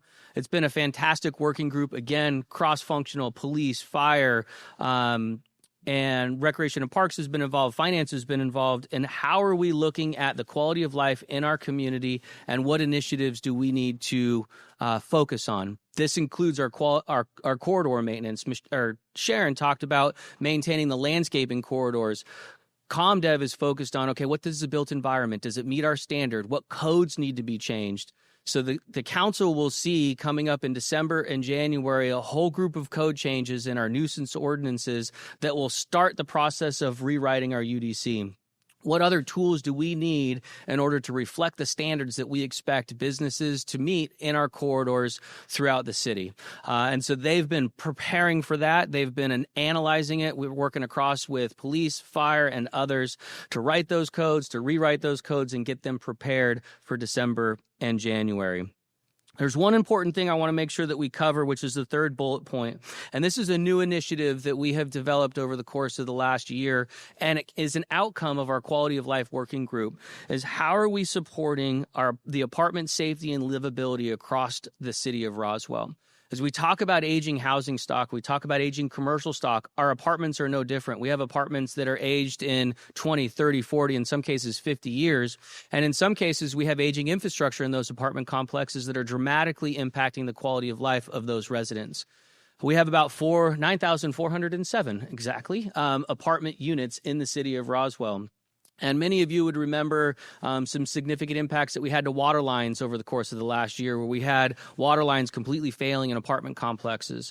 We've had other issues where we've had changes in management, where we've had dumpsters overflowing in our community because of the way that an apartment is either being operated or being managed.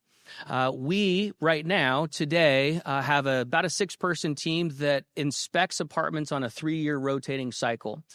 We do not charge for those inspections. That is something that the city offers. We did some evaluation on what would the cost of service be, what is the cost of service to provide to those apartment complexes, and it's roughly about $111 per unit. I put Michelle's team to the test and said, look, we need to have a better model that we can inspect these apartments on an annualized basis, that we can be in with our management partners that are managing all of those apartment units on an annual basis to ensure that they're keeping the standard of living to the standards that the city of Roswell has. She came back to me with her team, and with some cross-training of multiple staff members, we can add essentially a 3-person team to the city of Roswell's community development department. It would be 2 code enforcement inspectors and 1 administrative support that will handle all of the paperwork. We can take the cost of providing that service from about $111 down to $36 per unit and implement an annual inspection process of every single apartment complex in the city of Roswell. That will also then be followed by an interior apartment inspection every 2 years. So essentially every 2 years, every single interior of the apartment complexes will also be inspected by a third party. Right now, that's on a 3-year cycle. So we will elevate that to a 2-year cycle so that we see, and somebody that represents the city of Roswell will see the interior of those apartments. That is anticipated to be through a third-party contract that the apartment complexes will pay in order to comply with code. But we are recommending as part of this to include a $36 per unit fee that would cover the cost of that team and implement an annual inspection process throughout the city of Roswell for all of our apartments. So that is included in your budget recommendations, and we can provide more detail if you need it. Again, some new priorities is completing the comprehensive growth plan, revising and aligning all codes with the UDC update. That is a very short sentence to represent a whole lot of work.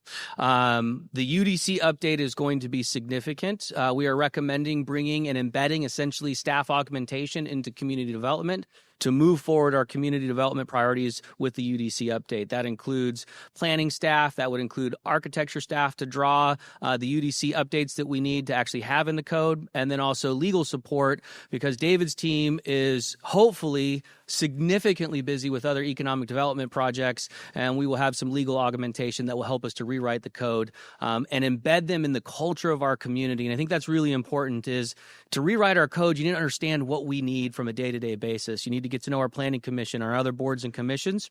And this team will do just that. They will be embedded essentially as staff members here with the city of Roswell moving forward. And that is our recommendation to tackle. We will start with some of the, I would say, the quick wins in December and January, as I talked about the nuisance codes. Those will be the things that will come first. And then we really get into some of the other code rewrites in the commercial areas as soon as the comprehensive plan finishes up right in the first quarter of 2026. And then the continued work around streamlining all of the permitting processes and in improving effectiveness with the boards and commissions. So a lot of goals for 2026, and very excited about the progress there. As we look through to revenues, building inspection fees, you can see that we have forecasted about $1.8 million or $2.2 million worth of fees. You see that we started out with a projection of $2.7 million. What we're refining is how do we deal with one-time projects, and how does that impact the way that we're forecasting projects moving forward? Likely what you see, Southern Post was a big bump in fees. We took that as part of our average for 2025. We're not going to realize all of those fees, so we are adjusting our budget now to make sure that we accommodate the shortfall in fees and make sure that we have a balanced budget. We are anticipating roughly about $2 million in fees. That includes grading permits and building permits. And then we also have the apartment livability fee recommendation to get us to 2.5. I will say a little bit about our forecasting, and I have that on the next slide. What we're working through right now is we are not forecasting Hill Street or even the Chambray Hotel or Founders Hall as part of our fee structure right now. We want a little bit higher confidence as they're coming through the process to understand the timing. And that's part of our forecasting model that we're working on building out so that we understand when those fees are actually going to hit the budgets. And so we have not forecasted that revenue at this point in time. It is not built into the budget. We'll rework the forecasting. And if we realize those fees here in 2026, it just goes to the top of the line, helps us balance the budget. And then as we come into 27, we'll have a better model that we're forecasting fees and revenues. The real trick with Hill Street in particular is going to be how are the building fees coming online with multiple buildings. And we just haven't dialed that in yet from a forecasting perspective. Expenses are relatively flat for the department. I got my head of myself right there.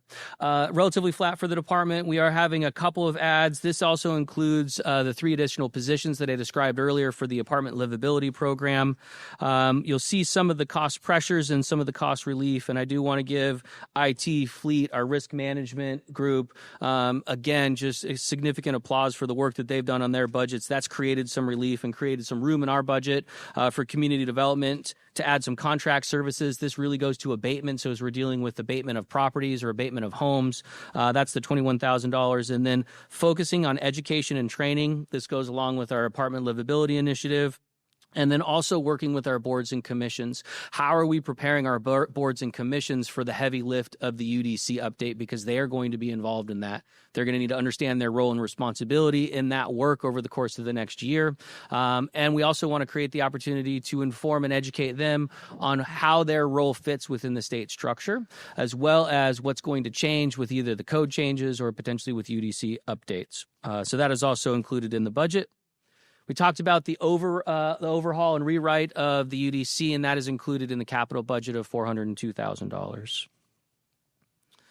Again, the 3 additional positions, 34 to 37. Won't go into more detail there. And then we've done some realignment with the engineering and building, reporting directly to the deputy directors. We're aligning all of our plan review, all the service delivery under one place so that we have clear lines of responsibility for service delivery in our community and managing those metrics. I'm going to stop there for any questions on community development. Okay. Alan said he wasn't going to ask a question on that one. He'll probably ask a question on the next one. Resident and business services. Lori Ford's back over here. Give a wave, Lori. For those that haven't got a chance to meet Lori, you're going to be seeing more of her.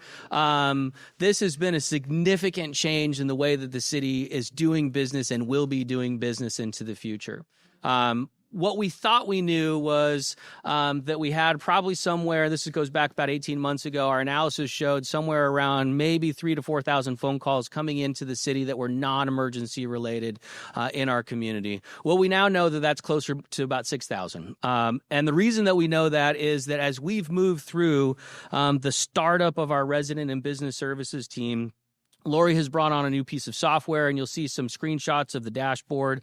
We have transitioned now the frontline staff of solid waste, transportation, recreation and parks. We will shortly bring financial services. This is our the cashiering services, as well as our business registration team. They will all be combined into one area. Our water team has been transferred over, and we are now tracking all of the phone calls, all of the hyperweb, all of the service delivery that is coming into the community. And on the 27th of October, we will now consolidate all of the front counters down into one location. That will be our new resident and business service center that will open up on the 27th. And that will truly finish this consolidation work that has been happening behind the scenes over the last 12 months. Very exciting work. And we're not finished yet. Just because we move into one place, we have a lot more work to do. We're working with Damien and his team on consolidating our phone numbers down to the 311 system. We're negotiating, I say we very loosely, he is negotiating with the carriers trying to get that dialed in because each carrier has to be negotiated with independently. And once you have all of the carrier commitments, then you can transfer over to a 311 system. What that means is you can, instead of dialing a specific phone number, if you are physically in the city of Roswell and you dial 311 on your phone, it will connect into Lori's team during business hours and makes communication very, very simple across our organization and across the city of Roswell. And so you will have 911 on Chief's side for both Chief Pabell and Chief Troche and Chief Conroy, and Lori's team will have the 311 number from a communications perspective. So very exciting. As I mentioned earlier, Lori's team is the front-facing side of our EP&L system, which is our community development intake process, and that all launches on the 13th. So we are launching that on the 13th. Right behind that, we consolidate physically into our new space on the 27th, and then business registration and business licensing, the first launch of that will be in the 2026 year, and we will start the education process with Georgette and her team and the billing side here in November and December. So all very exciting work that has been happening over the course of the last 12 months. These are just some samples of the dashboards that we now have insight into. We look at these every month. Lori brings in part of her report, understanding where we are from a volume perspective, from a speed of answer perspective. But more importantly, we've started to transition this work over into a service delivery model. So each department now is getting their statistics of how are we delivering services to each department so that they can understand, look, you gave up something. You gave up people. You gave up a little bit of control, and we need to deliver that back. We need to earn that trust back internally with our community, which is our directors sitting on the side over here. And so we've started that process now. And we will continue to work with all of the departments to make sure that they're getting a better service than what they experienced when those resources were in-house. And that's a tall order, and Lori's got her work cut out for her, but we're really excited to continue to deliver that service and the work that they're doing. Key goals, and I'll go down to the key initiatives, continuing to build trust in our community through one-stop customer service. And if you remember, really, it's almost been 2 years now. That was the vision that was cast, is how do we consolidate, was about 4 or 5 front counters around City Hall. How do we stop people from wandering around trying to figure out where they need service? The first little step of that was moving Shay right out into the middle of everybody so that she could see people coming and going. She's a fantastic front-facing staff member for us. And then we're going to be doing the same downstairs and really funneling people from the parking lot right into our front door so they can provide services. Court services will still be located up on the second story. That will be and remain separate. And then reduce inefficiency by combining our teams. The next step in this is also combining some of our financial services team that focus on resident and business, or focus on business registration. And that team will be transitioning within the business and resident services team on the 27th when we open up in our new space. That's what you see here on the financial side. So when you see the expenses, the expense growth in this department is about moving internal staff around now that we have the space that will be open and we can fit them all in the same location. We've been working kind of internally remote using technology. Now we're moving and consolidating everybody down into one location, and we're also doing the same with the budget. And so you see there, we're moving somebody in from Recreation and Park. There's a couple of staff, 6 staff members, I think, that are moving in from financial services. All of that is now consolidated down into one budget, and we've worked through that realignment and will continue to do so. I outlined most of those major changes. And again, just really excited to be opening up the new space. And Sharon's team has been fantastic. Brian has taken up the project management role over the last couple of weeks to finish us out, and Damien will be helping us finalize the IT. If you notice, signs have already started to go up in the parking lot, and we'll continue to communicate as we go forward. I'm going to stop there for a minute. Any questions around resident and business services? No, please. Yeah.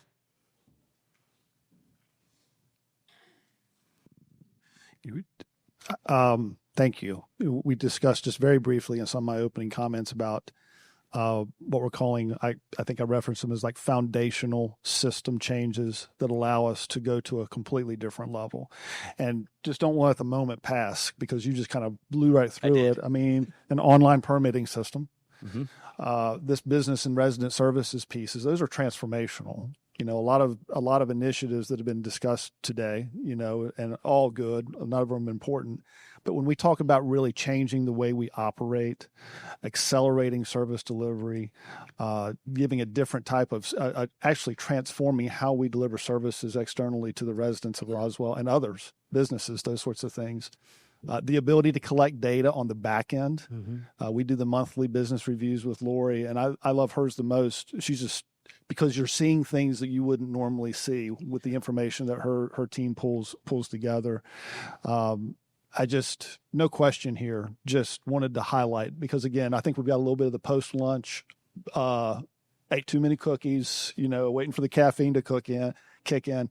These are, for lack of a better term, these are major steps. Yeah. So thank you for your leadership. Yeah. You know, and I'll just highlight just on that again, it's not just the permitting system within the community development side. It also is the business registration system that finance is working through, and the ability to really transform the renewal of business licensing from year to year will be much more simplified. It'll essentially be an online environment that you can do that once it's authorized. There is still a check and balance process that needs to be worked through, and that will continue to be a part of it. But once we're done with the check and balance process of evaluating somebody's application, then we can issue the business licensing remotely, essentially, and you can print that from your office once it's authorized. And so the ability to have that level of insight and that service delivery mindset of how are we helping to support businesses, but also how are we helping support the built environment, that if somebody's working through an application process, they're not trying to scan a number of different forms or load them onto a USB port and then transfer them into the city. They can do that through the online portal. They can create their accounts. They can create an owner's account. They can create a contractor's account and line all of that work up together. So a significant lift on the process side of this. And it is truly kind of the inside baseball side. But unless you've built a lot of houses in the community, we don't want people to need to be professionals at our process. We want our process just to be intuitive and to be working for our community. And that's really what Michelle team, Lou, Georgette's team has really been working on for the last year. Can you talk just a little bit about with the online permitting system, how you've incorporated some community feedback, customer feedback? Yeah. So was that last week? Yeah, last week we brought some core and I would say kind of key high impact users into the city hall. They were working on the back end and they essentially tested the community development modules for us. So they went through, tested them, gave us feedback, found a couple of things that we needed to tweak, and then we've been making those adjustments. And so really reaching out into our development community to give us their feedback on how we can optimize the system from their perspective. And so you'll see that in some of the testimonials that they provided, and some of the mayor's comments when we officially cut the ribbon. We'll do a formal thank you to them. But they truly gave, I don't know how much time did you guys spend? It was like 3 hours of time that they gave to the city in order for to test our system and give us feedback. So they gave of their own personal time, they could have been doing 100 other things, but they came in to help support us, which was fantastic. Yeah, please, Councilmember South. Real quick, let's talk a little bit about, first of all, I guess I'd say that this mayor and council sees community development as a part of economic development. That's sort of foundational to the way we think about it. But you talked about the online services, the ability to bring information in and provide information for renewal to ease the process of compliance, to ease the process of applying and all those kinds of things. We also have as an aspiration to build that into the economic development model because that is data about movement in the city among business activities. Yeah. And so talk about how that's informing the fat part of the funnel. And, obviously this is, we can't be terribly transparent about this because this is people's private information, but we can use it to plot trends and to understand trends in the city. Right. So there's no transparency question here, but there is an awful lot of information that comes through the city about these businesses that we're going to use.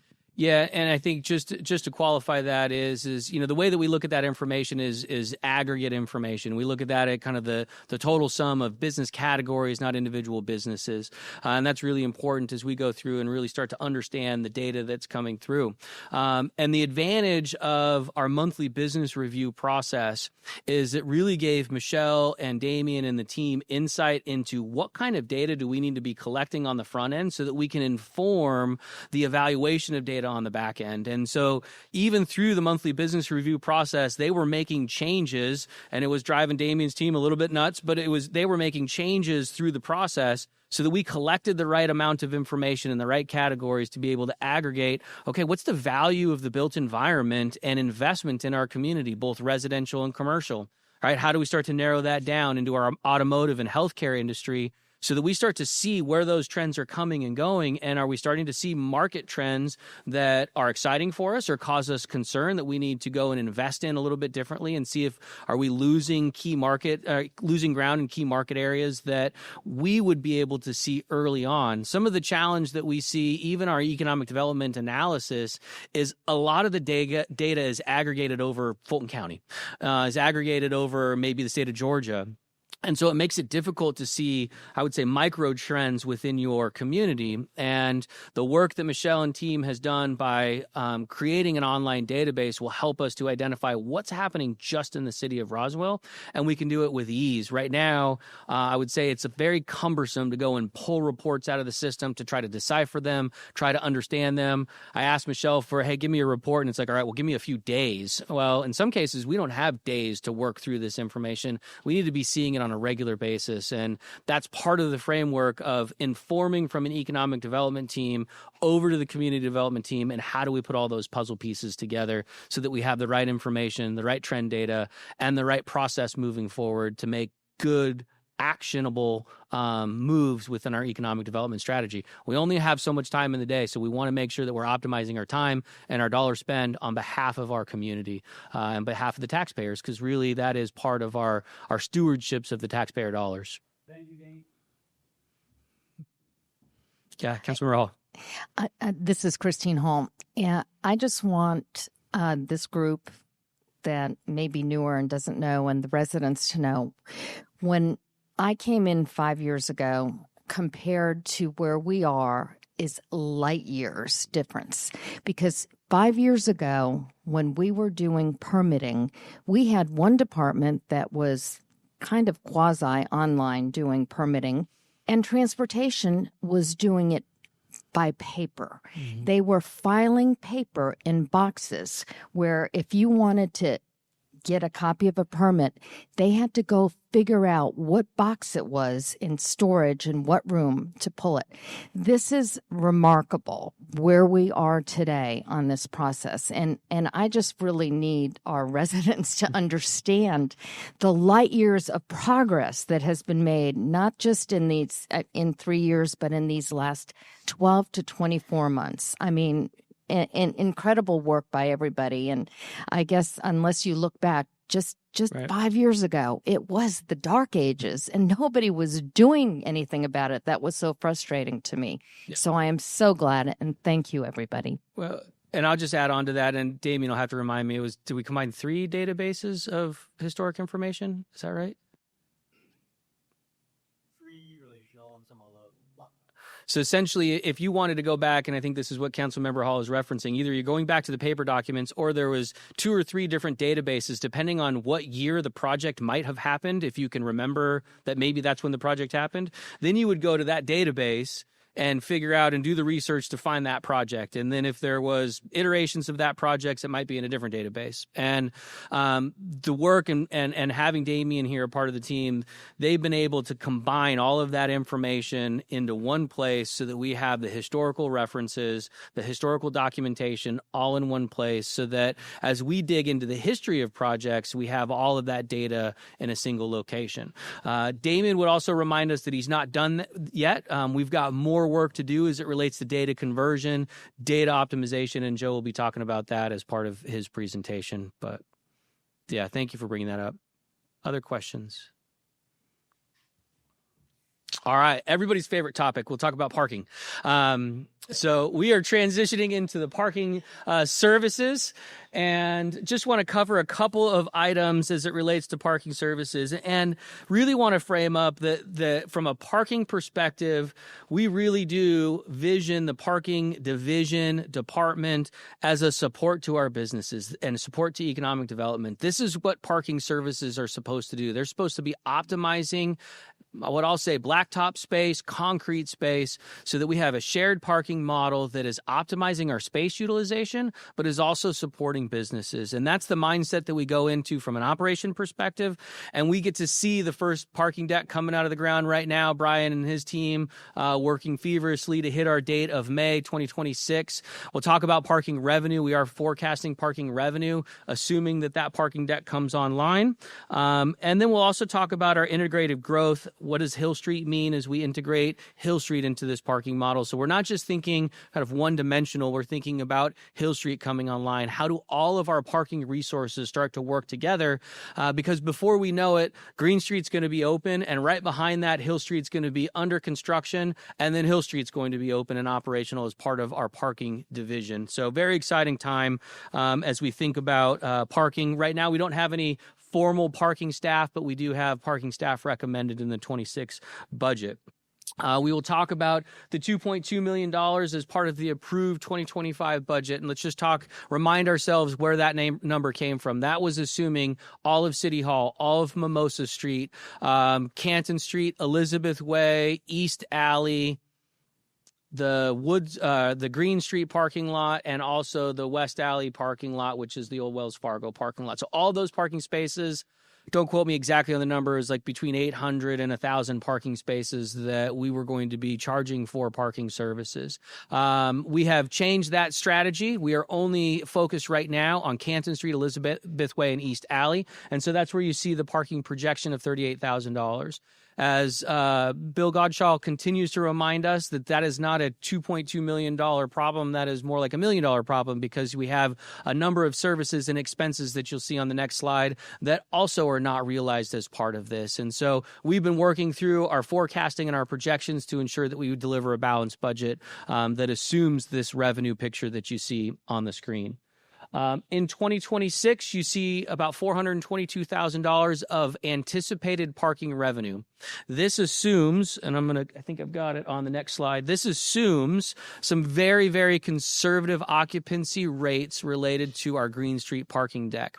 What you see first in the first number is 20 to 30% occupancy. That means 20 to 30% of the parking spaces are full or used for 10 hours a day. So a very, very small number. Why is that? You have people coming and going. And so you're not occupying every single space for all of our operational hours. That also does not assume any of what I'll call kind of the shoulder hours, early in the morning, 8, 9. It starts at 10 o'clock in the morning, so people that park at 8 or 9 are not included in our model right now. And if you stay past 10 o'clock, 11, 12, and we're still generating revenue on that parking space, also is not included in our model. So conservative occupancy rate. Also, it assumes our resident to non-resident ratio at 50%. 50% of our residents not paying for parking, and the non-residents are paying for parking. All of those numbers together get you to the 422, assuming that a May 2026 start date. So again, very, very conservative in our projections. The expense side, no matter how we functionally charge for parking and the decisions that we make from a policy perspective, we have to maintain the parking deck. We have to maintain the parking. And so these are our expense projections associated with our parking model. You see about $807,000 was our approved 2025 budget. Our forecast is much lower than that because we did not implement that strategy. We're coming back in this budget, roughly about $799,000 of projected expenses associated with operating our parking model. And this, again, assumes the May 2026 date of coming online. So this includes maintenance of the grounds around the parking deck. It includes maintenance of the parking deck itself. It includes maintenance of the elevators. It includes the tech maintenance that we're going to have. It includes if somebody runs into one of our parking arms and we have to fix it. All of those things are included as part of our operating model moving forward. Yes, Councilmember Beeson. Councilmember Sarah Beeson. To clarify, did you say up top that we did not have any staff funded for FY25, that we're funding it for 26? They were included in 25, but we did not hire them. Got it. And so will essentially that operating cost just roll over to the FY26 budget? It is, yeah. So essentially is married. So we're essentially bringing that operating staff back. There's a 3-person team that is anticipated as part of this operating model. Got it. So it's the same. It's just delayed to 26 for when we ramp up. Correct. Understood. Thank you. Other questions? Again, Green Street Online. This also assumes that the Recreation and Park team, so there will essentially be an internal charge between the parking deck fund and the Recreation and Park teams to provide the landscaping services outside of the parking deck. They are there in mass already because they do Heart of Roswell. They also do the Smith Plantation, but they also do the flowers on Canton Street. And so there was some synergy there in optimizing the use of time for that team to essentially staff up with one full-time staff member and some part-time help to start to take on not only the Green Street area, but any landscaping improvements that happen on Green Street itself as that mobility project moves forward. This also includes essentially consolidating all of our maintenance staff for the Green Street parking lot and the West Alley parking lot, the old Wells Fargo lot, under this team. So right now they're kind of split between recreation and parks and transportation. We've talked a lot about how are we optimizing services? How do we not have the same or different boots traveling the same ground? And so this is that conversation around who's best suited and who's the best fit, and where are they already working, and how do we save taxpayer money overall. And so part of our strategy is to tackle this with the Green Street deck, and that is also included in the operating budget for parking.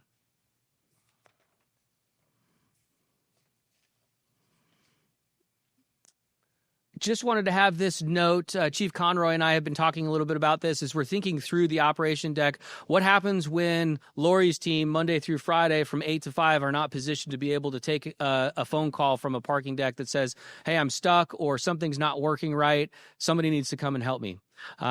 Well, we've got a great after-hours support team, which is our 911 team. And so we've been working through the logistics of how do we leverage, instead of going out to a third-party call service, how do we leverage the 911 operators as our after-hours emergency call system. This will also include in 2027, we're going to look at the call volume as we start in 26, essentially a service delivery and a payment from the parking fund over to our E911 fund to actually provide that service. We don't exactly know what that's going to look like. We're going to use 26 as our data gathering phase, and then as we come into the 27 budget, we'll have some recommendations moving forward. But, essentially before we go outside and look at a third-party operator, we have the opportunity to do something internally that another department can support, and this is one of the areas that we're looking at for 2026 and then into 2027. The three positions that Councilmember Beeson referenced earlier, they were thought through and considered in our 25 budget. We are bringing them back. So essentially, it's not new funding, if you will, but since we really changed our forecast exponentially, we're essentially treating them as new positions, and we will tackle them in 26. Any other questions or comments about parking?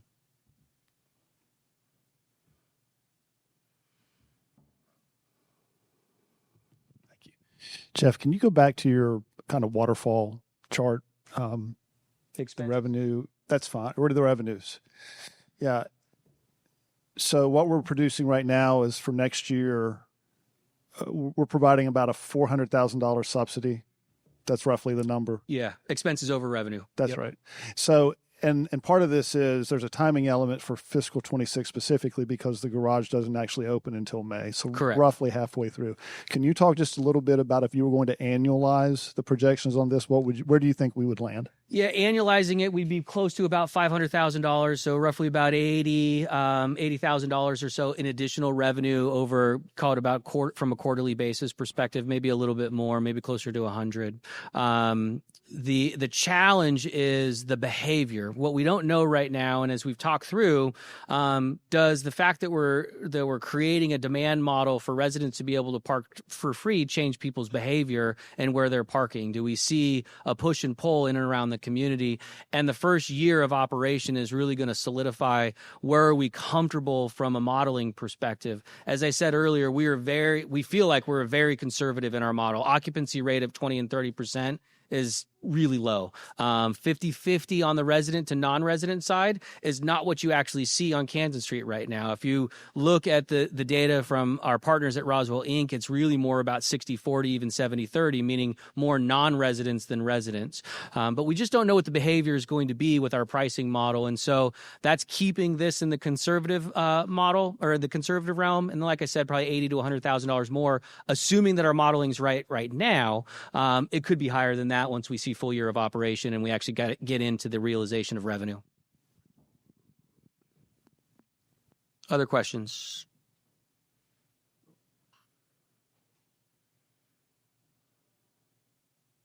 All right. Recreation and Parks. We've broken Recreation and Parks down, so you're going to see 3 different categories of this presentation. We'll start with Recreation and Parks, then we'll do the enterprise funds, and then we will tackle Cultural Arts Center and also our historic assets. In the budgets, you've normally seen all of those kind of grouped together under one larger budget, but in order to facilitate the conversation and move through some of the information, since it is a little bit diverse and complex, we've broken it up that way. Very excited about the accomplishments of the Recreation and Park team, Steve and Taylor, Becky, fantastic job. As we go through our monthly MBR reports, they have really taken a stronghold as it relates to the business analytics around how are we providing clean, safe, reliable services across our parks and facilities. They have transformed the way that we're using our digital environment through the hyperweb system, providing great key performance indicators and truly measuring where they're seeing successes and where they're seeing areas of improvement, to the ability that, when we get a recommendation for improvement from our community, we're able to go back into our system and say, okay, when was the last time we inspected that bathroom? When was the last time we inspected that field? And have eyes on, okay, is this something new? Is this a systemic issue that we need to tackle? And I will say the investments that we have from our bonds are truly making a difference, that when we can overhaul a restroom that's 20 or 30 years old, because no matter how hard you clean or how much bleach you use in that space, it's just tired and worn out, and you could provide a better product and service, it is really a game changer in our recreation and parks and facilities. So great job to the team and the work that they're doing. They've initiated programming at Crabapple Center. That's only going to grow. They're right in the middle of expanding the Bill Johnson Community Center and the gymnastics program. So we're going to see continued growth out of the Crabapple Center. Such a fantastic purchase by the city. We're super excited about it from a recreation perspective. Record summer camp registration, revenue, and fantastic job in the numbers and continuing to provide the service. And again, that's another place where we're going to see growth in the Crabapple Center because we're able to have the indoor space. Some of the challenges that we have in summer camp is, okay, what do you do with, 3,000 kids and it starts to thunderstorm? And so having the indoor space like the building that we're in, like Crabapple and like others, it gives us that relief valve to really, truly keep kids safe, but also provide a great experience in the summertime. Achieve the replacement of all of the artificial turf fields. Those were some of our quick win projects in the bond. We've broke ground on Mimosa, which is very exciting. Completed the improvements here at East Roswell Park. The playground's going in right now. We have one small little project left. We will be doing the groundbreaking for Riverside Park. We broke ground on Roswell Area Park. We will be doing the groundbreaking on Liberty Square Park, and the Grimes Bridge soccer fields all in really the next quarter. And so as we talk about, and Sharon and Brian covered the work that the CIP team has been doing, now we're getting into the big stuff where it takes us time to get through the design and the permitting process. Now we're reaching that precipice where we're launching some of those larger scale projects. And the team has been working on how do we then start the flywheel design right behind that of, okay, Hembry Park will go under design in 2026. And as we start to finish projects, then we're going to start the next big project right after that. So tremendous work. And then a very exciting project, Docks Cafe, the deconstruction and preservation. We have some recommendations in the budget to work now on the design in 2026 for Docks Cafe, which we're very excited to explore and present today.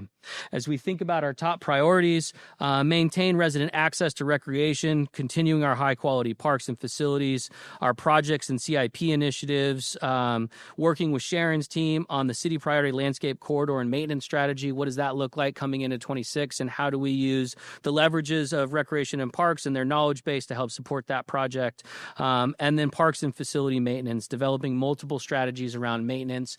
And it's some of the small decisions that Stephen and his team are making. How do we help decrease our supply budget, for example? Just a small decision of let's put hand dryers into the Riverside Park bathrooms instead of paper towels.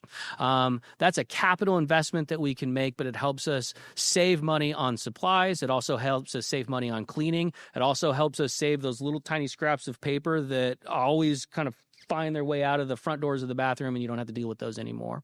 And so some of those small decisions that they're making throughout the organization that helps save money on the operations side and optimize the service that we create.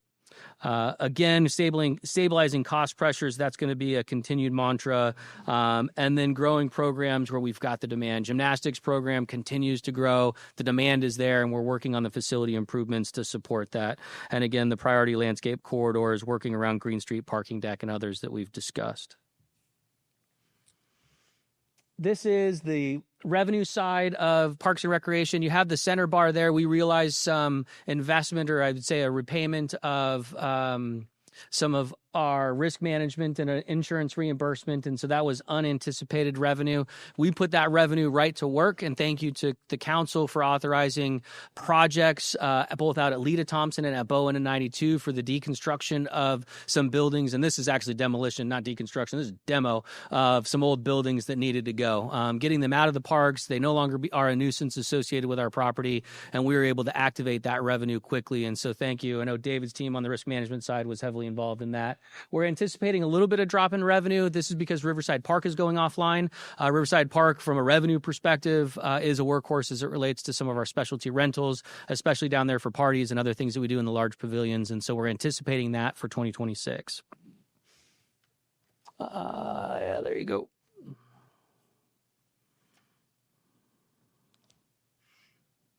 As it relates to expenses, this group is essentially flat. We see a little bit of increase in the salaries and benefits, a little bit of increase in the operating. As I continue to mention, the indirect costs, the indirect charges, so this is fleet, IT, others, is decreasing, and that's helping to create some room to fund some initiatives that we're recommending moving forward. Some of those initiatives and some of the other cost pressures, Sharon, I think, and Brian had mentioned electrical costs. So we're seeing significant pressure in this budget of about $192,000 in electrical cost increases year over year. So we're anticipating that as a cost pressure. Taylor will be bringing forward to mayor and council a complete replacement plan of all of our ball field lights. That is part of a bond project that will be coming in 2020, right end of 2025, 2026. We have how many poles? Only 156 poles that we're going to be replacing lights on throughout the park facility. And we're bundling all of those projects together so we can optimize our cost savings. We're looking at efficiency. So right now, with the exception of maybe one or two fields, we are manually turning lights on and off throughout our entire park system. That means somebody is going and flipping a switch and making sure that the lights are all working, troubleshooting if anything isn't working, and at the end of the night, they're going and flipping a switch in order to turn everything off. We will automate that whole process with this retrofit. That will save us on staff time, but it'll also save us on the energy cost because we will transition everything over to LED light system. We'll have the ability to control that remotely. We'll have the ability to have automatic shut-off time, so if somebody messes up the clock, they will automatically shut off at the end of the night so that we're not wasting power and electricity and creating more efficient operation for the city and for our residents. So excited about that project. Again, another way that we're using the bond projects to optimize service delivery, but also save on costs. Super important. We have some increase in repairs and maintenance because of the Crabapple Center, some natural gas. We're also requesting some part-time support in a couple of areas where we're seeing the need for improvement. As Taylor and Stephen and their team continue to work on creating operational efficiency, we're trying to meet them also with some support on part-time staff really in the summertime. As we see increases around the summertime in our facilities with all of our special events and programming and summer camps, we have a little bit more need for some part-time help support to clean facilities and clean buildings. And we're seeing that on the shoulder seasons also with our parks and facility maintenance. As soon as grass cutting season starts up, we're trying to figure out how to optimize their time. I don't have the slides because it was a little bit of, it'll just make you dizzy. But Steve and Taylor and their team have mapped the hours that it takes to maintain all of our parks and facilities. So we know how many hours does it take to cut grass at each of our individual fields, what's our service delivery target, and then are we slipping, are we meeting that standard, and what more resources do we potentially need, or how do we improve that system? Are there automations that we can create? And they're bringing forward some recommendations as we move forward. Grimes Bridge Park is a great example. We've done the analysis, and as we improve Grimes Bridge Park, we can decrease the amount of hours that it takes to actually maintain those parks and facilities. So again, through capital investment, we're making strides in saving our operational dollars. We do have one initiative Mr. Godshall covered, using our impact fees in order to fund the Sproul Park acquisition and our loan payment associated with the PFA. Continue to have 72 staff members. We are adding one. That was the parking person that is helping to support the maintenance on the parking side. We are transitioning one over to our resident and business services. Stephen also wanted me to mention that he is also fully staffed right now. Tremendous work. That is not easy when it comes to your frontline workers. As we transition staff that are working on our maintenance departments, that truly is a testament to the work that they do on the recruiting side, but also keeping those staff members engaged. So outstanding and well done. I'm going to stop there before we jump into the Enterprise Fund, which is the Rec Participation Fund. Any questions around the operation? So this is more facilities, maintenance, parks related to this budget. All right, we'll jump into the Recreation Participation Fund. This is all of the programming. So all of the programming that we do in our parks and facilities comes into the Recreation and Participation Fund, and then we pay for the direct expenses associated with that programming. Forecasted about $9.9 million in 2025. We're projecting about $9.6 million. And then, again, about $9.9 million in program fees. You can see athletics, gymnastics, dance, drama, arts, crafts, and then some transfers in along with tennis. Those are the big workhorses. The transfer in is the transfer in from the general fund to support 3 distinct programs. That's our aquatic programs, our active adult programs, and our adaptive programs. And so that number represents the direct support for those 3 program categories. All of the other programs that we offer are balanced within this budget. Expenses essentially flat. These expenses will continue to fluctuate throughout the year, and Stephen and his team balance these expenses based on program registration and revenue. So if we have a higher registration in one of our sports programs, those expenses will go up because you have more uniforms, other costs. But if you have lower, those expenses will drop, and they continue to fluctuate those budgets and manage to the actual revenue number and expenses on a month-to-month basis, and that's part of their forecasting process. This is just another way to break down each of those program categories. So same information. On the back side, you have the revenue of those program categories. On the front side, you have the actual expenditures. It just demonstrates where we are in balancing all of those programs throughout the year.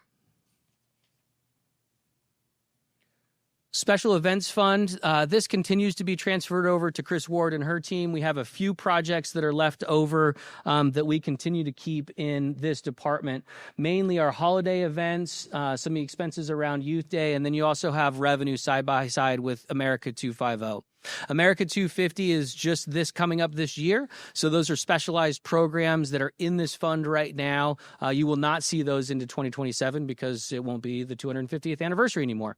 The holiday events that you see right here, that's all of the decorations that we have throughout the recreation and park facilities. So this is the trees. This is the trees out at Town Square. This is other decorations that are along the fence lines here at East Roswell. And because the department is responsible for maintaining and keeping those up and running, we've kept them here in their department. Chris Ward and her team continues to produce the events. And so you see some of those same events in her budget. Some of the expenses are here in our budget because they're maintained by the department.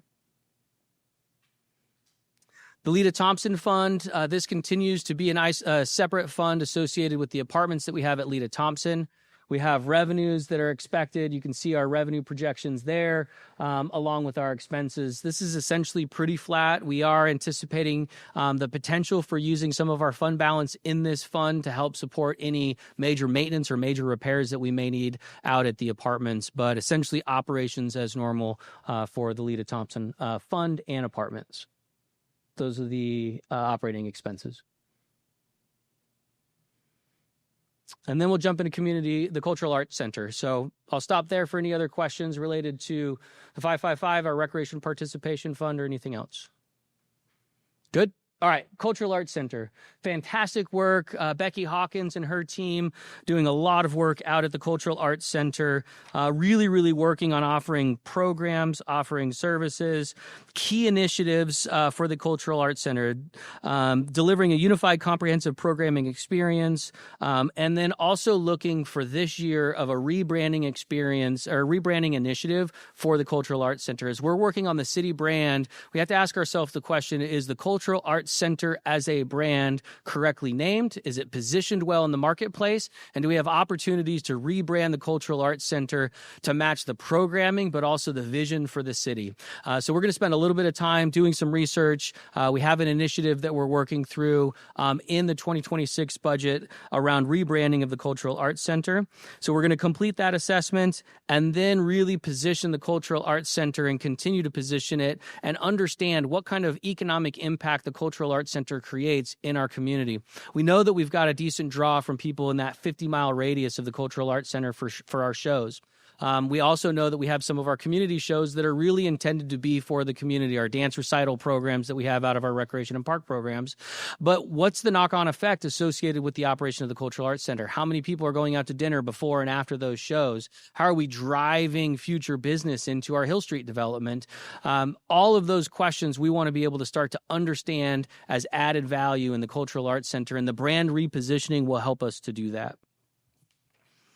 As we think about the overall expenses, revenues associated with the Cultural Arts Center, Becky and her team have continued to optimize every show that we've had over the course of the last few years. And at the end, you'll see kind of that breakdown over the last few years as well as some forecasting. So currently in the 25 approved budget, we anticipate about $802,000. We're forecasted about $816,000 in total revenues. For the 2026 years, we're looking at forecasting for shows that are on the books, and the revenue chase that we have there is about $910,000.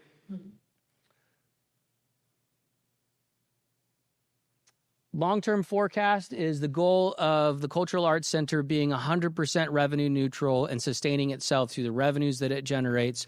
And we are introducing, and we've done this before, but we're bringing some recommendations back to use the hotel motel funding that we currently have as essentially restricted funds for capital improvements in the Cultural Arts Center, also taking some of the investment and being able to activate that as a tourism product here in our community.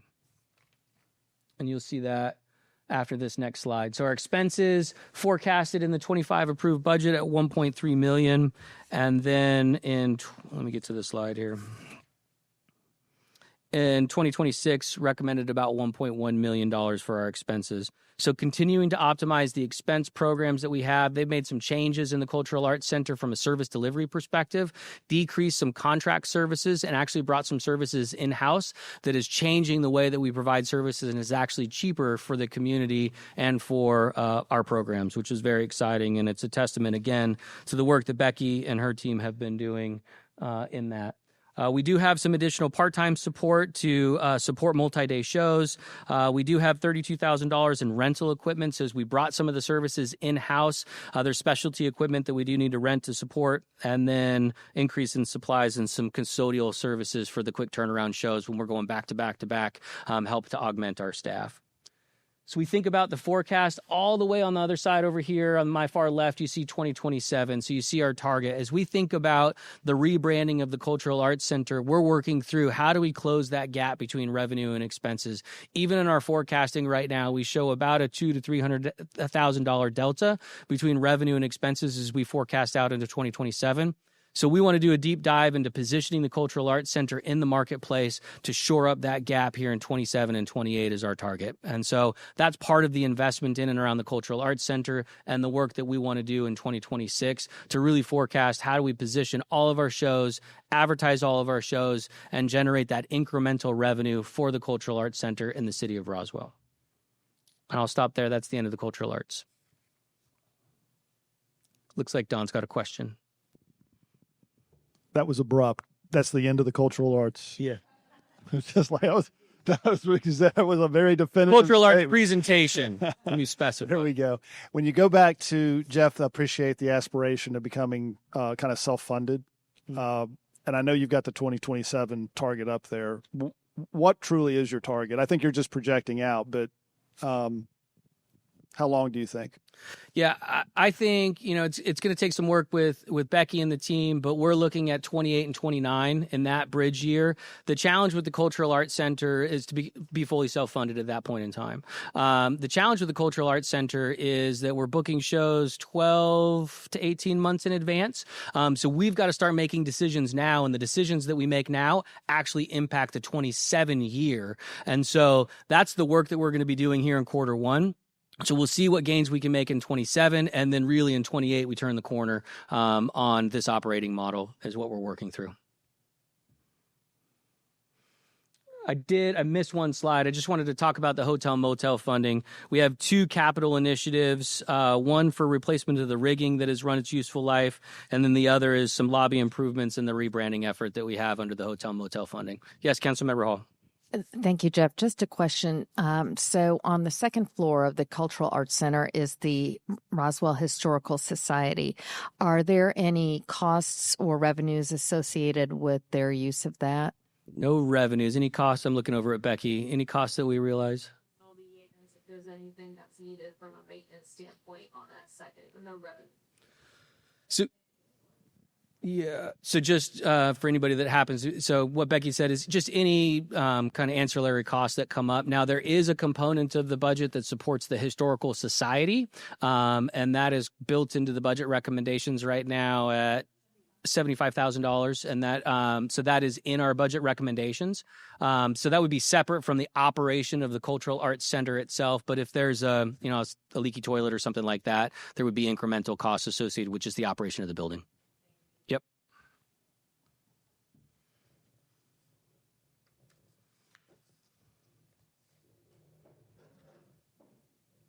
No? Good? All right. Rounding out the last one, our historic assets, and then I will turn it in. The historic assets, we are making some significant, I would say, recommendations. We're right on the precipice of some wonderful changes out of the historic assets. I have now lost my page. Hold on. Too many pages.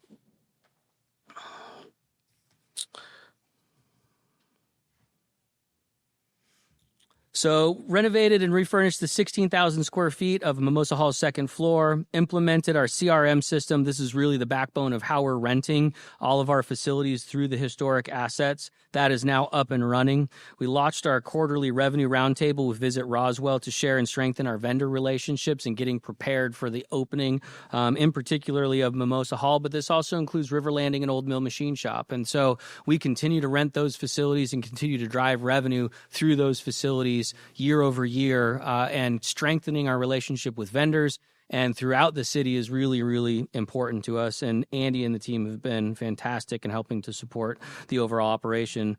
We formalize the internal process when we're hosting meetings and events. How do we help facilitate that internally as we continue to drive economic development strategies across the city of Roswell? We know that we're going to be bringing and hosting customers and economic development partners in the city. Mimosa will be a great foreground for that. River Landing already is, and then also in and around City Hall. Updated all of our rental collateral in preparation for the opening of Mimosa. This includes photography and a number of other items. And then streamline the onboarding program for part-time staff. This is how are we interpreting our historic assets in our museums across the organization. As we get to the end of the presentation, we're going to show you how we're reforecasting our interpretation strategy across these assets starting in 26 and into 27. Top priorities, ensuring the operational readiness to support the launch of Mimosa Hall in particular, driving historic and cultural events and economic growth, creating a historic asset department. This is a new change. So this would be separating the historic assets in particular from the Recreation and Parks Department to a standalone department to focus on historic assets and the opportunities that we have both for interpretation and also for the rental side. So this is included as part of our budget recommendations. Our budget recommendations includes a new director for this department as a position add, and we'll see the goals that we outlay here for this department in 2026. Primarily sharing Roswell's unique story, overhauling our program interpretation model to extend beyond just the house museums, presenting Roswell's full range of sites as an integrated heritage tourism destination, driving repeat visitation in our community.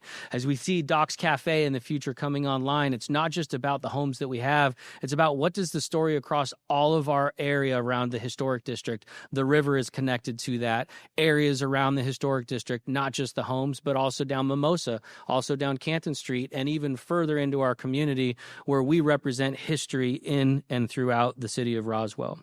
Integrate culture and historic assets, supporting our economic development strategy. Again, this is that repeat visitation component. And creating a positive economic impact. How are we driving hotel, motel stays here in our community through the operation of our historic assets? This creates the reinvestment opportunity, but also opportunities for revenue growth in our city, which we're very excited about. We're just getting started on the revenue side. So you see the revenue projections, about $208,000 in this current year. This represents River Landing, Old Mill Machine Shop, and a little bit of revenue coming out of the historic assets. Really what you see is Mimosa coming online in May of 2026. We're forecasting 25 events right now in 2026 as part of this revenue picture. Anything above that forecast is revenue to the positive that we'll continue to work our way through. The long-term revenue forecast also looks at how are we impacting in a positive way our hotel motel tax funding basis. That gives us the opportunity to create more revenue on the general fund side, but also an opportunity to reinvest in our tourism products, which include the Cultural Arts Center and the historic assets. Mimosa Hall in particular, we're working on pre-sale in June and July with full operations in August. Again, a minimum of 25 rentals are budgeted in fiscal year 26.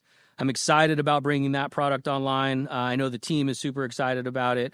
And then event volume growth projected at the Roswell River Landing and Old Mill Machine Shop. So we're expecting to see more growth that as we bring people in to see Mimosa, Mimosa might not be the right product for them. It may be that they want to go see River Landing or Old Mill Machine Shop, or more importantly, we can sell two events. We can sell a wedding at Mimosa, and then we can sell a dinner at the River Landing or at the Old Mill Machine Shop on Friday or maybe on Sunday, and see some of those continued growth as we bring Mimosa online and we bring customers and clients into that space.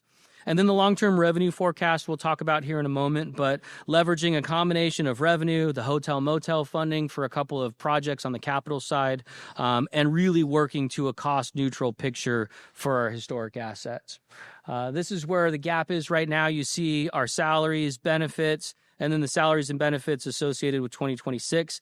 This includes some additional part-time staff to support the revenue picture. It also includes the director that we talked about earlier and some additional operating costs as we anticipate bringing Mimosa online, but also the new model around our historic assets and interpretation. Again, we'll talk about in the final slides.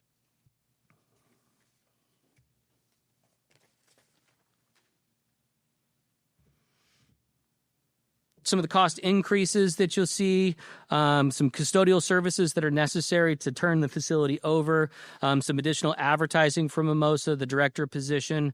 You're going to see this strategy Q1, Q2 is like our traditional operation in the interpretive mind, because we've got to spin up our new operating model, and we're going to be doing that starting really now in 2025 and the first quarters of 26 in anticipation of America 250. And then once America 250 launches, and I'll show you a slide on the next one, then we'll be in our new operating model, interpreting the entirety of the community and the storylines around it. Rentals also include the holiday support around the Chris Kindle Market, some additional part-time staff there, and some contract labor to support River Landing, Old Mill, and Mimosa itself. We have two recommendations in the hotel motel funding: Holly Hill to Mimosa pedestrian bridge design. This is connecting the pedestrian walkway as part of our master plan between Town Square across from Holly Hill and over to Mimosa. How do we make that whole corridor walkable and also expand the ability for people to park in our street parking and then get into our event venue sites? Remember, we've got 24 acres of opportunity that we can program.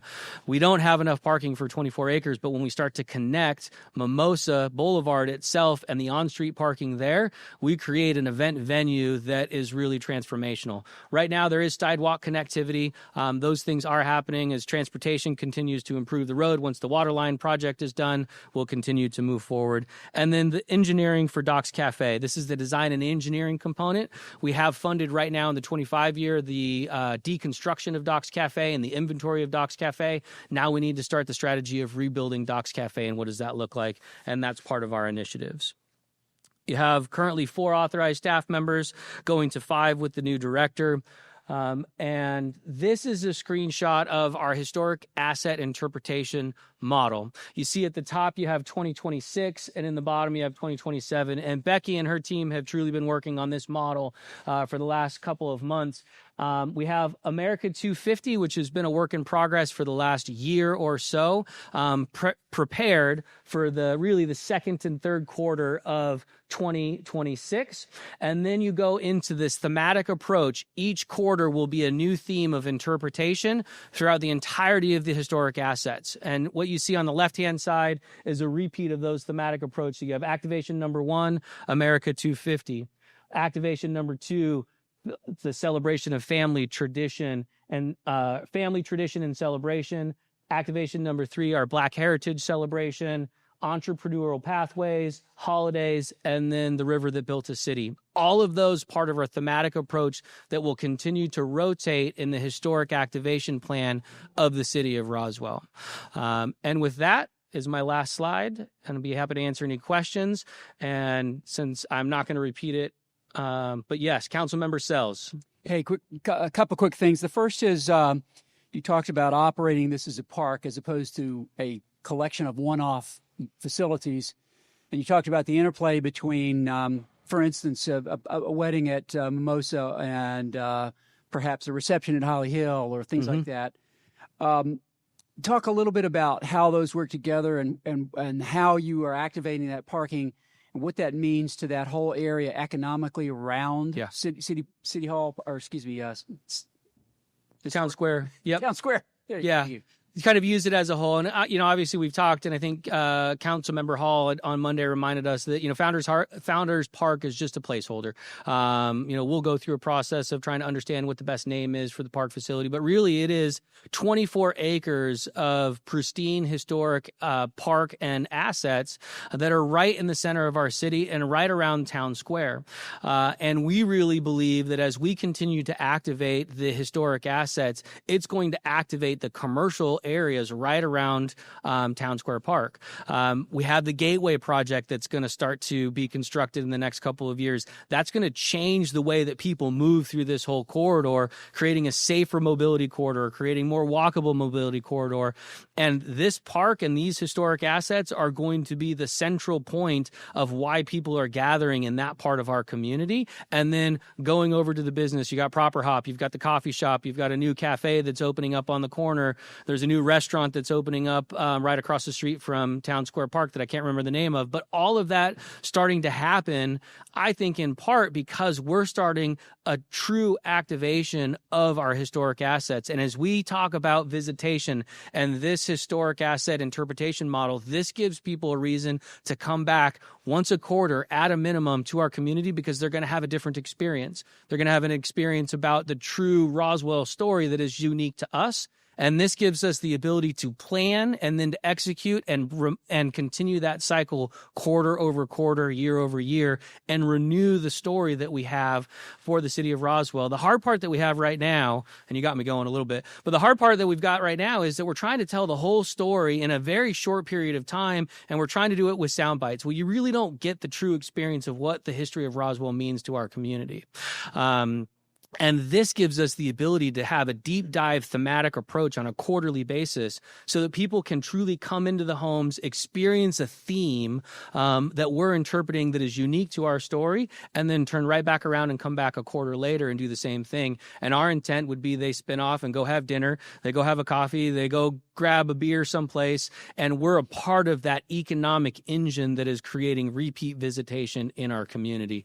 That's aside from the wedding venue. That's aside from the special event venue. That's coming out of the historic interpretation side. So when you get both of those working together and driving traffic into our historic assets, you see not only just a revenue for the city of Roswell, but you actually see revenue for businesses in and around those places that my hope is that honestly they're bursting at the seams and they don't know what to do.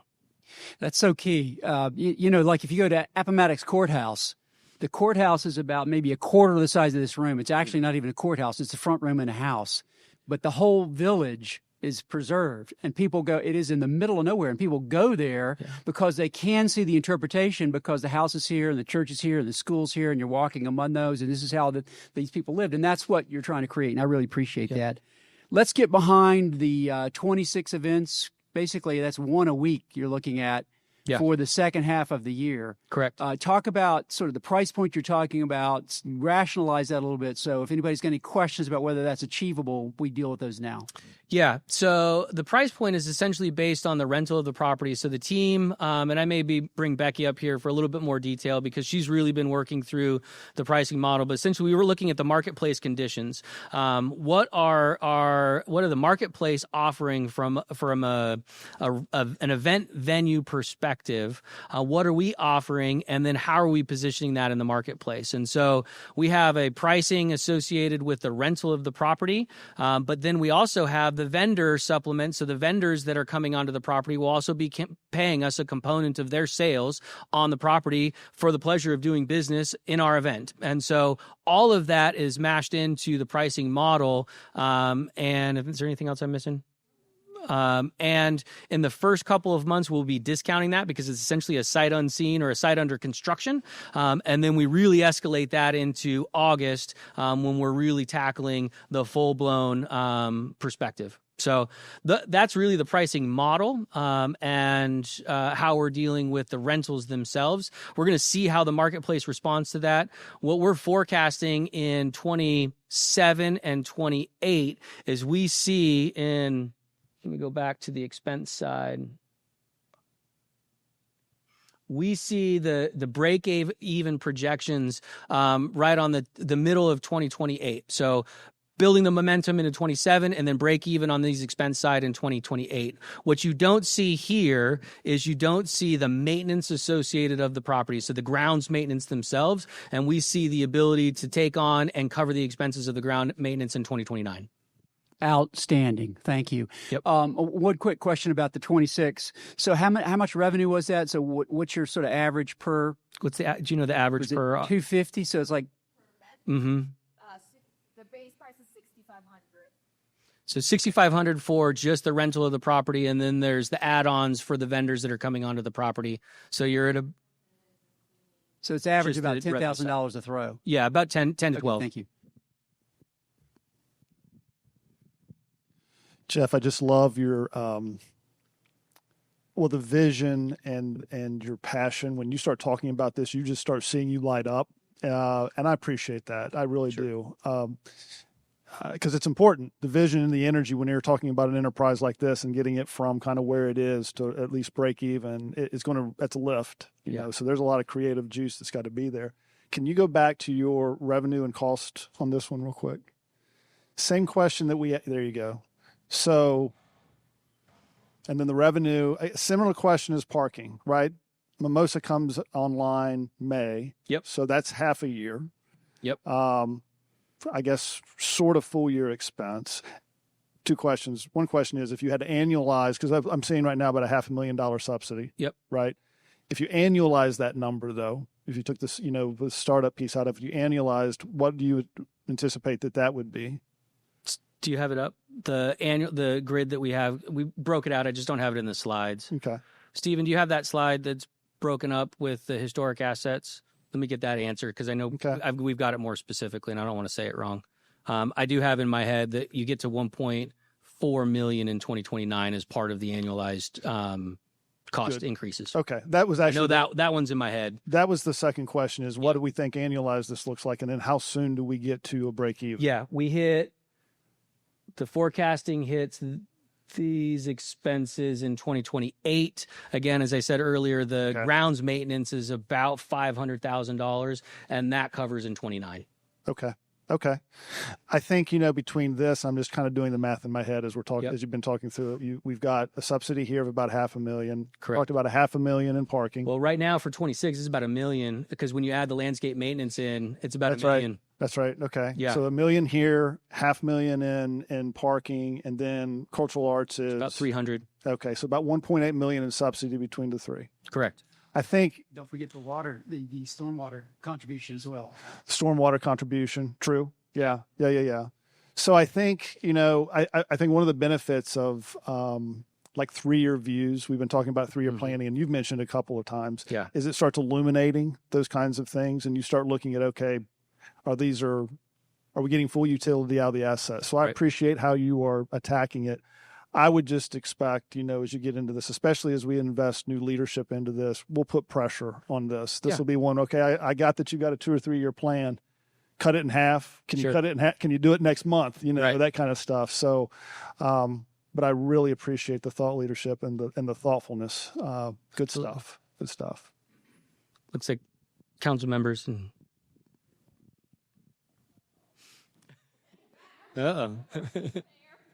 All right. No, Mr. Willie. Oh. Let's see.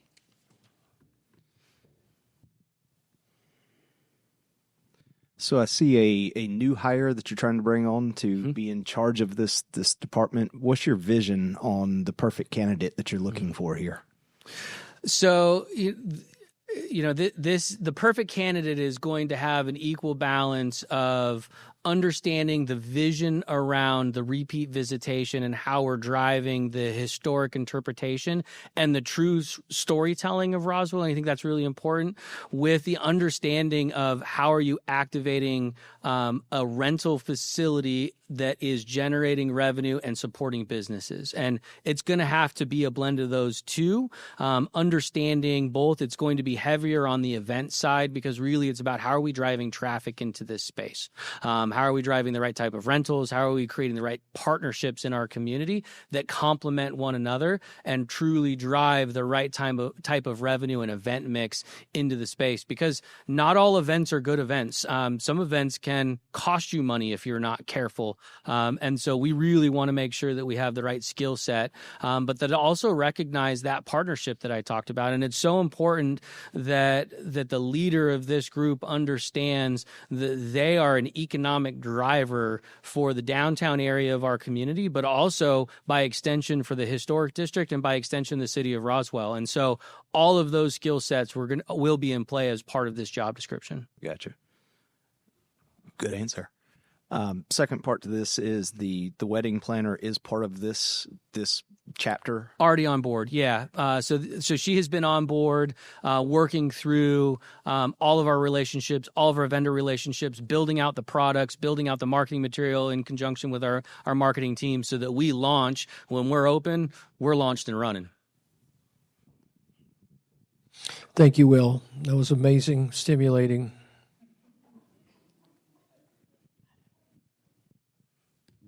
To kind of follow up on Will's question, so obviously the director that will be hired for this position, I believe, is going to be a director, correct? Correct.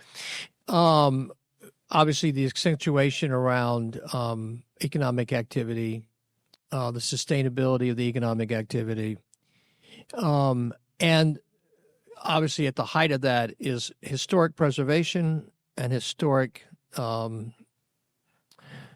The preservation of the historic story, making sure that the story is relevant, making sure that each of the homes, the historic assets are relevant, that also is a primary objective for this person. Question, statement, second one. Community events. We talk about, I think we're approaching this correctly from standpoint of, by the way, I think it was 29 when we get to net revenue neutral, that including the grounds maintenance. So I believe the current plan is for 29. And Don, you're exactly right. Once you hire and somebody put in position, then we get more specific about moving up the timelines on that. But right now, and I love the plan, Jeff, that you've got a plan in place. So we go net revenue neutral in 29. But one of the things I think I would also like us to add to this is kind of what we did with Chris Kindle Market. Chris Kindle Market's ostensibly a community event, and it's driven tremendous interest and real participation around Bullock Hall specifically. It's made it more relevant. It's made more people know about it. It's made people care about it. And that's part of the goal, too, is right for people to care about Roswell's history, know about Roswell's history. And so I think community events is part of the other piece I would make sure that as we're driving economic events, which are smart, and I love how you put that, I think it's spot on, is that we're continuing to drive community events and that there's a focus around that, because that necessarily doesn't always have a direct economic outflow for the particular properties, but it does have an economic outflow for the businesses in downtown, specifically that part of downtown. And I think that's important. But I also think it's important, again, of just driving people and to care and know about Roswell's history and about these homes. And so I would just kind of say that. The last thing I would say, just before I forget, Randy and Don, is that out of all this is that there should be a one-pager for this entire session, kind of an Eisenhower memo. And then I think each one of these presentations should have a one-pager, kind of a very clear summation and clarity that can be presented, because there's so much good information that you guys are sharing, and really appreciate it. And it's tied, the budget is tied to very direct aspirational activity and thought leadership. So thank you for what you're doing, Jeff. And you sound, unfortunately, like I said, like Peter Sorkov more and more every day.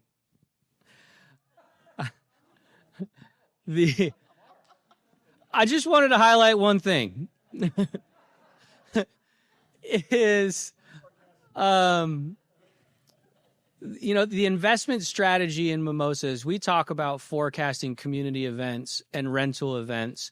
What we would not have been able to do is if we tried to do this project with incremental funding, meaning we tried to go in and build a small piece of the bathroom, and we tried to then go and renovate the event lawn, and then tried to build the sidewalks, because you can't have community events when you constantly are coming and going and tearing up the project and the property, and people aren't going to be willing to invest either their time or their money in a community event or in the time to rent a facility when they know that a construction project is coming up. And so the foresight to see the vision of the plan, and this is just a way of saying thank you, and then allowing the team to execute on the bulk of that plan, including building the stormwater, so that as we do have smaller projects, I'm not saying we're not going to have smaller projects. Those smaller projects are going to be out of the way. They're not going to impact any of our future events, our rentals, our community events.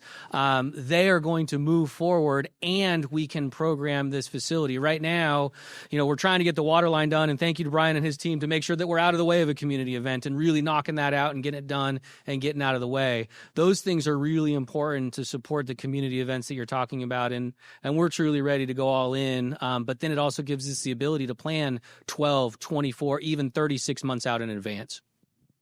And Jeff, the answer is no.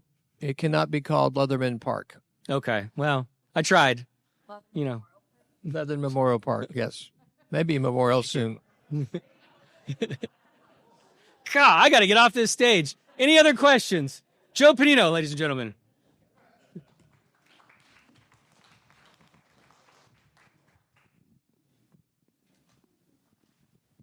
Okay. Good afternoon, everyone. Joe Panino, a Senior Vice President of Planning, Performance, and Innovation. And we're going to go through the backbone of the organization, the most important part now. So starting with our 4 all-star department divisions.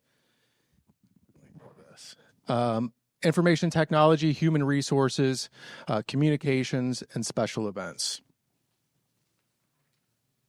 And when I agreed to take on these departments, I was especially excited about taking on communications during an election year. I thought it would be an amazing opportunity, and what could possibly go wrong? All right, starting with human resources and our new director, Tricia Redfern, who's absolutely amazing. 2025 was a big turning point. It was kind of a rebuild of the human resources department.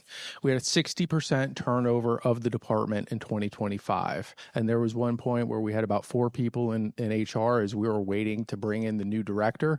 Definitely caused a strain on the organization, but I appreciate everybody kind of working with us through that. We wanted to bring Tricia on board and let her build her team, and she's done a fantastic job in doing that. One of the things that we accomplished this year is the full implementation of what we're calling Align 360, our new performance management software. And we're calling it Align 360 to go all the way back to the beginning of this presentation, where we're trying to achieve alignment from the enterprise goals and the goals of this mayor and council all the way through our frontline staff, and making sure that they understand how what they do contributes to the overarching enterprise goals.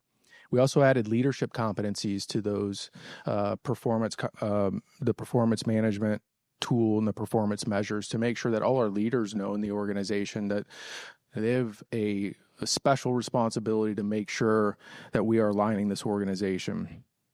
A couple things that we did from a talent acquisition, not only has Tricia fully staffed her HR department with a great team, but also done some things with some specific targeted hiring, job fairs.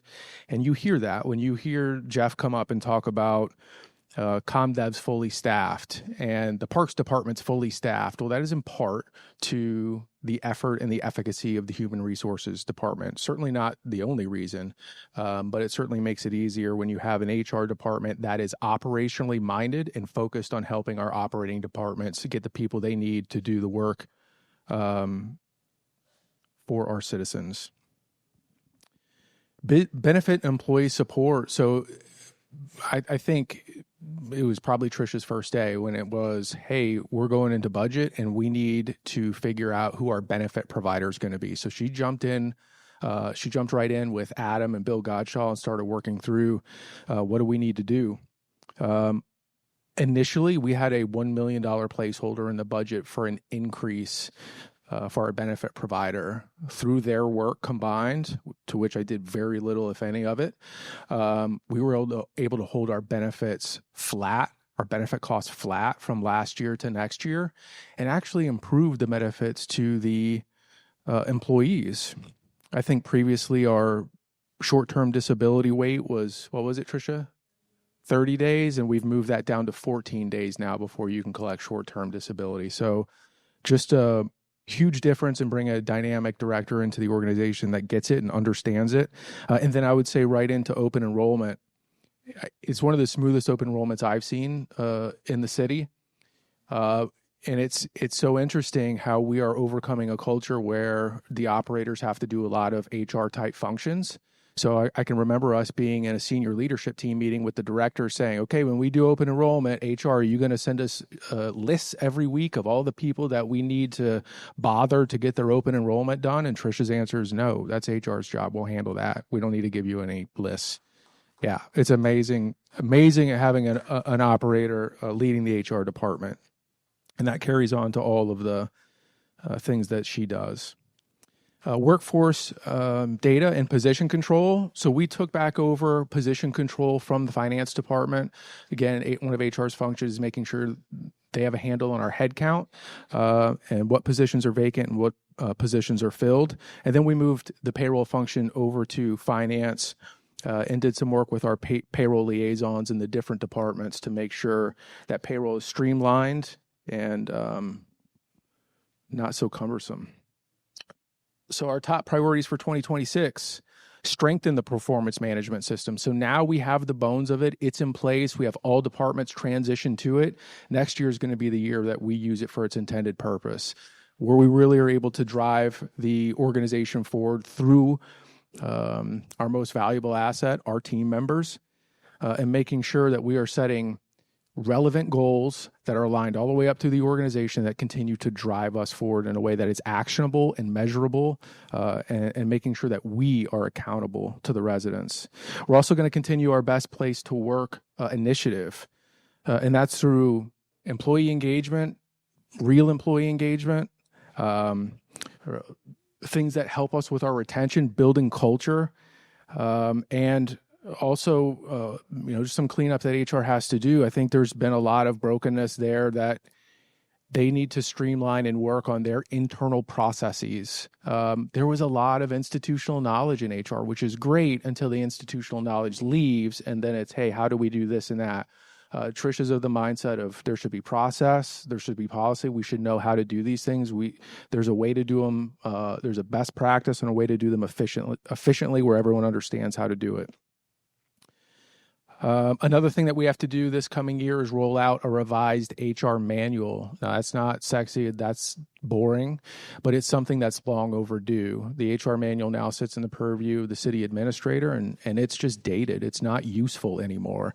And talking to Tricia, we're all in the mindset of it needs to be slimmer, and it needs to be more functional. A lot of the work that we've been doing with our ordinances, making sure they're more streamlined, making sure they're easy to understand. That's going to translate right into the HR manual as well. So it's a tool that our supervisors can use to drive the organization forward. And then continued HRIS implementation. So ADP is a fantastic tool that we have. Councilmember and Hall, I've talked about it quite a bit. It is such an amazing tool. It's like the Cadillac HRIS system, but we flopped a little bit on its rollout. We're not using it the way that we should be using it. It's not providing us the data. It's not providing us with the tools that we need.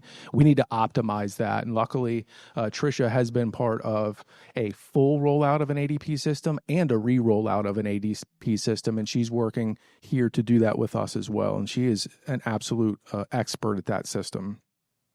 We're also going to be looking at a shared services model.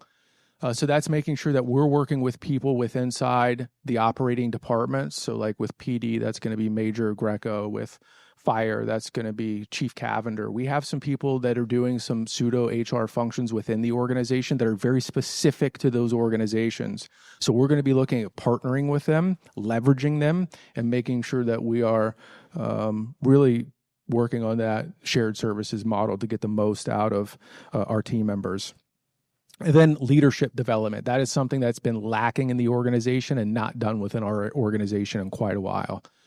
So we thought it was only fitting. We're rolling out a new performance management software platform. We're aligning organizationally all the way to the enterprise goals. Now we come behind it and provide that leadership training to our first line supervisors and our managers to make sure that we are not only holding our folks accountable, but we are growing them within the organization, and we're doing succession planning, making sure that people within the organization are ready to step up and take roles, and we don't have any lapses in the functions that we need within the city of Roswell. And then maintaining citywide org charts. We've already rolled out the one for the city, but we need to do that for each department and making sure that there's consistency with our organizational charts. So all the amazing work that we have done and the amazing work that we're going to do next year, we're going to do it for 12% less than we had budgeted for this year. So that's the good news, right? What else do you want to say? It is what it is. This is Trisha's team here. The one thing that we're going to be doing next year, there's a frozen position that she has, which is a HR specialist. We have this part-time educator position that is vacant. So we are using the funds from that vacant position to 50% fund the HR specialist for next year. And they are going to be working on not only targeted recruitment, but where we have not been doing a good job is onboarding. Like we get you here, we sit you down and say, here's your computer and you'll figure it out and good luck. We need to do a better job. The employees that we bring into our organization, before they even start with their department, they need to know who our council is. They need to know what the vision is of our organization. They need to know what the enterprise goals are. And I think that is something that we need to do consistently from the outset. And we can centralize that all in one place to get them squared away to start with their respective department. Any questions on the Human Resources Department? All good news. So next up is, yep. It's not me.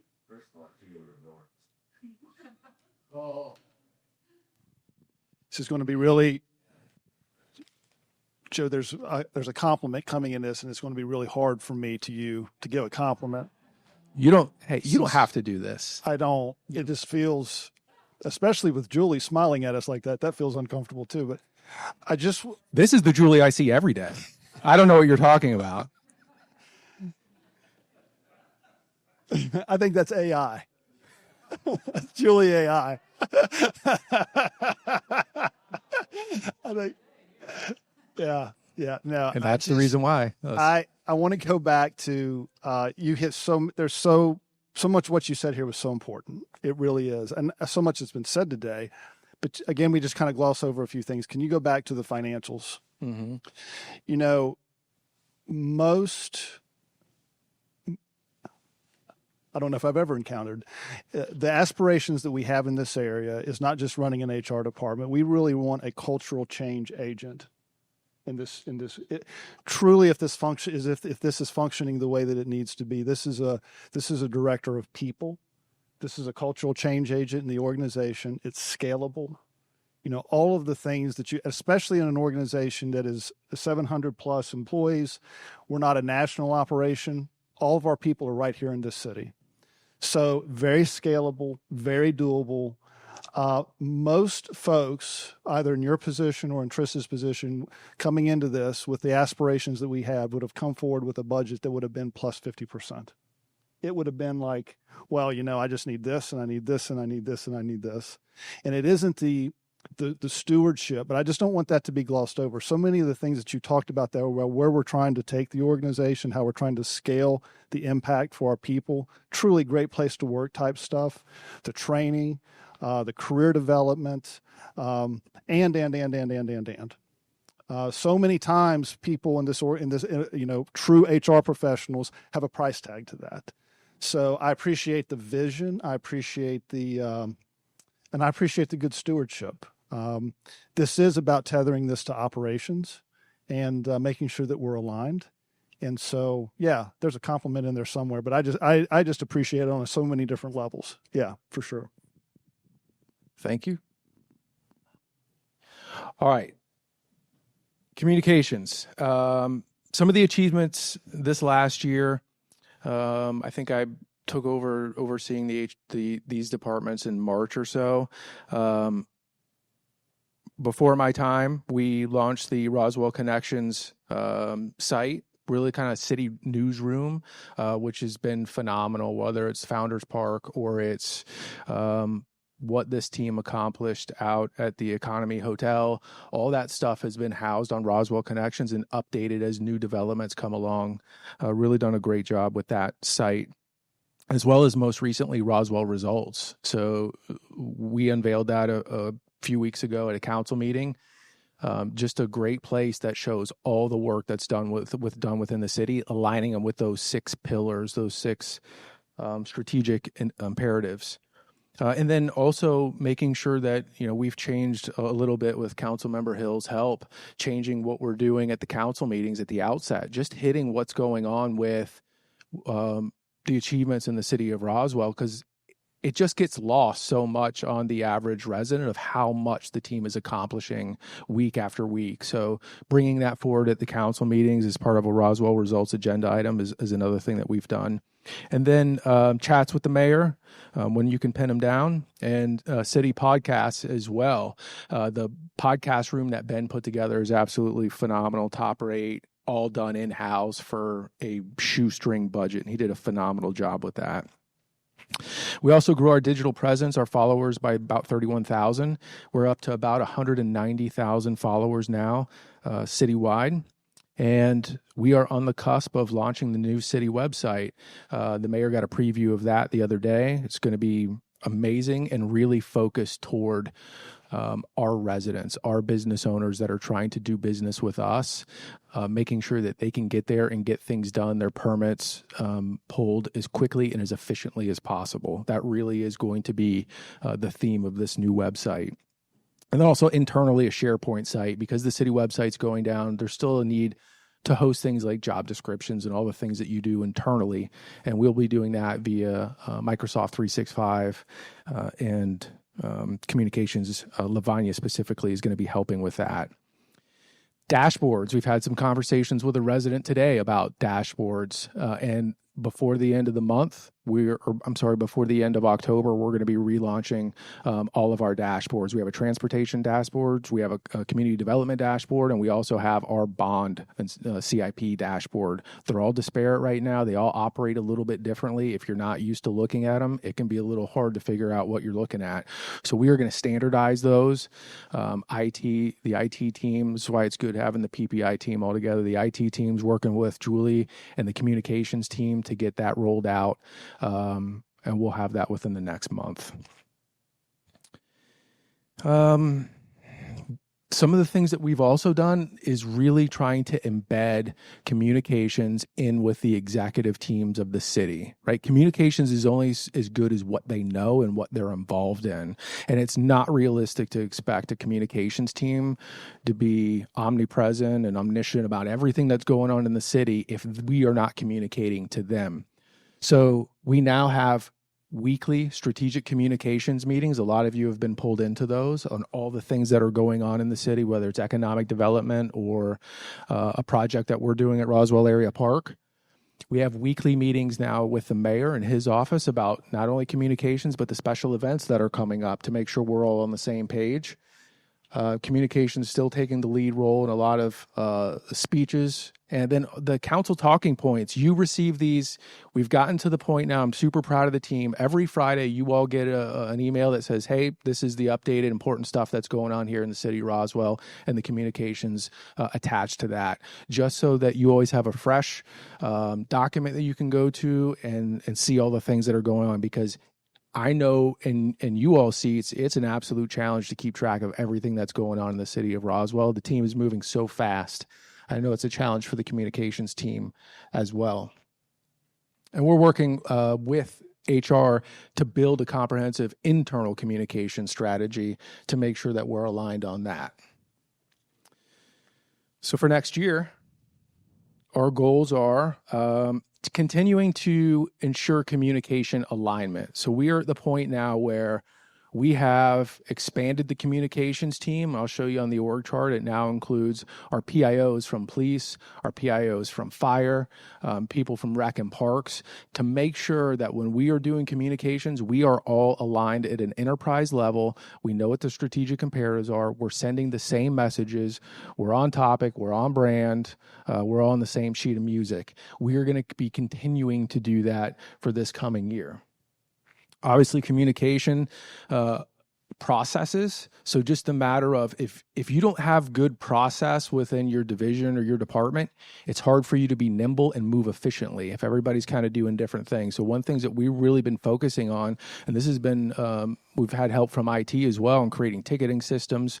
If you want something from communications, we are now getting to the point where we're able to track turnaround times, workload, all those type of KPIs to see where we're spending our time and making sure that we're spending our time on what is the highest and best use for the organization.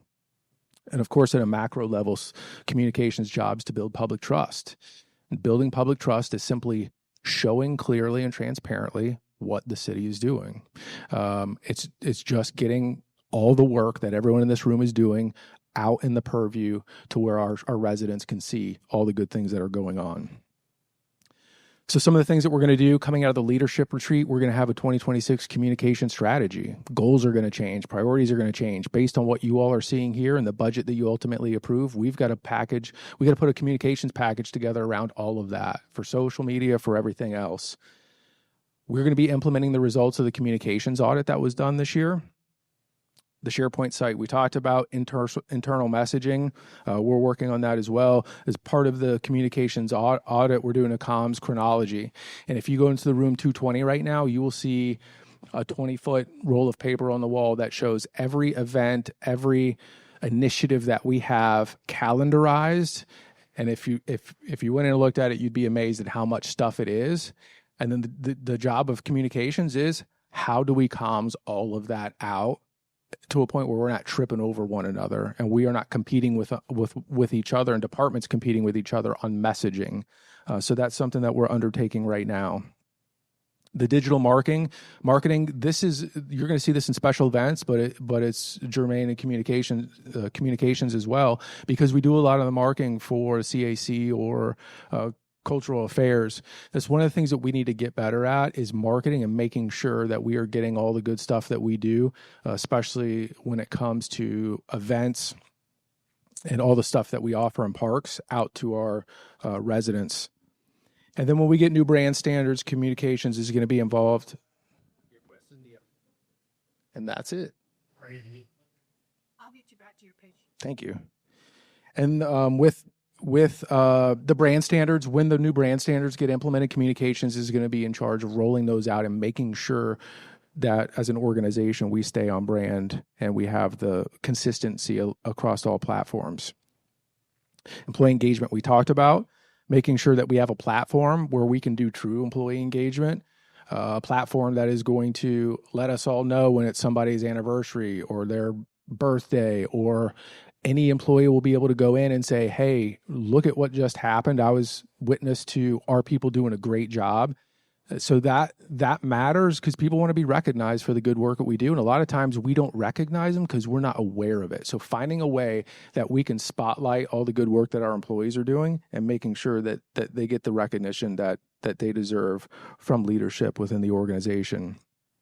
And of course, making sure that we continue to maintain focus on executive level communication at a strategic level. Budget's flat for communications. 2020-2025 approved forecast and requested for next year is relatively flat. We have to put the mayor's newsletter back in.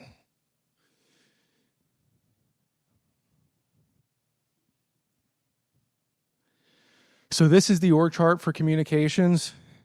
Total head count, I believe it's 11 people. And then we have the dotted lines to our folks in police and fire because they're a big part of the team. We meet weekly, at least weekly, if not bi-weekly, with this whole group to talk about what's going on organizationally.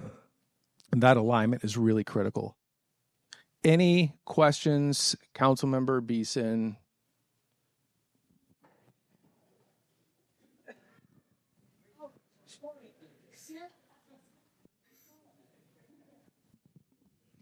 Yes, you gave appropriate props to Council Members Hall and Councilmember Hills regarding their support in this program.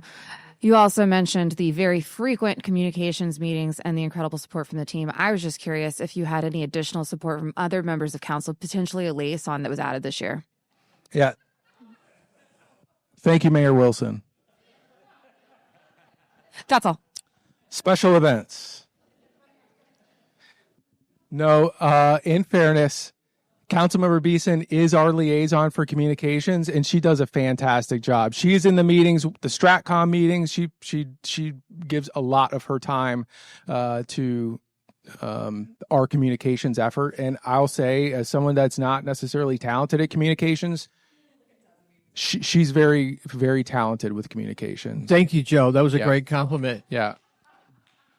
So, Joe, yeah. Speaking of recognizing people for their Yes. So, in all seriousness, we did look at this from a talent pool perspective, and we have 3 council people that are basically the same age. They're all millennials: David Johnson, Will Morthland, and Sarah Beeson.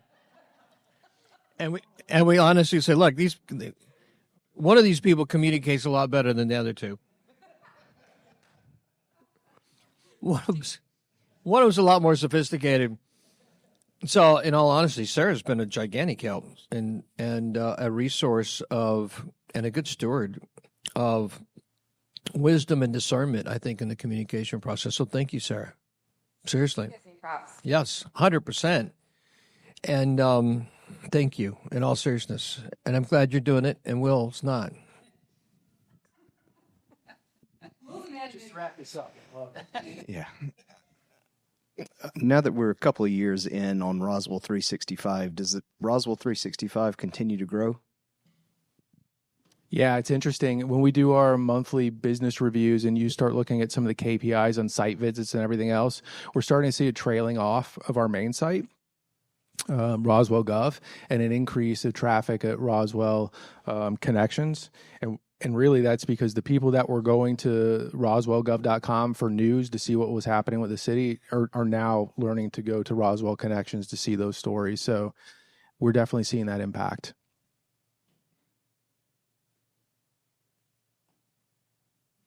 All right. Special events. 2025. So special events has been moved around quite a bit. They have a little bit of identity crisis, but they found their forever home in me. Right, Chris? Thank you. Yep. Mm-hmm. So they were in parks, Director Leatherman, Director Malone, then got moved under communications to better align with the strategy of the city, and now answering directly to me with planning, performance, and innovation. We've done some good stuff with special events. That's one of the mayor's priorities for 2025, elevating comms and special events. And when we say elevating, it is making sure that what comms and special events is representing is what we the values that we hold as a city overall, because it is a very outward facing representation of the city. So that's meaning that every event that happens within the city of Roswell, making sure it's aligned with the vision of the city and making sure that it's being pulled off to a certain standard. And Chris and her team have been doing a fantastic job with that. Not only implementing KPIs, but one of the things that we'll talk about that we're doing for next year, it's something that they're waiting on me for, is really a special events matrix to make sure when people are putting in applications for permits for special events, it's not going to be necessarily yes, yes, yes. It's going to be, well, let's talk about how it aligns with the overarching strategy of the city. Is it moving the city forward? Is it aligned with the vision? And that's one of the things her and her team has taken on. Obviously, in 2025, delivered a full slate of high impact events. We're not done yet. We've got the Christmas tree lighting and a lot of stuff ahead of us. July 4th fireworks. They did an amazing job with a fireworks vendor that bailed out at the last second. And we got a new one. And I'll say that this 4th of July was one of the better 4th of Julys that I've seen. So great job to them. And then most recently earned Best of North Fulton Community Event Award for Alive in Roswell. So that's a big deal. Something to be proud of as a city. And then strengthening post-event surveys and then leadership and council input into those events. A good example of that is Music on the Hill. So we recently did a survey. As that series wrapped, we got 47 respondents and a lot of great feedback on the event.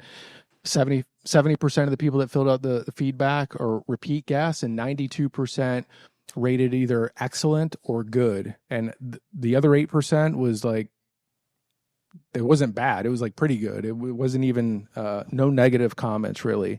So we're going to really be working on how do we capture the results of our special events. Did it achieve what we wanted it to achieve?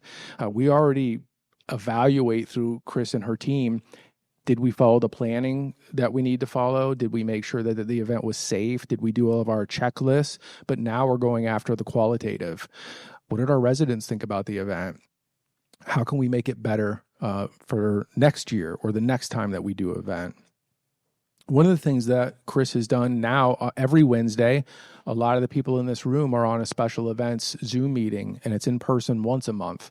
And basically, whether it's the mayor's press secretary or it's the comms team or it's somebody from every department, we go through a citywide calendar of these are the events that are coming up, who's got point on these, who do we expect to attend? And within that invite on the event, it is got all the contact information, run of show, everything else. So we are really doing a lot of work to make sure that we are coordinated and buttoned up and there's no silos and we're all on the same page.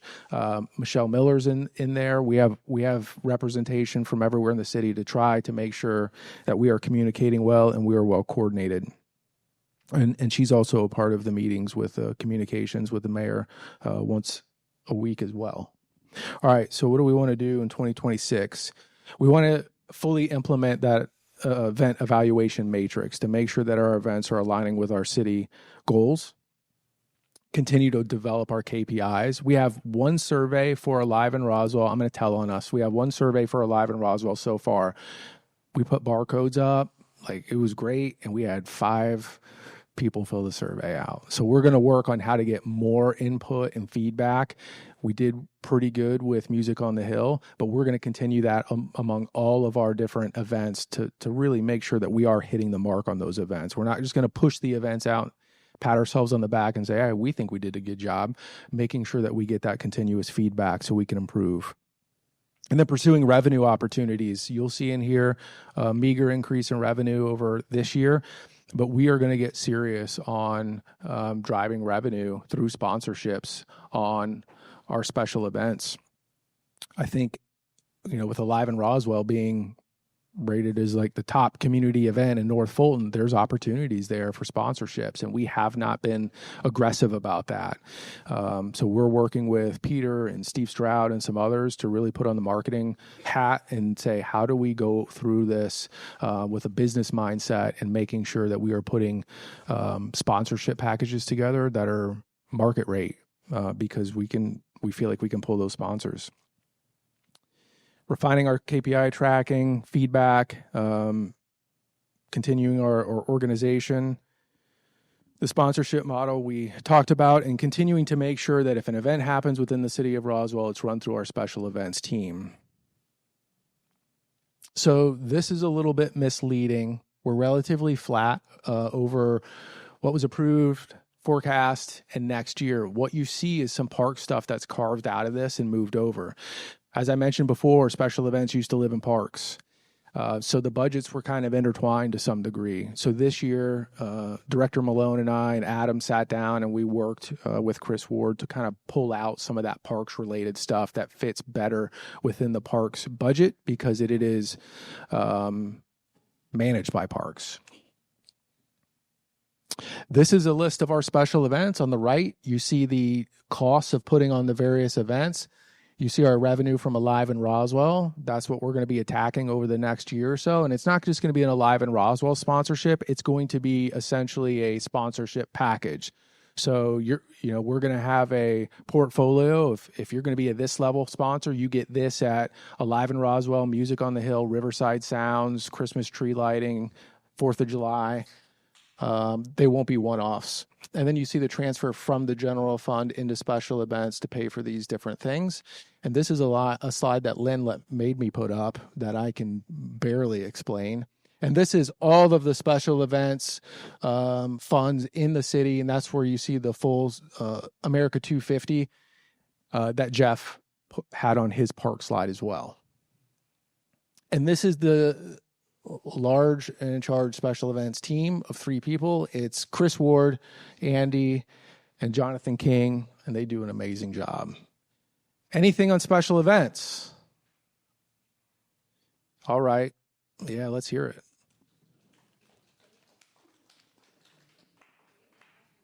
I appreciate you, Chris. So you're modeling for today. The hard line.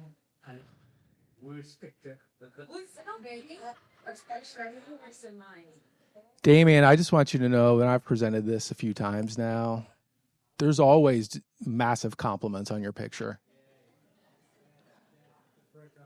I wouldn't lie about that. All right. Information technology. Damien's been doing a great job with his team before I stepped into the role. I think, just to piggyback off that, his talent, we had him step in. He agreed to begrudgingly to be the interim director of HR during a gap in leadership there, and did a fantastic job because he's really squared away with process.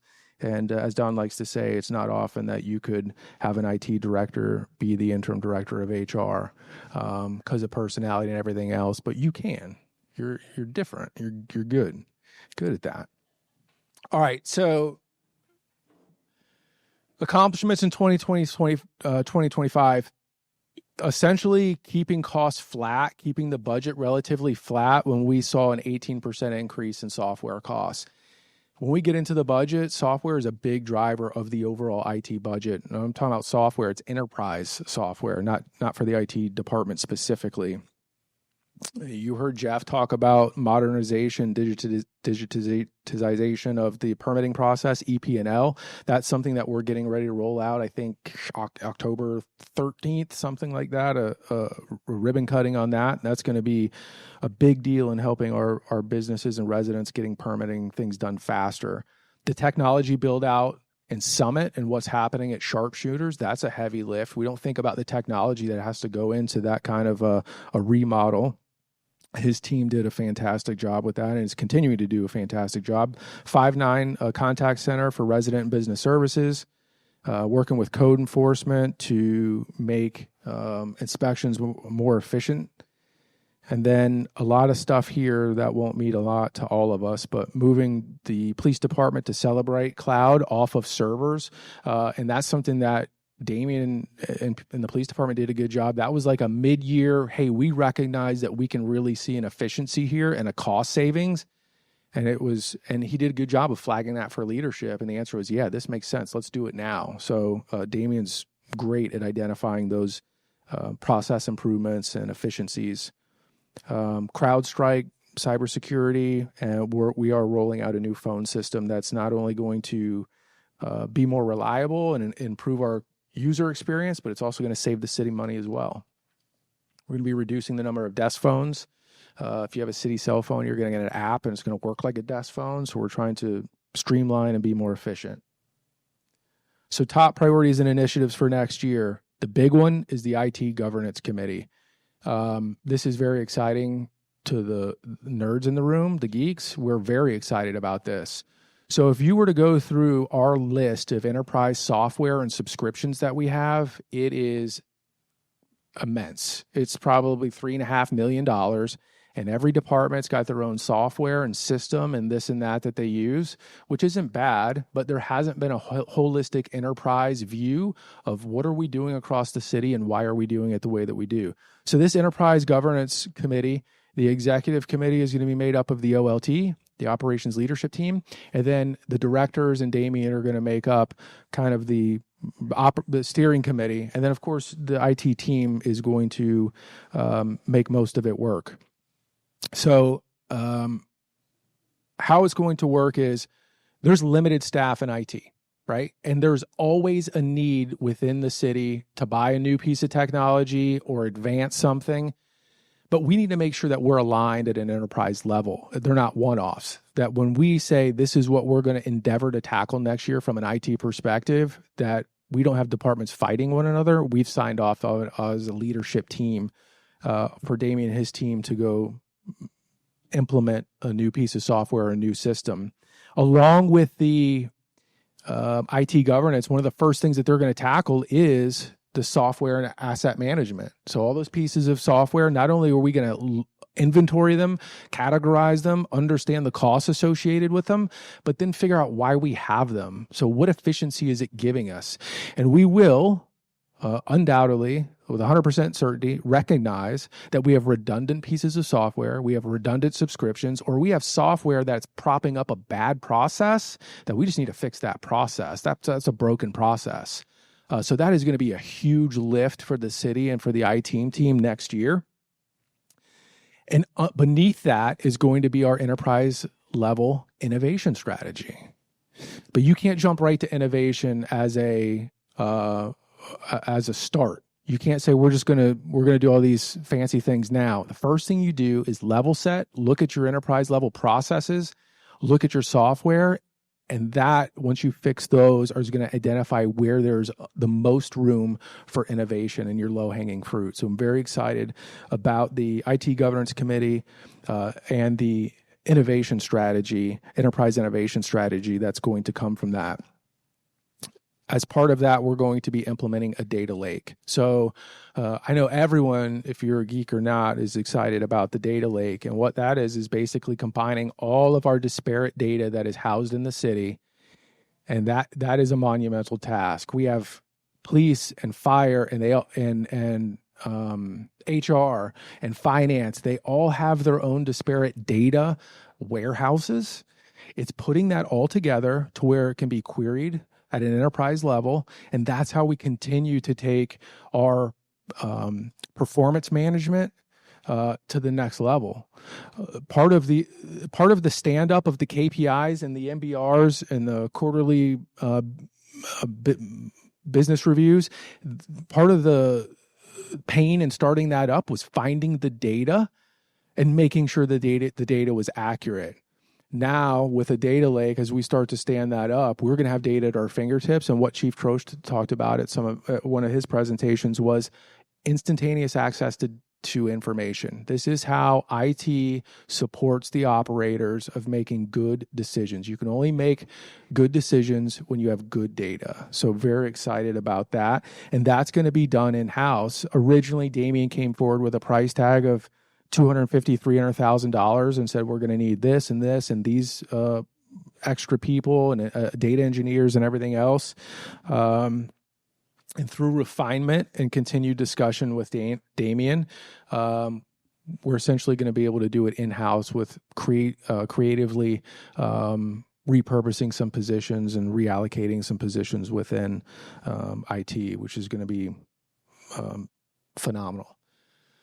Relatively flat. We started out at 7.9 million, went to 8.1 million roughly. There was some stuff in there, Axon body cameras and some other things that drove that cost up that were unexpected. Again, that's where we need to do a better job at making sure that we have inventory of all of our subscriptions and all of our enterprise software so we don't get those surprises. Relatively flat forecast to next year while absorbing a lot of this stuff. EP&L alone was $365,000.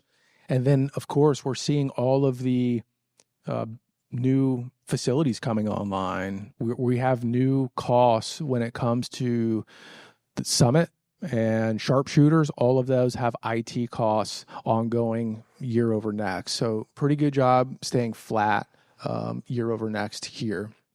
One of the other things that we're going to do, because I mentioned our IT, our subscriptions and enterprise software, not quite half of this entire IT budget, but roughly.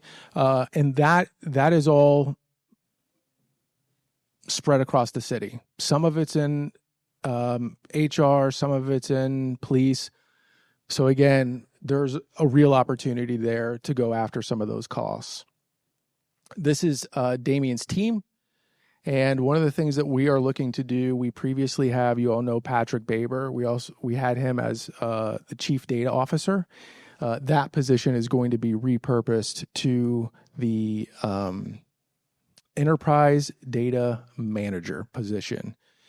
And they are going to be working on standing up that data lake. And that is the end of my presentation. Happy to answer any questions.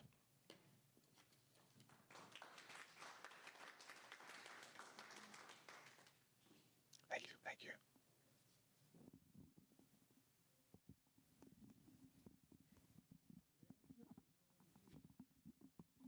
Confused. Huh? I wish I had a walk-off song for you. What would you want for your warm-up song? The Empire Strikes Back.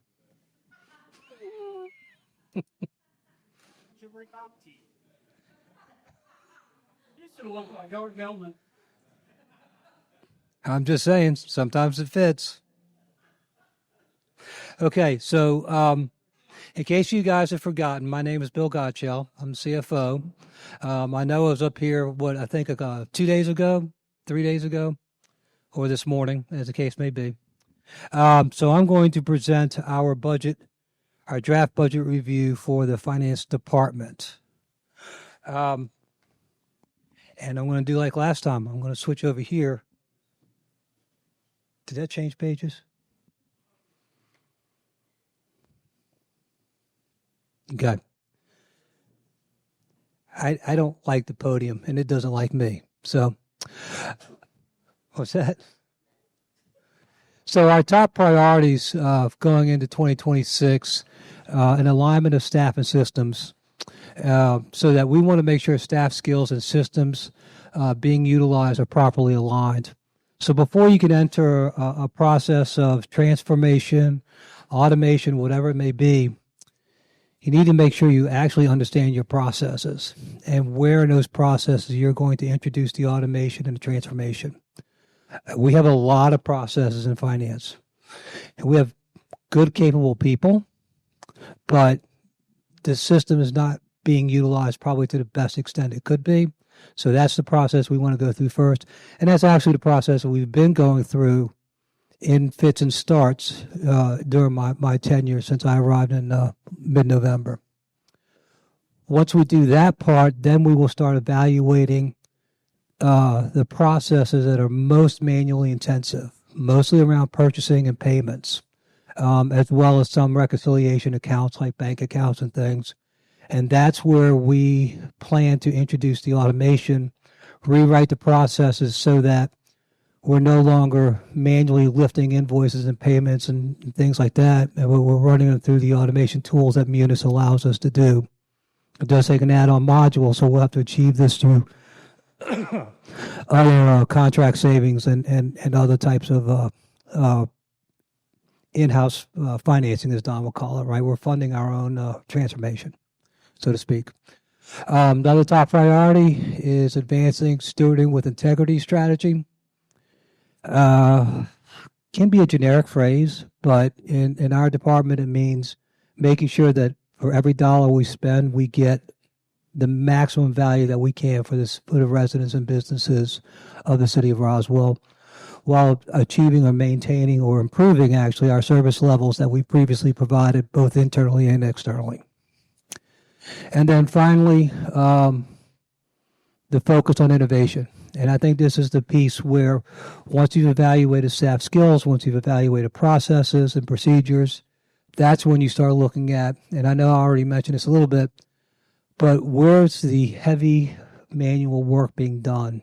And from what I've seen initially, it's around purchasing, it's around payments, and it's around reconciliations. And there's automated tools available for all of those.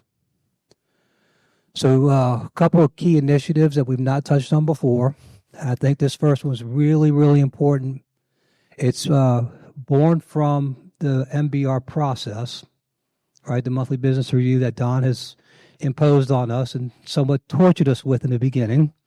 But we do all now come to appreciate what his vision was, and where we're at now is a much better place than we were 6 months ago when we first started this. So we're going to create a business and performance analyst division. We've moved Bob Shee from economic development over to the finance group in this division. We used Mr. Treme's position. He came over with Joe in the PPI move. We've taken Alex's position and we've filled it with a new hire, a gentleman named Sumdeep, who worked in a suburb city of Toronto of about 600,000 people. So he's coming in with deep experience as an analyst in a municipal environment. He has hit the ground running. Everything we've given to him, we think it might take 2 or 3 days. 6 hours later, it's in our hands, ready to go. It's phenomenal having having 2 real business analysts. We are currently interviewing for a 3rd business analyst from outside the organization. And depending on how things go, we might self-fund a 4th position as we realign the department throughout 2026. But what we're finding with these positions is they're very quick in understanding the processes and coming back to us for recommendations on how to improve those processes or how to better implement the processes. As Don said, I was talking about all the things I need to do, and he goes, "Billy, you just said the word process 5 times." And I'm like, "Yeah, I realize that, Don. You've got me trained." So we talked about automation implementation a little bit, particularly on the analysis side. Artificial intelligence is coming out with some really sophisticated tools that are starting to make Power BI and other tools look like a stepping stone to deeper analytical work. So we're going to examine that, but we're going to be careful with that. Not sure how much Joe talked about it, but this IT governance committee is critical to how you manage your data, your software applications, and your automation.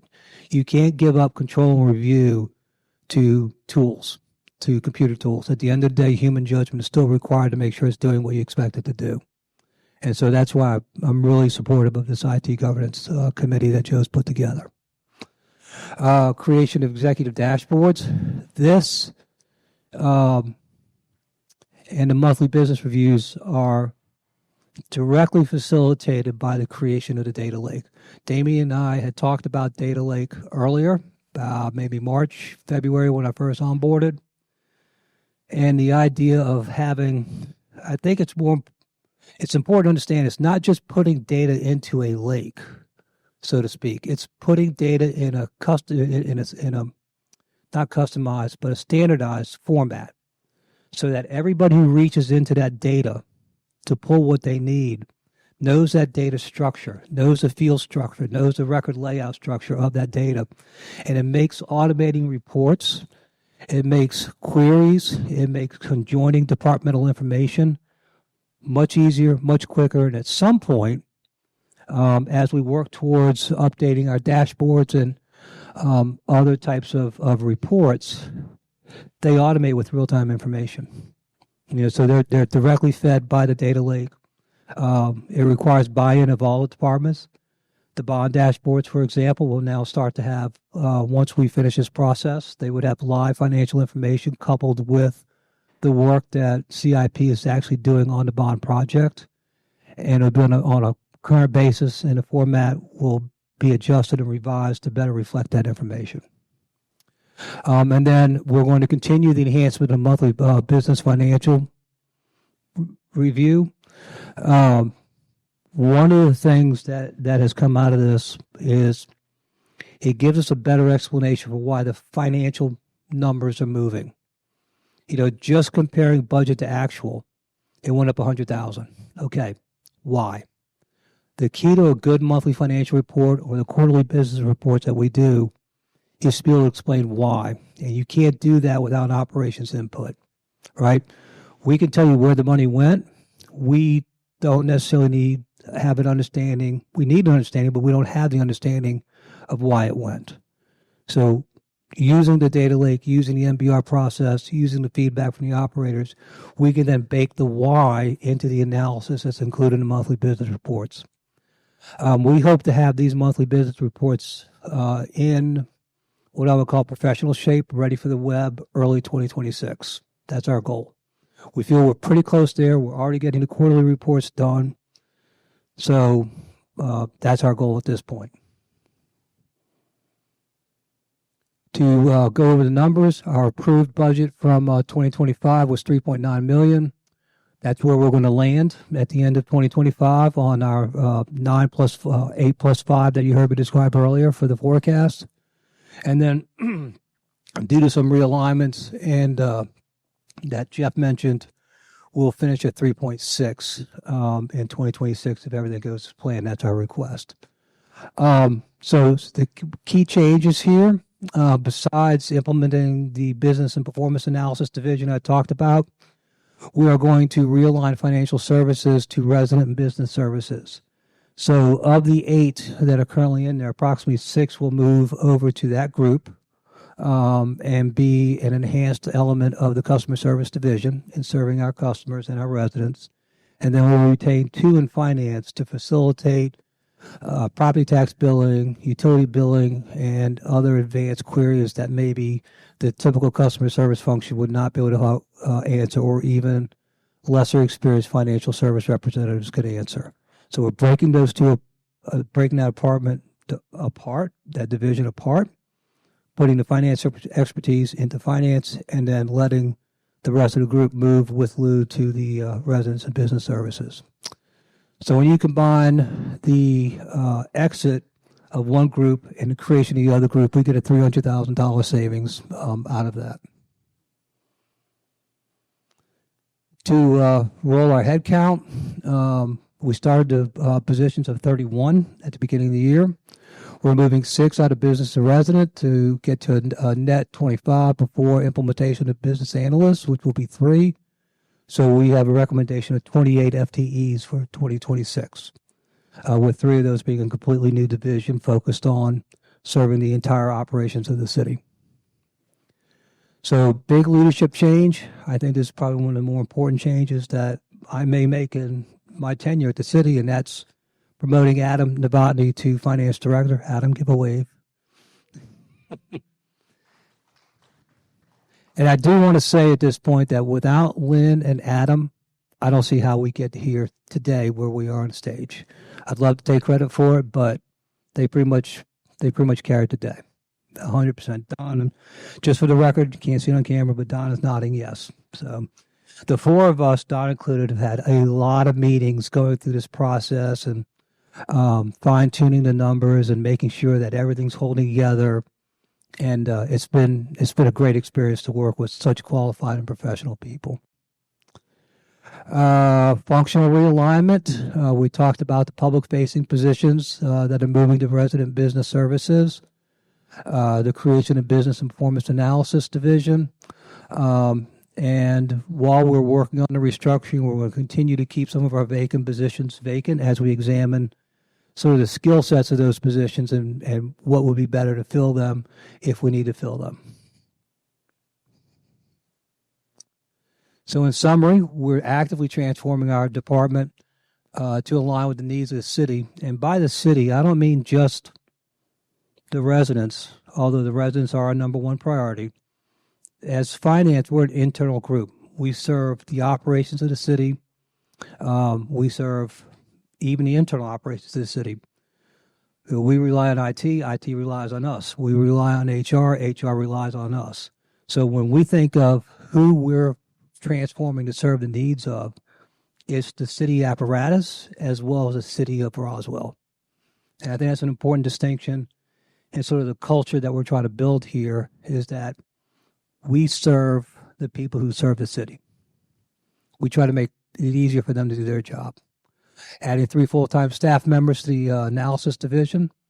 Hopefully they will have all started by 2025. How many applications do we have on this one job right now? 40, 50? Too many. Yeah, I think that was the number 2. We've got to cut down. I think you got initial cut down of about 10 that we'll sort through, and might hopefully less. But we've been getting some great candidates. You know, when you stand up a good organization with some good ideas, I think Pavel said this earlier, strength attracts strength, right? People want to work with good people. People want to work with an organization that has a vision and a means to allow them to grow and perform and take on challenges. And we really do believe this division will offer them that opportunity. And then Adam added this, put into words what the rest of us I'm trying to say. The core tenets of the finance department are to serve the public trust with utmost integrity, protect the financial well-being of the city, and to continuously innovate to deliver maximum value. With that, I can take questions on finance now or cover administration real quick, or take applause. You know, being an audit partner, you usually don't get applaud for anything except leaving the room or ending before 5 o'clock happy hour. So this is, yes, sir.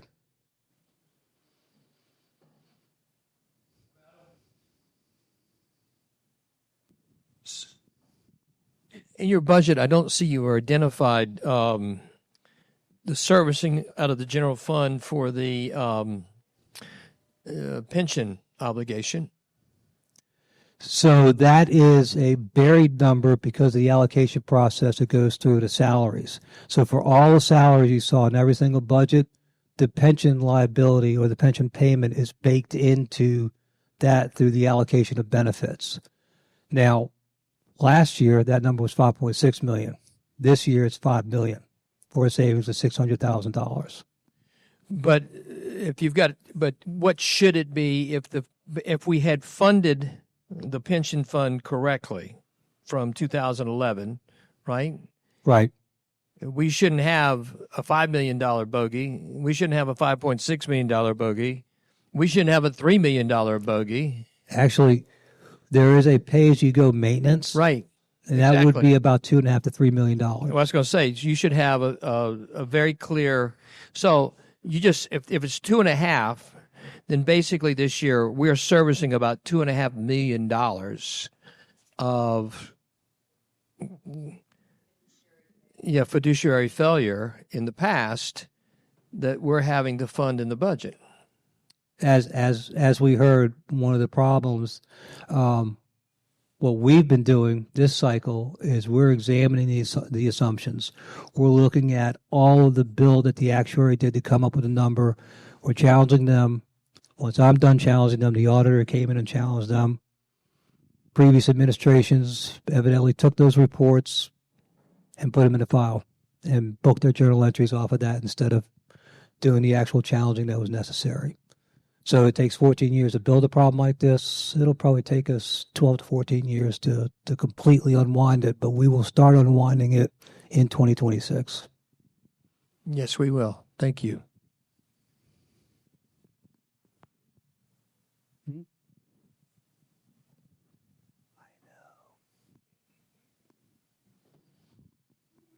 Any other questions?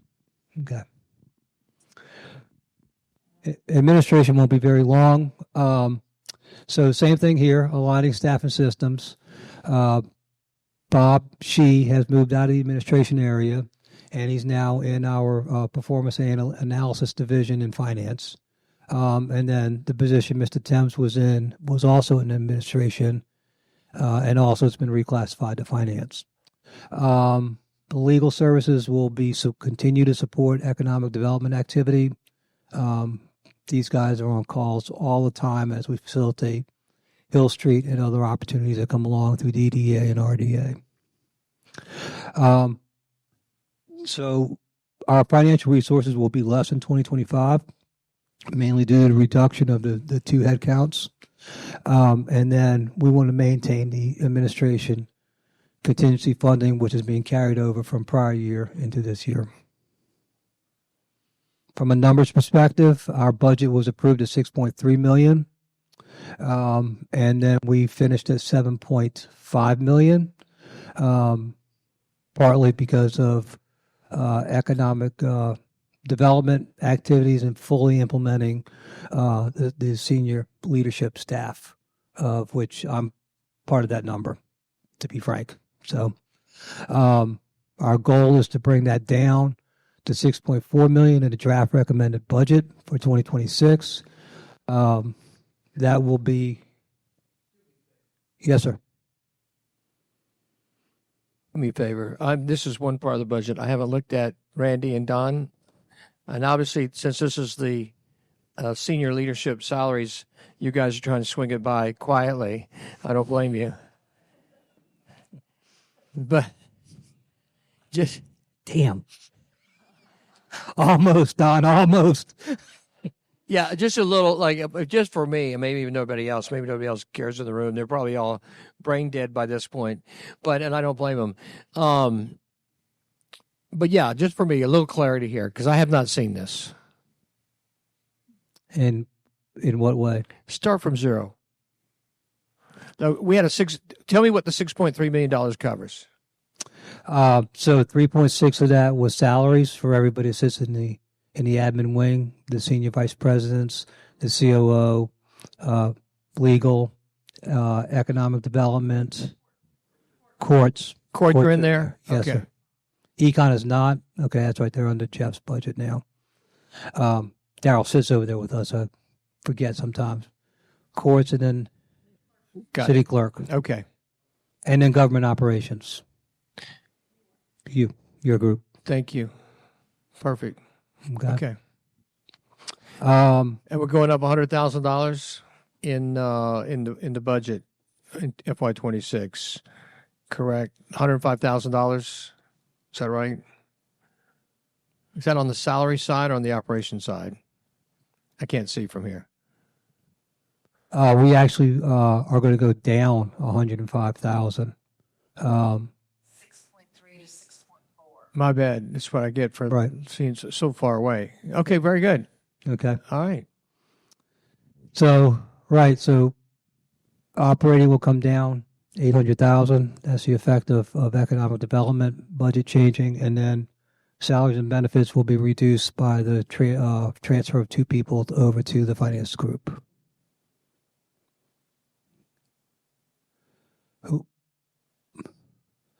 So essentially, we're decreasing administration by the amount of two positions that moved. There's a little net change in the enterprise. The admin budget will be decreasing, which we think is an important point to note. Any questions?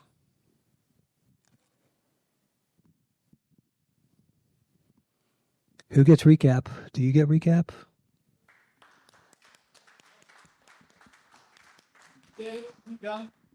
I am done. Okay, I have a couple questions before you leave the stage, Snagglepuss. I thought I might have gotten away from you, Alan. Left. So I want to speak briefly about this administrative contingency that Mr. Davidson manages. So specifically, would you talk about what that is, or does David? Oh, is it Randy? Oh, that's Randy. Sorry. Okay. Yeah, we feel much better. Randy manages it. Sorry. I thought it was your. That is specifically for, in particular, what we've been using it for is for deals that we don't expect, managing the process of the funnel that we talked about earlier, the deals that come through the door. We don't know what's going to walk through that door until it does. And so this is the place where that money is stored. And how much is the total? Is it $600,000 is what we're thinking? No, it's more than that. What is it, Lynn? The It's actually a number that's kind of in flux because we're waiting to see where the budget lands. Because remember that formula I went through in the beginning? Contingency is part of that number, and so we can move that around if we have to make some changes.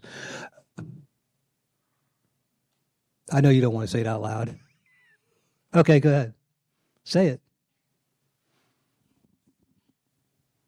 Lynn Williams. Hello. Hi. So there is some part of the budget allows us to carry forward any contingency that has not been spent from the prior year. So we did have a little bit of carry forward. That's the reason the middle one was a little bit higher than the one before it. But the 600 was in the original budget in the approved, and there was I don't know, roughly 400,000 of contingency above that, but that was not identified. But we carried it forward from the prior year. So right. And so like the spending for Greenberg Towering on Hill Street would be in that, I suppose. Is that right? That's your budget. Okay. Thank you. So an example where contingency served us this year, you heard Pavel talk about the quake helmets, right? That was an example of a deal that came up after the budgeting process. But because of the merits of the opportunity, we pursued it anyway. And we used part of contingency. We used some existing fire department to Pavel's ingenious work with numbers, but then we also used some of the contingency number to begin the first year process. I think the rest, I don't see Pavel here, but I think the year 2 is in your budget for 2026, right, for Quake. So that was one of those opportunities, and you heard him talk about Quake a little bit. Quake is really cool technology. It's phenomenal, and it should really have an impact on firefighter safety. I remember watching this stuff, and the first thing I thought was, why hadn't this technology been introduced to fire before? This is the same stuff our special forces operators are using in the military. So why did it take so long for it to reach the fire? But Bell explained to me that fire tends to be about 20 years behind everybody else's technology improvements. But we worked hard with the company to work the price down, but one of the conditions was we go fast. So we're one of the first 10 cities in the Quake program, but we got significant discounts because of that as for what they were quoting other cities. And we use contingency in part to fund that.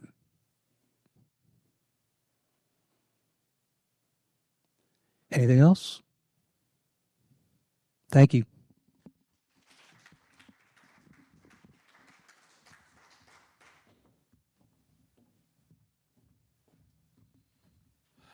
Just a few closing remarks before I leave last word to Chief Administrator Officer Knighton. These are thank yous. These are acknowledgments. We've covered a lot of territory today. And we started, with a lot of these conversations started with here's what we've done, the progress that has been made, and here's what the priorities are. And there's a financial context to that. There's an operational context to that. But there's just so much work that has gone on, not only in preparing the numbers and the budgets and the things that we're looking at. And I know it's still, whatever the right word is, recommended, proposed, requested. We're at the beginning sort of that process now. There's still work to do. But the work leading into that is, and kind of setting some of the momentum in place that we talked about earlier today is significant. It's just, it is what it is. So a few acknowledgments, a few thank yous. The word alignment has been used. If I went back and counted today, it's probably been the most used word of the day. And an acknowledgement, a thank you to Mayor and Council and Chief Administrative Officer, Mr. Knighton. In my experience, if you have alignment at the very top level of the leadership organization, then everything flows from that culturally. You don't necessarily have to have agreement all the time, but you have to have a spirit of working together. If you don't have that, then your ability to effectively execute through the rest of the organization, the trickle-down effect of that, it's very difficult to overcome. So, acknowledgement, a thank you to you. I've said that in a different way at a different time. It's remarkable. I come in new to this space. I have my background. Doing a public workshop on a budget was not on my bucket list. But I genuinely enjoy working in this organization. And the alignment, the lack of friction within the organization, ironically, the lack of politics within the organization in a political context is actually remarkable. So I thank you all for that. I think, and I appreciate it personally. So thank you. And you should give yourselves a round of applause for that, for sure. Yeah. The leadership team, one of the things that the mayor definitely impressed upon me when I started was we got to break down these silos. And those can happen. There can be different reasons for silos. Sometimes it can be structural. Sometimes it can be toxic relationships. There can be a variety of reasons for that. At the operational leadership team level, the folks that I work with that report to me, Bill, that has been our approach to addressing silos. Again, a lot of different ways you can try to approach those sorts of things, but in my view, you get our senior leadership team in the room, and you work together as a group. You take an enterprise view of the issues you're trying to address. We approach this budget as a group, as a team. I know that made Adam uncomfortable a few times because there was definitely a lot of folks in the room, and I don't mean that uncomfortable from a relationship standpoint, but anytime you put more voices in the room, it slows down the process, definitely.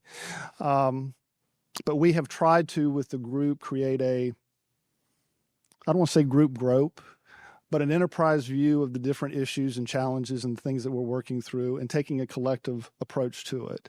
And I think the benefit of that enterprise view for this senior leadership team, for this operations leadership team, is it changes the perspective to the issues that you're dealing with, the problems, the solutions, and you start to, over a period of time, take away the siloed thinking. Oh, that's why I need to look at this a little differently. We're not where we need to be on that. There's nothing like a budget to put you back in your silo, by the way, because everybody, I got to have $1. I can't be your dollar, those sorts of things. But we're making good progress here. You've heard a number of things, a number of priorities for next year that require a lot of work across the group. You've got Jeff that's running a quality of life initiative that really is across the organization. We're talking about leveraging core competencies to improve the cleanliness of our key quarters. And I could go on and on and on and on. So I'm very grateful to the OLT for the work that they do, the leadership. I've always tried to be on or be a part of or lead what I would call, low ego, high achieving organizations. And that's this group. There is no toxic relationship. What we run into is just time and bandwidth. Everybody gets busy, and that's just the world that we're in. But this is a group that just has an incredible care and passion about the city of Roswell, about the mission, and they genuinely like one another, which is always a big benefit. So I appreciate the work ethic, the take what I do seriously, but not myself so seriously. So thank you to the OLT. Yes. I think probably the most difficult position in an organization are directors. And I know not all of our directors are here, but a number of them are.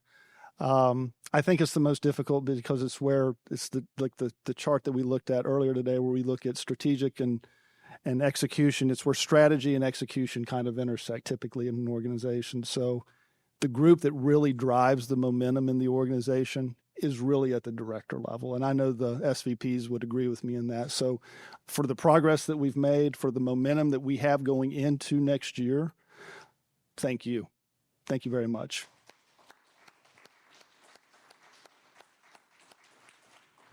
I know this is live stream, and so I don't know if any of our employees are listening, but I think it is absolutely appropriate if someone is out there that actually should hear it later or is listening right now. But we have 700 plus employees across the city of Roswell. And I've had the good fortune, especially this last summer, typically one day a week, typically on a Friday, I'm able to get out and spend some time and meet people, just learn the operation, but really learn the operations through their eyes. We have tremendous people. We definitely have a service culture at a point of execution. And then when you're in that world, you see it. It's, you see it or you don't see it, right? And there's a lot said about, I've always kind of fashioned myself as a servant leader. And that's kind of a misunderstood term because, you get into who's the most important person in the organization. Well, that depends. If you're talking about vision and strategy and those sorts of things, well, the executive leadership team is who owns that. But once you get through all of that and you get to a point of execution, it becomes about equipping, enabling the people that are closest to the point of execution. And that's clearly the bulk of the employees in this city. And so you've heard today, a lot of the things that we have as priorities in this budget are about equipping and enabling our people to do and to take care of the customers, take care of the residents of Roswell in the way that we would aspire to, that matches our vision. So a big thank you to the 700 plus employees who are not here today, but are truly, really driving us towards our vision. Thank you. Bill, you stole my thunder on the finance team. I was going to acknowledge the group. I love working with you. I think we're a good match. You're grumpy. You're kind of a curmudgeon, ill-tempered. I'm not. A couple times you've drugged me there for sure. I can't. Adam, right place, right time. Thrilled to have you. Len, we talked, I started earlier today. I said I've rarely used the word excited and budget at the same time. I have rarely used the word budget and joyful at the same time. And you are truly a joyful person. You make a slog of a process not only bearable, but you're just happy. And I appreciate you. I really do, genuinely. And to Bill's point, we couldn't do this without you. So please take care of yourself. Get your vitamin C. Get to all that sort of stuff. We got a little bit longer to get through this. But thank you, Lynn. Thank you so much. Last couple of acknowledgments from just a logistics standpoint. The live stream, the IT team, the work that you did in a short period of time. I know Ben was a big part of that. Thank you. Very much appreciated. And most importantly, Kathy, as always, just behind the scenes and making things happen. I would put you in for Employee of the Month, but you've already won it, so there you go. But as always, Kathy, thank you for everything you do. I'm done talking. Mr. Knighton, your last word.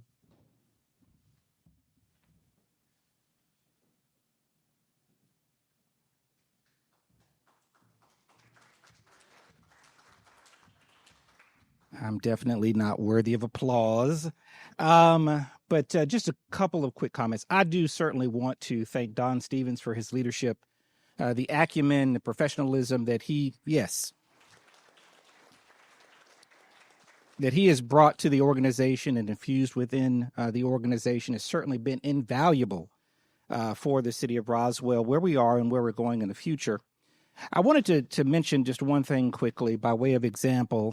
Councilmember Sells, toward the end there, mentioned contingency funds and so forth. And, obviously contingency funds are used for things that are unforeseen and or opportunities in the economic development space that tend to arise. One of the things that we experienced this year, and I want to tie this to the entire team, was the economy hotel situation. Obviously, we knew that there was some issues there. Police made some arrests there. And then we discovered that this hotel was severely compromised from a structural standpoint. And so what was the right thing to do? The right thing to do was to put together a plan. And mind you, there's no playbook for something like this, but to put together a plan with all of the members of our team led by Chief Troche, who did a tremendous job, and coordinating not only internally, but externally with Fulton County, School Board, the Animal Control System, Drake House, the Continuum of Care, and bringing together all of these public sector and private sector nonprofit entities to be able to address a situation in a very short period of time. And to be able to work with a team to successfully handle that situation speaks to the heart of the organization, but also speaks to the heart of the people of Roswell. To seeing a situation where several people and children were in need and being able to successfully rehouse them in what was an emergency situation speaks to how well we operate and the integrity of our organization. And certainly want to thank the mayor and council for their efforts, providing us with the support and then the latitude to be able to address something so quickly. It just speaks to how well our organization can efficiently come together and address a situation that had a human component. I never want to forget that, the human component. The heart of service is humanity serving one another, and that's what we do as public servants. And so I thank you all for the roles that you play, the responsibilities that you have on a daily basis to make Roswell the #1 family community in America. That is not just a phrase or a slogan. That's something that is very, very real. And I'll close by saying, and I certainly want always the mayor to have the opportunity for the final word. But I'll close by saying that I don't want our staff to ever take this for granted. I've been in local government for 30 years. I will tell you, it's not always you have an elected body who's unified, who operates in a harmonious fashion, has a grand vision, and then provides the resources to execute that vision. Don't ever take this for granted. We have an opportunity in Roswell to continue to do some great things in this city, led by the mayor and council. And so I certainly appreciate everybody, your efforts to work together. I appreciate your approach, appreciate your demeanor, and I appreciate you as people. So with that, I will certainly... Mayor, do you want any comments? Okay. All right. All right. All right. All right. Okay. Well, thank you so very much. Any comments further? I would like for the OLT senior management team just to hold back for just a moment. A couple of things we want to discuss for 15 minutes. That's all. 15 minutes. That's all I need. But thank you very much for a very successful budget workshop. Thank you.